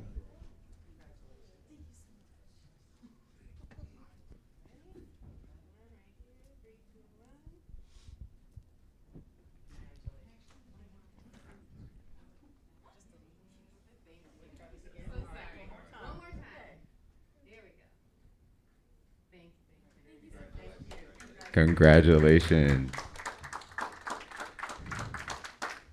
Last but certainly not least, our final honoree is Minal Khwaja from Wacomico High School, Wacomico County Public Schools. Congratulations, Minal.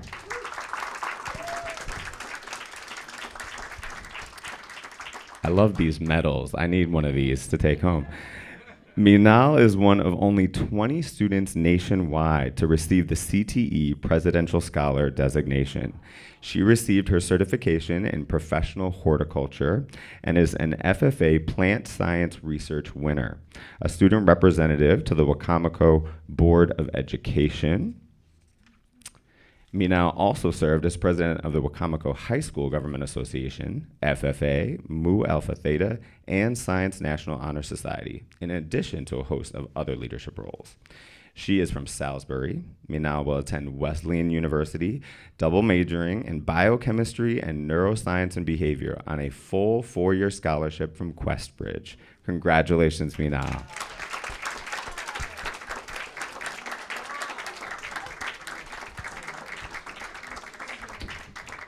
And Minal's entire crew is welcome to join us.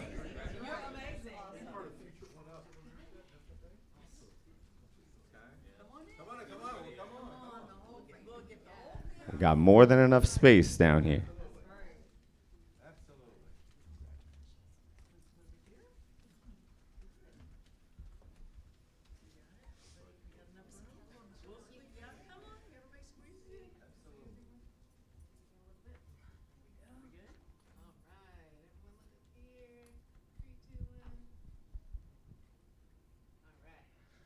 All right, and now one more round of applause for Minal.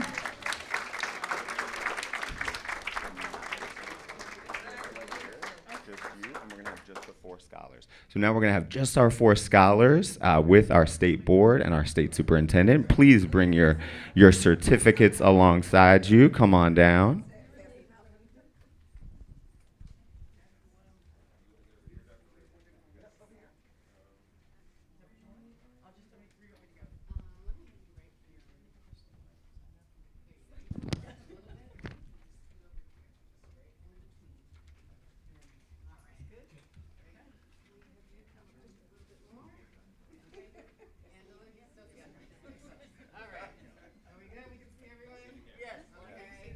Big smiles.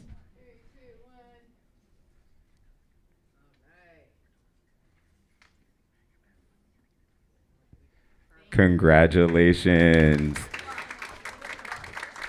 And board and State Superintendent Wright, you can take your seats. Scholars, your future is no doubt very, very bright. We thank you so much for joining us today, and we hope that you have the most success in your future endeavors. Thank you, thank you.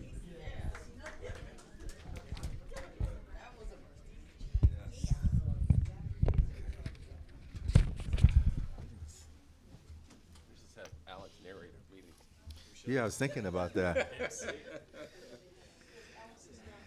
Yeah, yes. Yes, yes. Yeah, we needed that. Okay.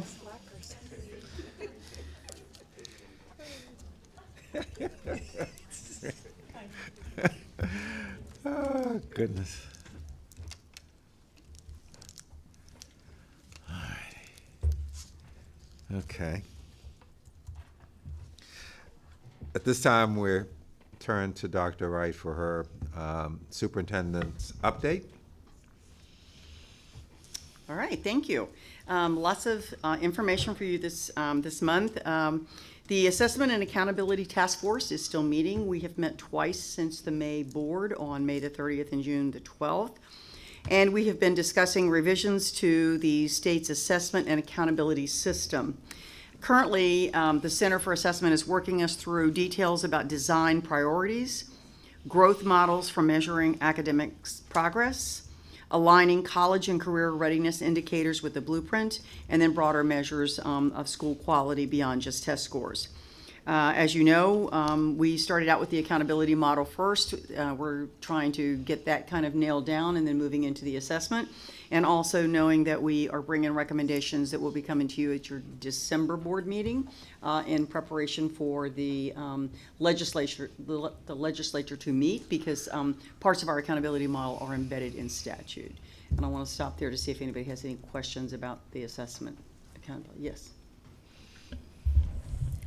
As we are taking a look at accountability on the state level, school-based accountability and rating systems, I think we have an opportunity at this time to also take a look at how we are doing accountability, specifically growth measures for teacher and building accountability on the state level. Our teacher accountability system goes back to Race to the Top, which was quite some time ago. Pieces of it are embedded in statute, but I think there are some practices that have become more like just an exercise in paperwork and are not necessarily affecting student achievement in the ways that we would like to. It's simply another thing on a teacher's plate.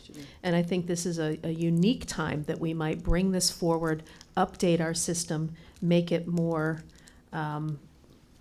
user-friendly, I guess, for teachers, make it more effective for children and teachers, and more connected to how we are going to rate schools. Thank you for that. This is the perfect time to be bringing this up, actually, because we're just starting to discuss all the design priorities. So thank you for that. I appreciate that. Yeah, thank you. The team was invited to attend a United States Department of Ed regional convening in Chicago, and it was focusing on supporting state action to advance education professions. It was the second of three that brought together leaders from 25 states, including, in addition, DC and American Samoa, to learn from each other on ways to increase educator compensation, expand access to high quality and affordable pathways in the education professions, and to increase educator diversity. Maryland and 4 other states, Delaware, Michigan, Illinois, and Massachusetts, were asked to do a presentation during this convening. And our presentation focused on how Maryland is elevating the teaching profession through the blueprint, including career ladders, teacher compensation, and national board certification. Our presentation, needless to say, was very well received and became a reference point, quite honestly. And there happened to be a USED deputy secretary that was sitting in the audience that I happened to know, who texted me and said, "Your team is amazing." So I gave them that immediate feedback. But really a shout out not only to the team, but also to Assistant State Superintendent Kelly Meadows and MSEA President Cheryl Bose, because they did the presentation together. Is Cheryl still here?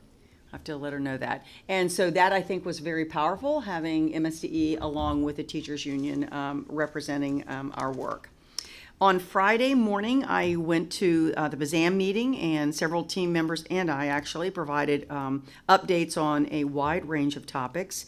And so we discussed not only the work of the Assessment and Accountability Task Force, but literacy and math initiatives for 24-25, and also our plans on the expert review teams, which is a different focus this upcoming year than it had been in the past.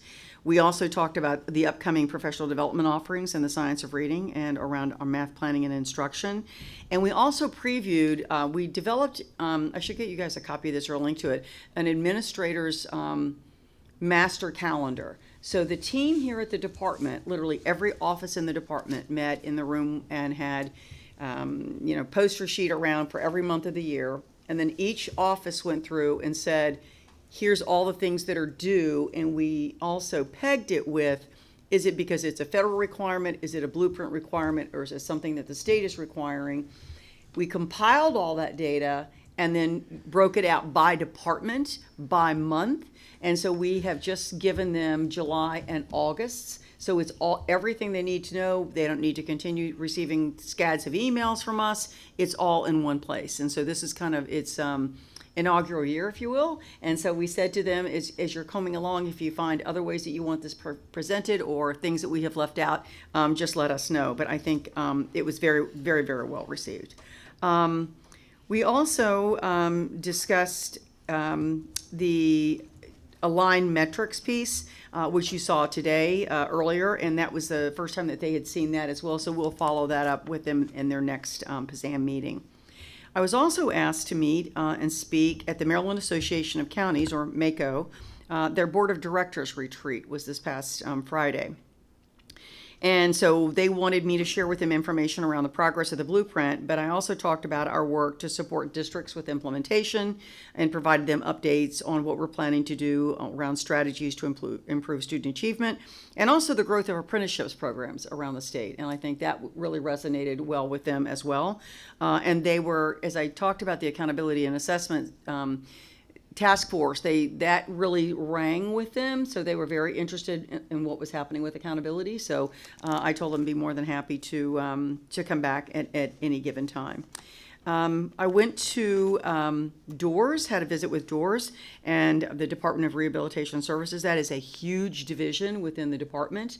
There are a number of people, and their work is really critical in supporting adolescents and adults with disabilities starting at age 14.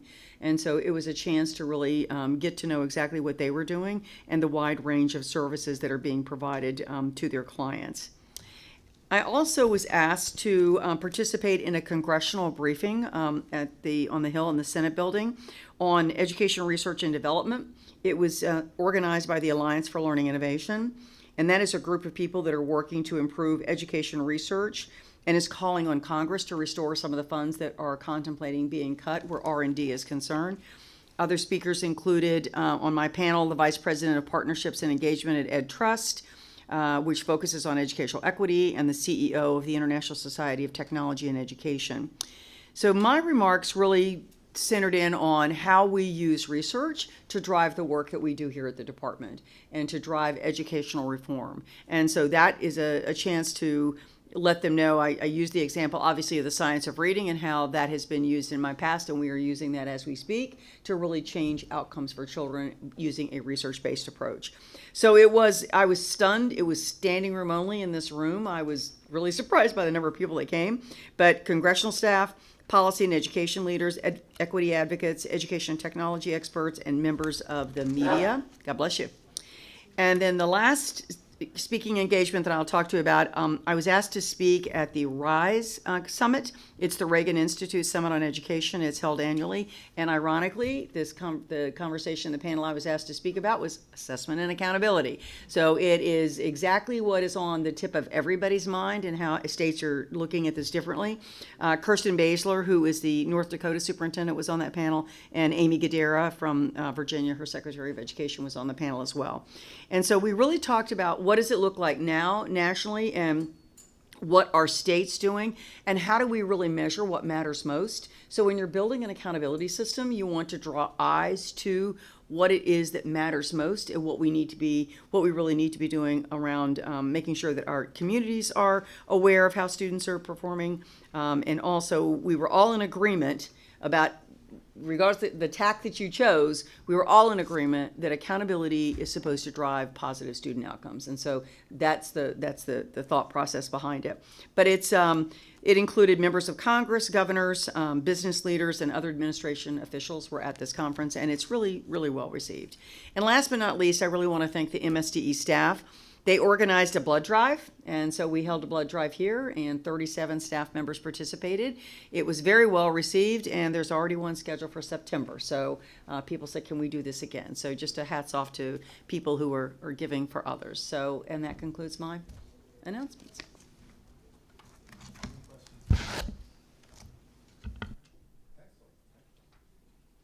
Thank you very much for the report. I have a question for the board. We have a number of permission to publish. I believe these COMAR items came before your committee, Ms. McCusker. And did you want to say something about them? I'm going to see if we can perhaps. Well, all of the COMAR came before the committee, and all of the COMAR, our committee recommends either permission to publish or, well, I think it's all permission to publish on this one. Yeah, it's all permission to publish, and we do recommend that the board grant permission to publish. We can certainly go through each one by one, but we are a little behind today, so I don't know if you want to take them as a group. I don't know if we're allowed to take them as a group, but we do recommend publishing. Thank you. With your permission, can we treat these as a consent agenda? If there are any particular COMAR items that you would want to have a discussion on, we can pull those out. But what we would do is we would reference, I think there are 4 of them individually, but we would treat it as a consent agenda.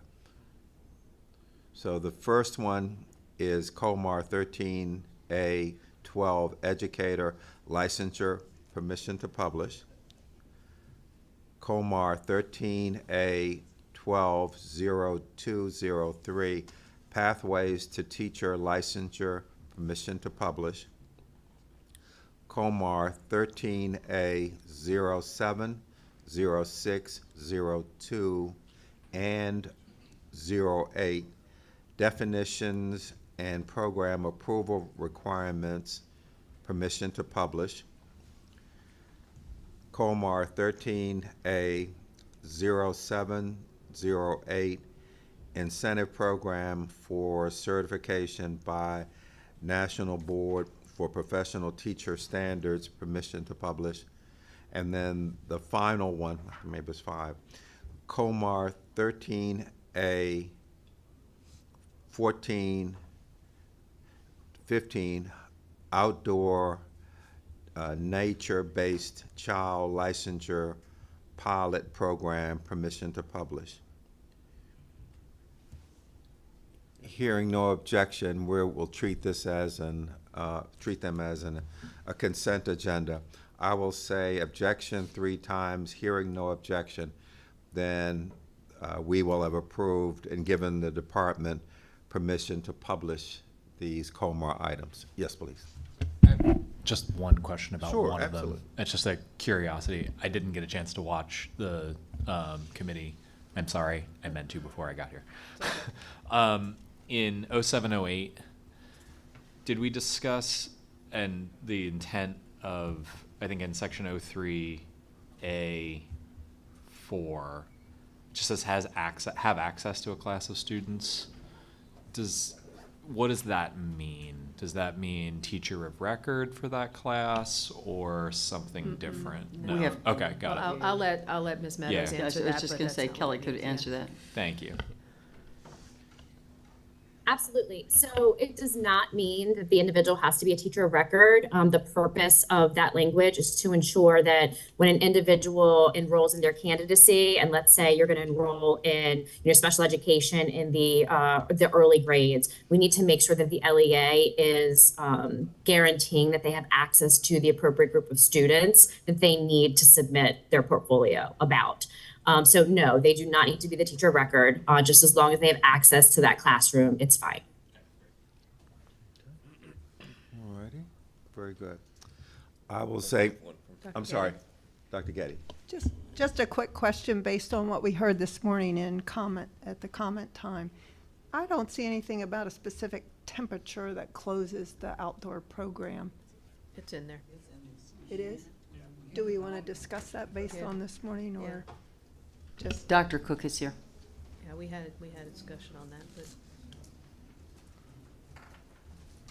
It's an index, but. Yes, so. Is that on? Yes, so the regulations do state that it follows our,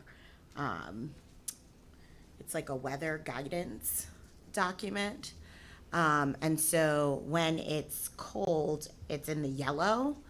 And so any yellow zone is cautionary. So we're stating in there that once it gets below 30 degrees wind chill or actual degrees, then children, 3 and 4 year olds, we're suggesting should not be outside for a full day, which could be 6 to 8 hour days outside in that weather. For the pilot, these are pilot regulations, and we hope to learn, as the legislation states, learn from the pilot program, and then continue the work group, who's been a pleasure to work with, continue to go back and revise these as we develop a full chapter of COMAR for this outdoor setting. Right now, the COMAR you're seeing in front of you is for the pilot, but we still need to write out all of the different regulations, which are very extensive and we could not do in a year's worth of time.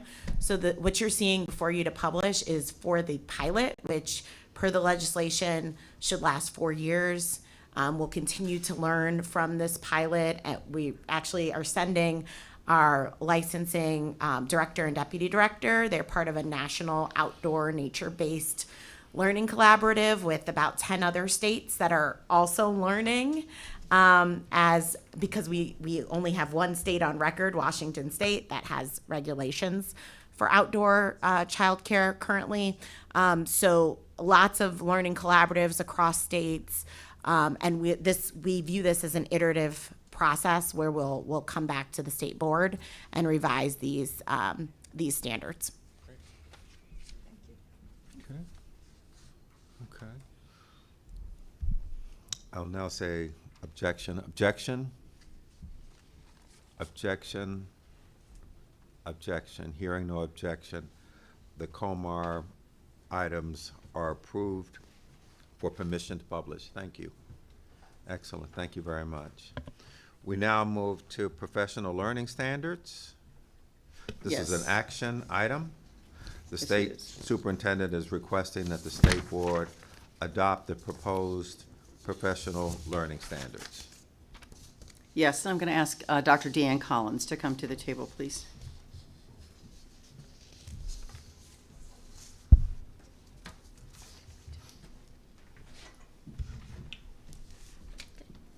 Good afternoon. I'm also happily joined by welcome Dr. Elise Brown. She joined 2 weeks ago? It seems like a month. Yeah. But she is our executive director of professional learning and high quality instruction materials. And so super excited. She's going to join me on the presentation. So we're going to share with you just some brief information about the landscape around professional learning, the learning forward standards that we would like for you to adopt. As you heard throughout today's presentations, professional learning is grounding a lot of the work that we need to do with our LEAs, and we need to make sure we have standards that we can utilize. So basically,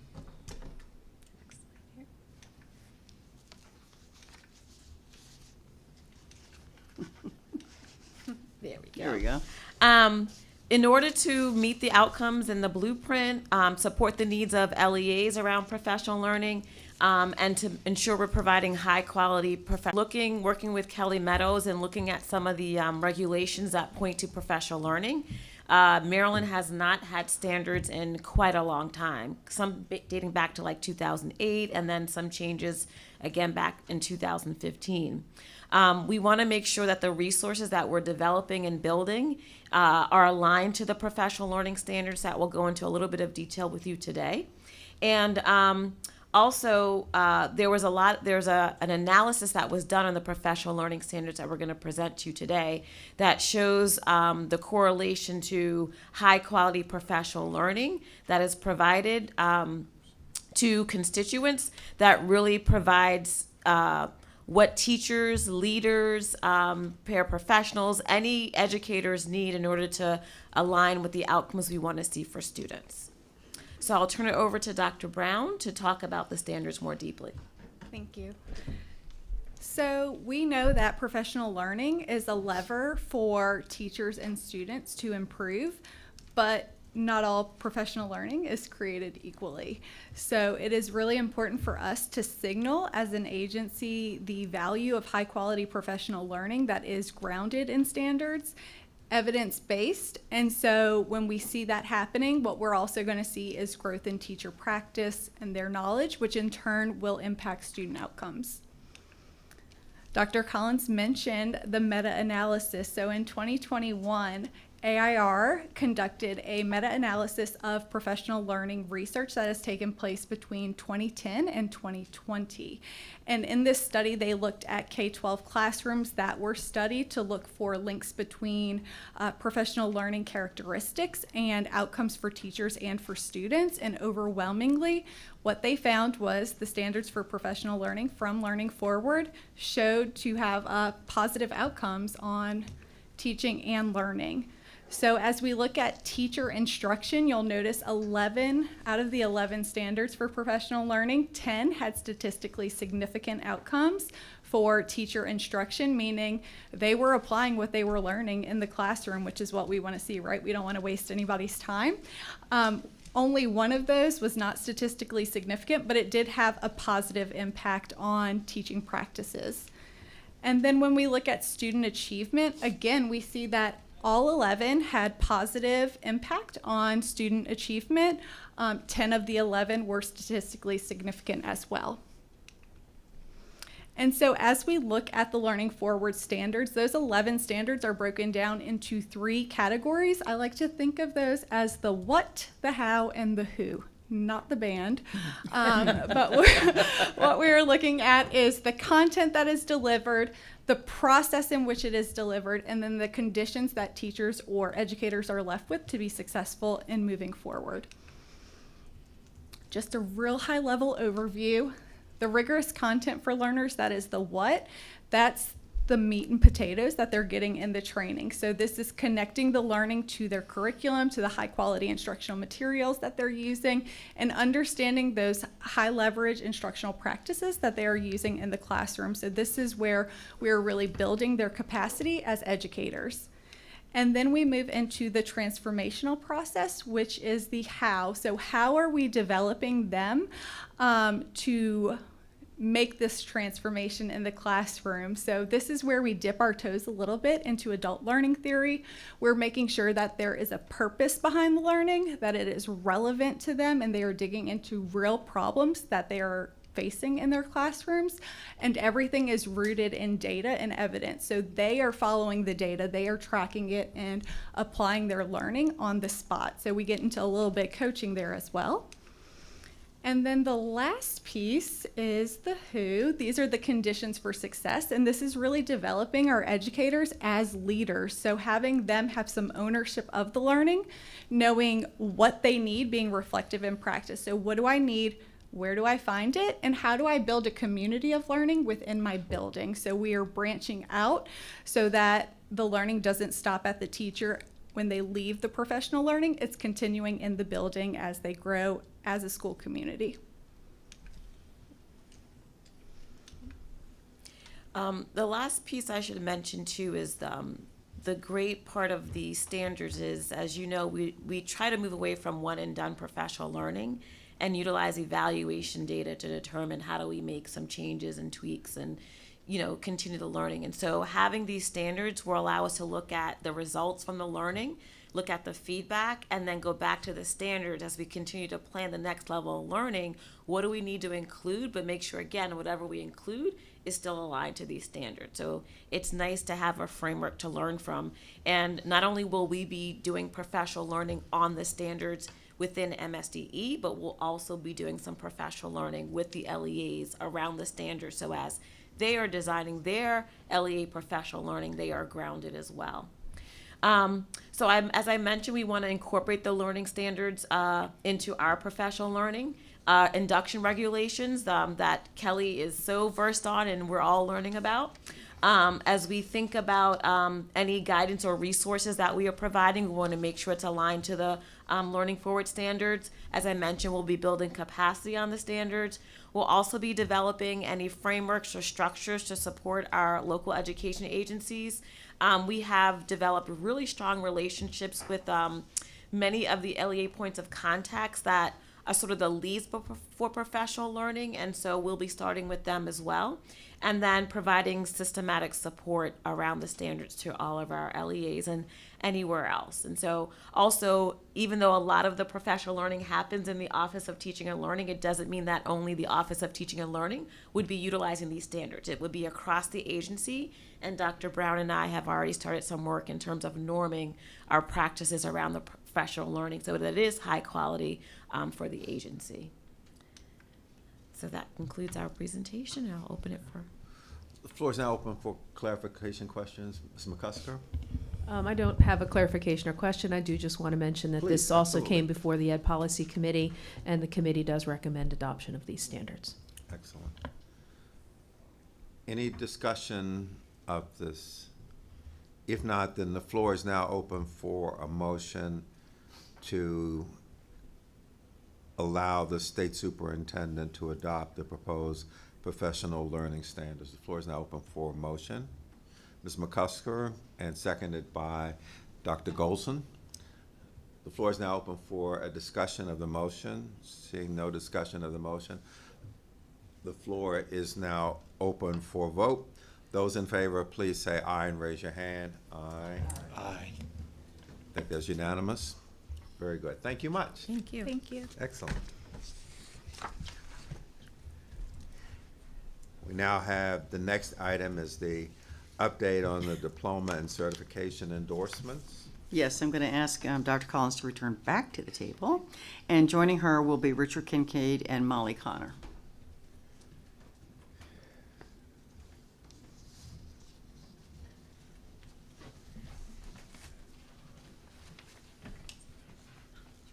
And this is information and discussion only.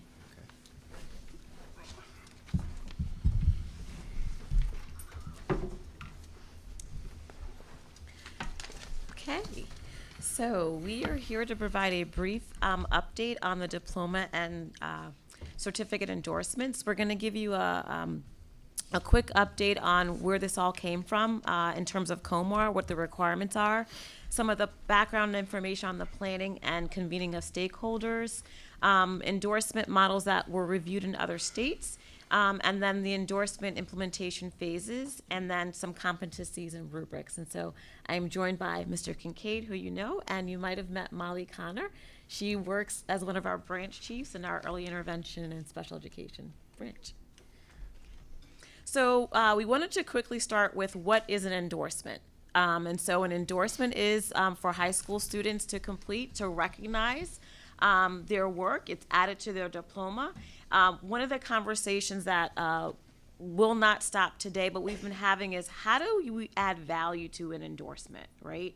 And so as you hear Mr. Kincaid talk about what we looked at across other states, we are continuing to learn how do we make this more meaningful and add value and very, very rigorous. And so that's also been some of the engagement that we've talked about with our LEAs.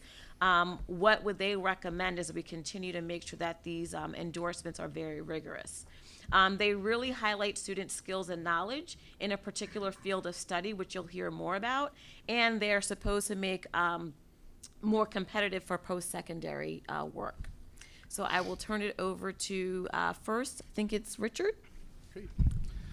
Thank you, Dr. Collins, President Crawford, board members. So within COMAR, there is a requirement that beginning in the 24-25 school year, so TikTok this August, students graduating can earn one or multiple endorsements, including a college and career state endorsement and or a CTE endorsement for our diploma kiddos, and also a certificate endorsement for our certificate students. And so I want to begin going over a little bit of information about how we got to this point, and the stakeholder feedback that we received on the information that we will then provide to you. And so on this slide, we did hopefully a good job of summarizing all of the stakeholder groups and conversations that have been happening around endorsements beginning as early as 2018. Most of the work between 2018 and 2022 were around the certificate endorsement programs because of the advocates and the stakeholder groups and just making sure that students that are within this population were well supported. We had really clear guidance of a path forward, and we also made sure that we were listening to all of the stakeholders that needed to be at the table in order to set the path forward. Richard, can I, just 1 second, can you define who those children are? Because I think it's really important when we say certificate children versus diploma children, if you could define both of those groups of children. Yeah, absolutely. So I'll take that one. Hi, I'm Molly Connor. I work in the Division of Early Intervention and Special Education. So when we're referring to students graduating with a Maryland Certificate of Program Completion rather than a Maryland State Diploma, we're referring to students with an IEP who have the most significant cognitive disabilities, whose teams have determined that their least restrictive environment includes an educational program that ultimately does not result in a diploma, but results in a certificate of program completion. Colloquially, we refer to these students as students on the alternate framework. So if you hear us say alternate framework, that's what that means. We're talking about a 0.7% of graduating students any given year. Diploma refers to the vast majority of our students. And that's why I passed the microphone. So in recent stakeholder engagement from 2021 to the present, we began incorporating conversations around the diploma endorsement. So this is for that 99.3% of students that graduate from high schools across Maryland. For these groups, we most recently had a stakeholder engagement. It ended 2 weeks ago.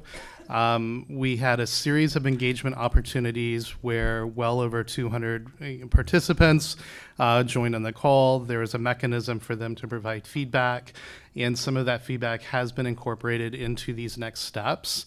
And then, of course, happy to share, additional information about that should you want to look into it.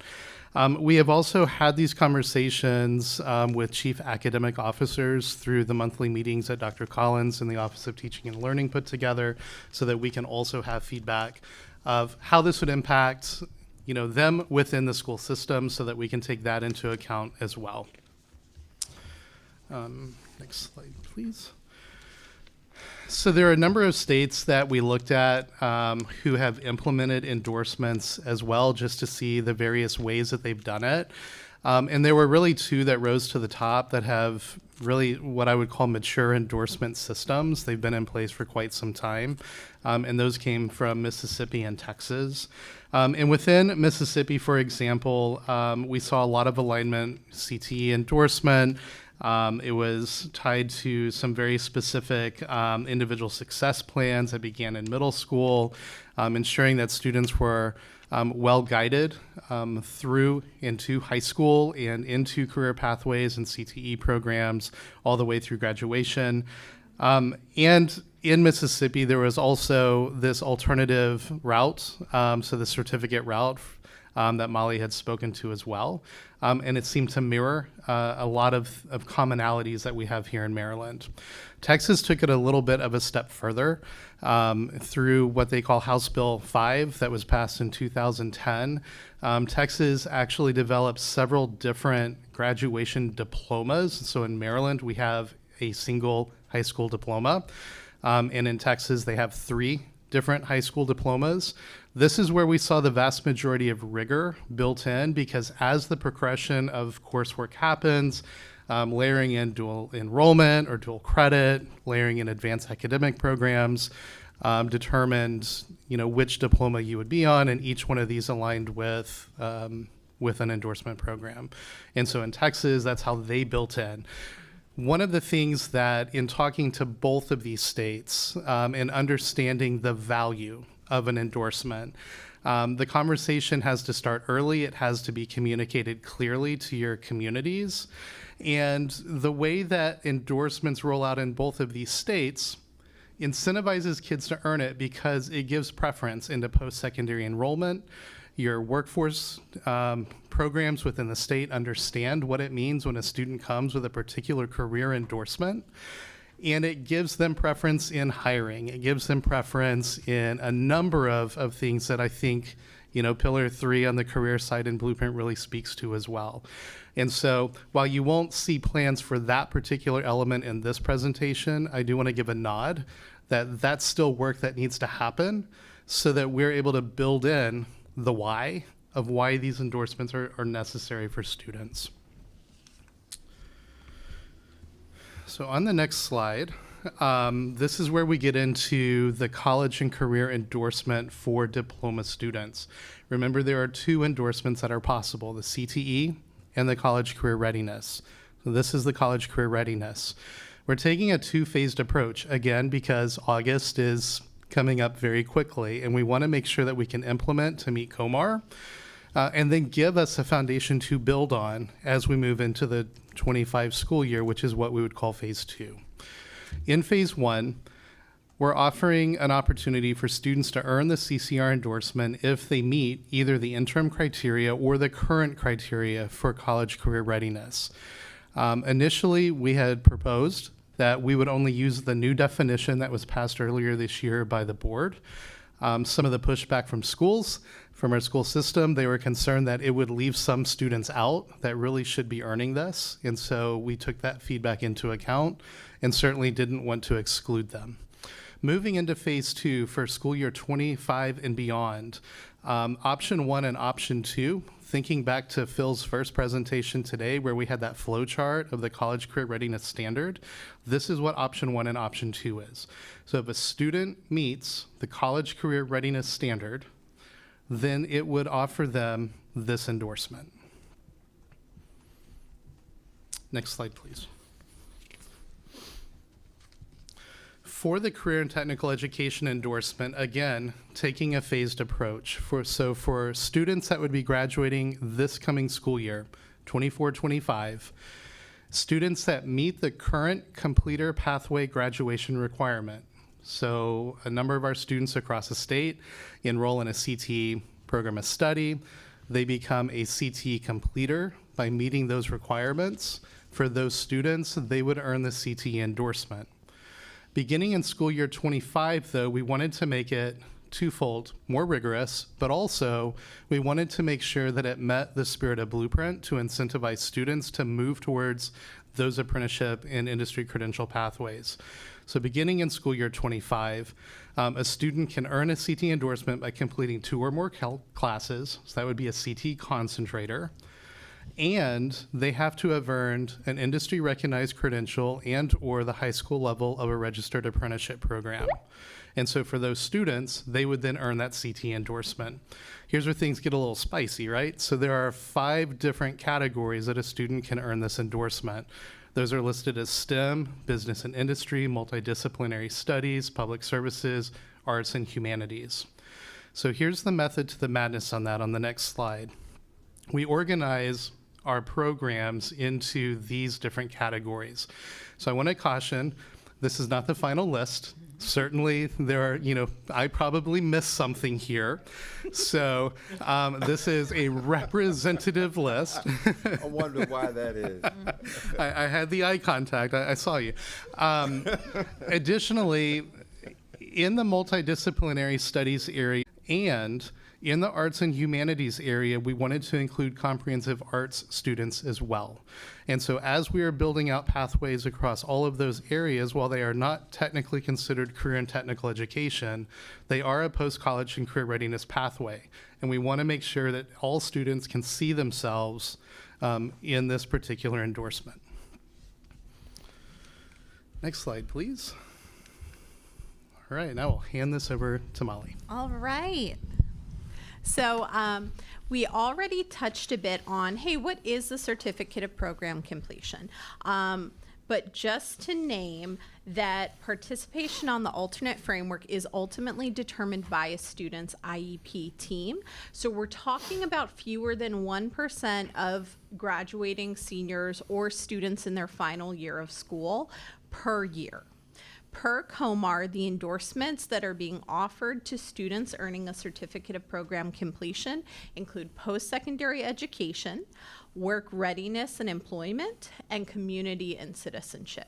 The requirements for each endorsement go from the most rigorous for our post-secondary education to the least rigorous in community and citizenship.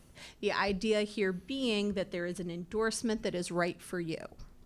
The requirements for the endorsement were identified by the department per COMAR, but what really helped us in identifying those requirements was the Maryland Certificate of Program Completion Task Force. So if we take it back to 2019, the Maryland High School Graduation Task Force met.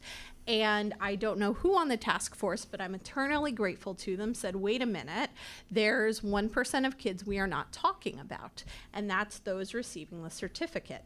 So an additional task force was convened. This task force had everybody that you would want on it when you were talking about some of our most vulnerable learners. We had advocates, employers, district leaders, teachers, career coaches, parents, families, and advocates. So it truly was a community convening. The group met twice, once to review national best practices to determine overall areas, and then to refine and finalize the endorsements. I'm not going to go into every single item on this slide.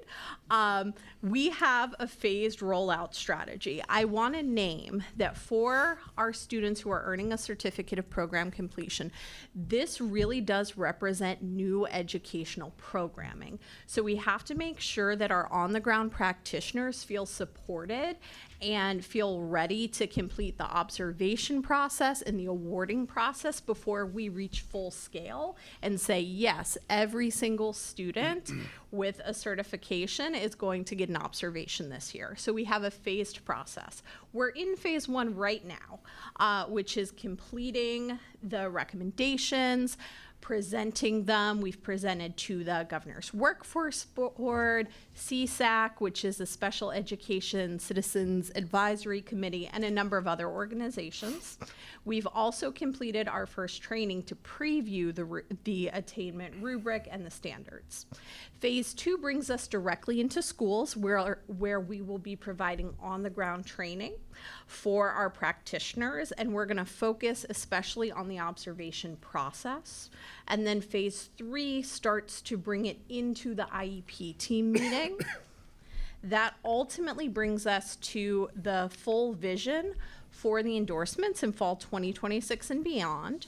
So starting in school year 26-27, all transition age students projected for certificate of program completion by their IEP teams will be required to have at least one endorsement aligned observation conducted and shared with the student's family prior to their annual review meeting. So this means that it will be treated like any other pre-meeting assessment. That represents something very new in the state of Maryland. We're excited to get there, but we also recognize that it is going to take this phased process. What's most important about this process is it presents an off-ramp for students who may have been inappropriately placed on a certificate framework or the alternate framework. We don't want to be in a position where we have a 14 or 15-year-old who has already earned all of their endorsements on the certificate track. If that's the case, then we're putting out explicit guidance that the IEP team should meet to determine if placement on the alternate framework is truly that student's least restrictive environment. We're optimistic that this is going to help us to continue to reduce the number of students inappropriately placed on the certificate track. And we will, of course, be providing professional learning at every stage of this. The phased rollout model allows us to do that.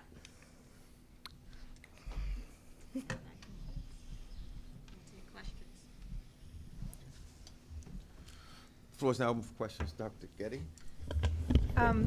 Hello. Great presentation. On slide 8, it has phase 2 talking about earning the credential and/or an apprenticeship. Is that already defined? If I saw a whole list of all the career and tech programs, would that already be defined, the and or the or? So that's a perfect question, and the answer is yes, and as some additional guidance is forthcoming. So the way that the blueprint sets up the definition of each one of these areas, it leaves to the CTE committee and ultimately approval by the AIB of what we mean when we say an industry recognized credential. That was passed by the CTE committee at their May meeting. We're still working through final documents with the committee on what an apprenticeship means, and that's set to be voted on at the August meeting, hopefully here in this room. So once that guidance moves forward, then yes, there will be a clear understanding of what we mean when we say, right? We've already been circulating those documents for the better part of the last 4 or 5 months with a number of stakeholders, LEAs, local workforce boards, and others. And so I don't think it's much of a secret of the direction of where that's going to land. I think at this point, it really is just leading to the formality of a vote to solidify. All right, thanks. Thank you. It's so very nationally influenced for some of those credentials. Any other? Ms. Jang, and then Mr. Bartley. Yeah, thank you so much for the explanation. Just one clarification, clarifying question. Yeah, for the endorsement, is it like I see it, the world language is less under the art and humanities category. So would it be kind of equivalent for a seal? I know if student meets a certain standard for multiple language talents, yeah, they can earn seals, and they will display on their diploma. So the endorsement is the same concept, but different presentation on their It's diploma? very similar. So what we're leaning into is some of the business rules that have already been developed around the seal of biliteracy and how our LEAs are doing that. And so, yes, a seal on the diploma, notation on the transcript. But I think the intentionality is to really elevate it beyond that. So it's not just a merit badge or a sticker. When that is earned, it means something. And so I think that's the next step that we'll begin working through. How do we socialize this to build in that additional just thing, right? Recognition, that value, so that it goes beyond that is what we would hope. Good, thank you. Thank you. I enjoyed your presentation, and while I was listening to it and being encouraged by it, a couple of things came to mind with certain actions of some school districts took with regards to class rankings and getting rid of designations such as valedictorian, salutatorian. How does endorsements comport with this idea, and isn't it distinguishing students apart from one another? And can LEAs opt out, and will those students without the endorsement be negatively affected? Thanks. Can I just respond quickly? So you bring up a really good question, and so for me, this should not be an opt-out issue. This should be available in all 24 districts. So I would hope, if we're not talking about some kind of policy and bringing a policy forward where this is concerned, because this should be available to any child that is graduating our stages, regardless of what district that they belong to. And so that would be my hope.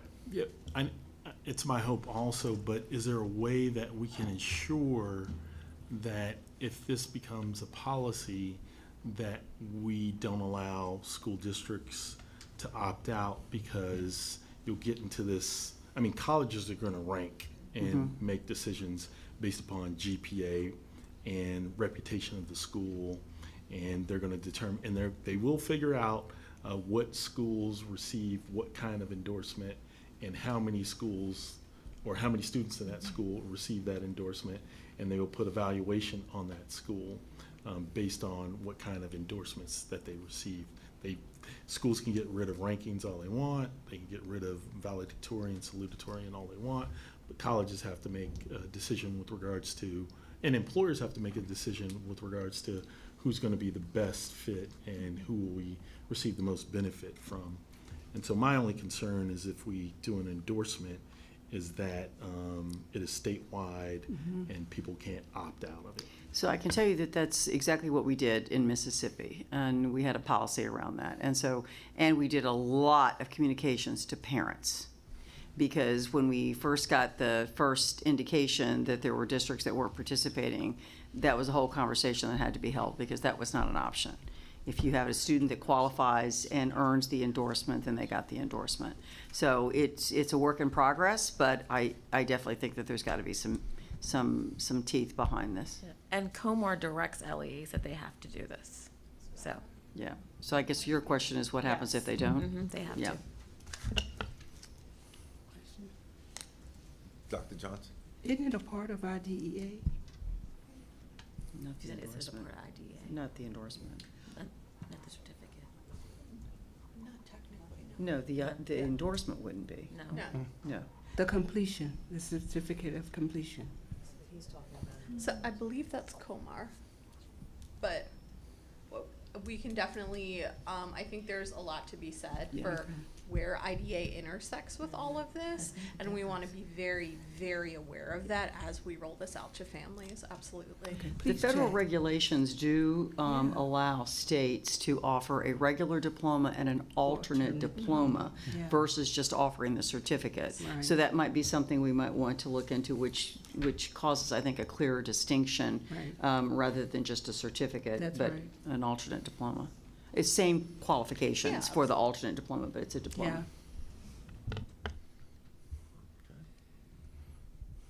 Excellent, excellent presentation. Thank you much. Thank you.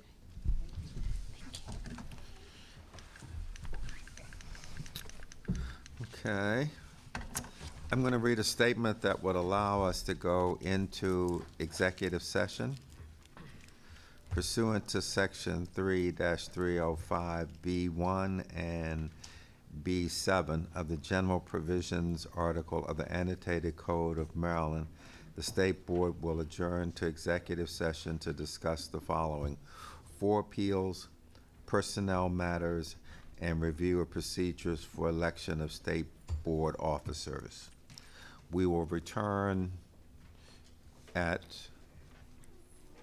4:45, an hour 5 minutes. All right? Okay. All right. So I need a motion, floor open for motion. Ms. McCusker, and then seconded by Dr. Michaels. Seeing no discussion of the matter, all in favor, please say aye and raise your hand. Aye. Looks unanimous, okay. All right.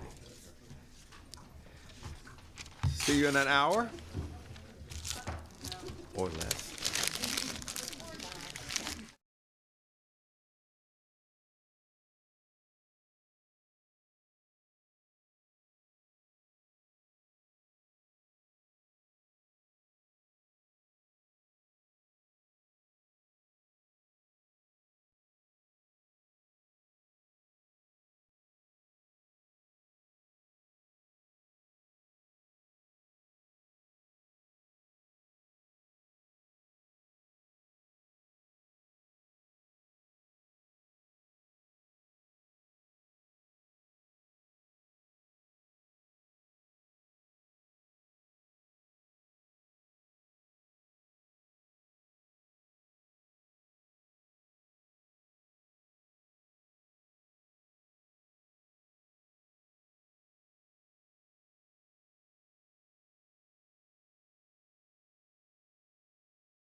Good afternoon, members of the public. Again, thank you very much for being with us today. We're reconvening our meeting. We're now going into the state board member reports and updates. The floor is now open for state board members to make reports. Anything for the good of the order? Yes, Ms. McCusker. The Education Policy Committee meets again on July 17th, correct? On July 17th, and it will be on live stream. So if anyone is interested, you can find information about the meeting and directions on how to watch the live stream on our website. Excellent.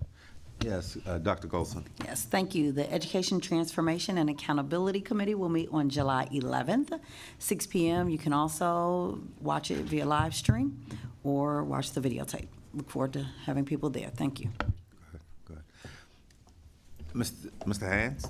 Yes, just in Ms. Ayula's absence, over the last few months, she has chaired a group of several of us to review the application and the application process for the student member of the state board and make a series of recommendations on how to improve that process.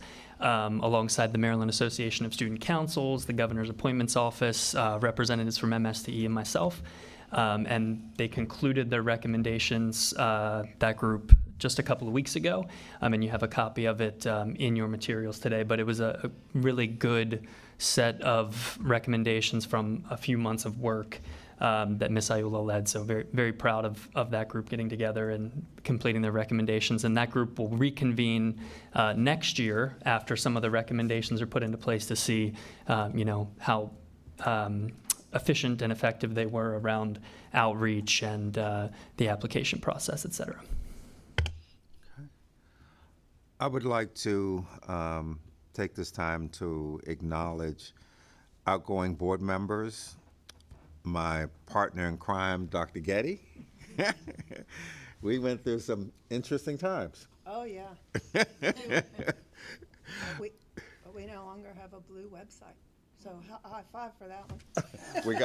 We were, I have to tell you about that sometime. It was one of the more interesting meetings that we had. And Mr. Bartley, thank you much for everything and for your support and contributions. Want to also acknowledge Dr. Wilcox in her absence with her focus around mental health and suicide prevention for children.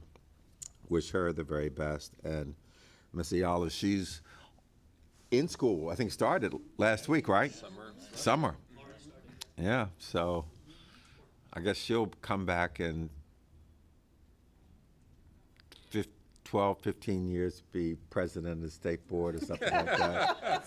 Maybe superintendent. Governor. But wanted to just do that. Are there any future agenda items anyone has? Any future agenda items that you? Okay. Yes, please, Ms. McCusker. Just the SLO discussion and teacher accountability, and I think it's time to look at it. Absolutely. Absolutely. Thank you. We've been talking offline about doing a conversation about AI in Maryland and would like to try to get that started. So we'll have a planning conversation. So just as an update, Senator Hester is serving on the Southern Regional Education Board's task force on AI. And so I have also asked one of our staff members to join that as well. I've been in touch with Stephen Pruitt. So I think this conversation, I would recommend that maybe we figure out a way to get updates on what's happening with SREBs, because I think they're already in motion, and she obviously had legislation put forward last year about this. So I think it'd be good to involve her and or the staff. I think it's a great idea. Excellent. And I would just add to that, I think the hope is we're planning a session in August around AI to get more into that. Excellent. Anything else? Yes, Dr. Katie. As my parting day, I would like to give a gift. I don't want a mic. A gift to the state board in honor of Clarence's leadership. Huh. Thank you.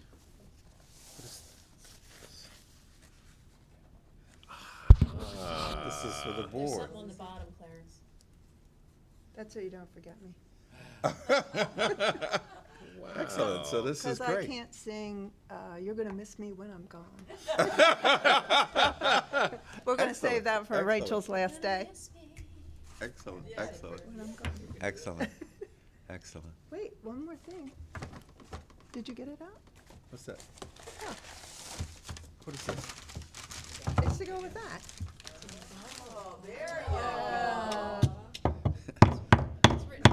There's something written on it.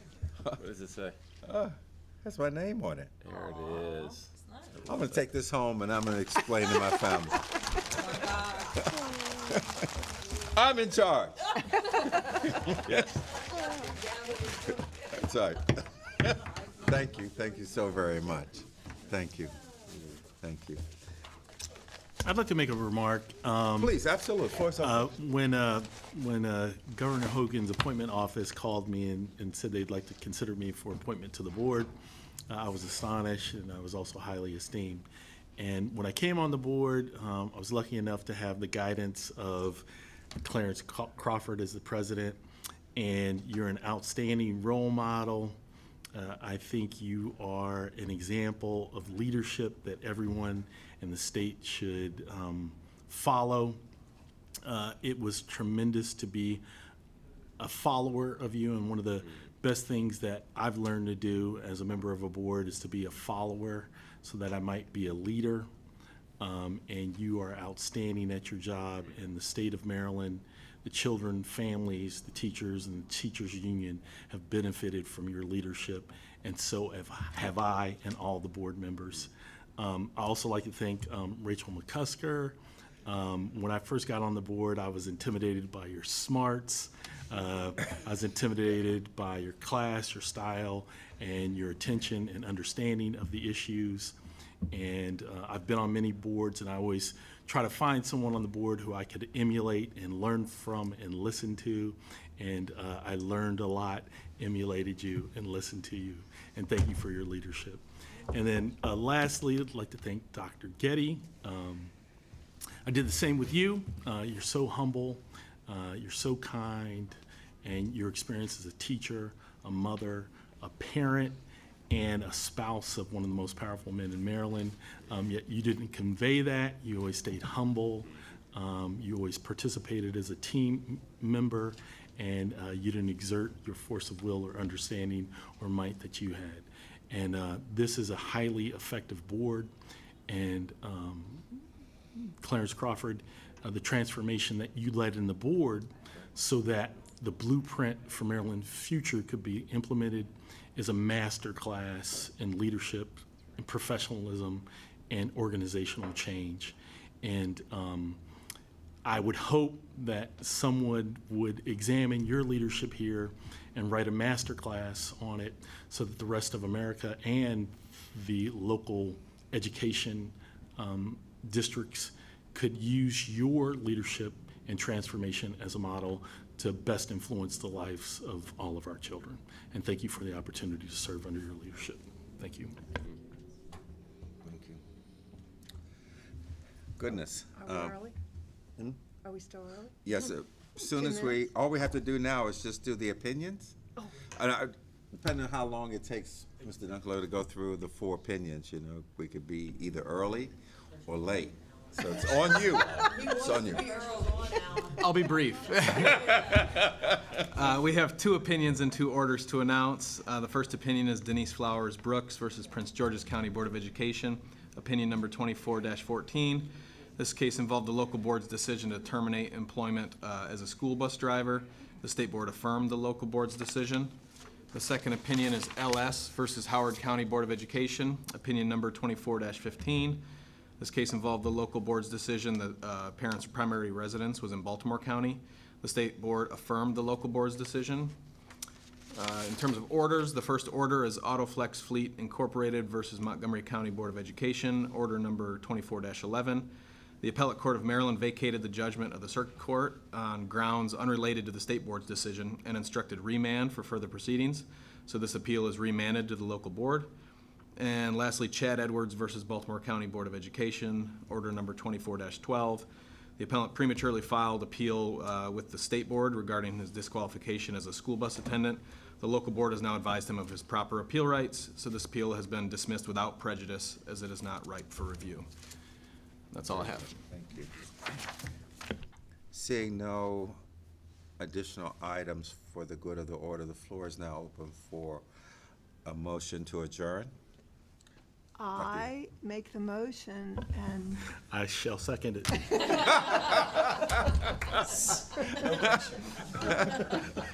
Dr. Getty and then Mr. Bartley.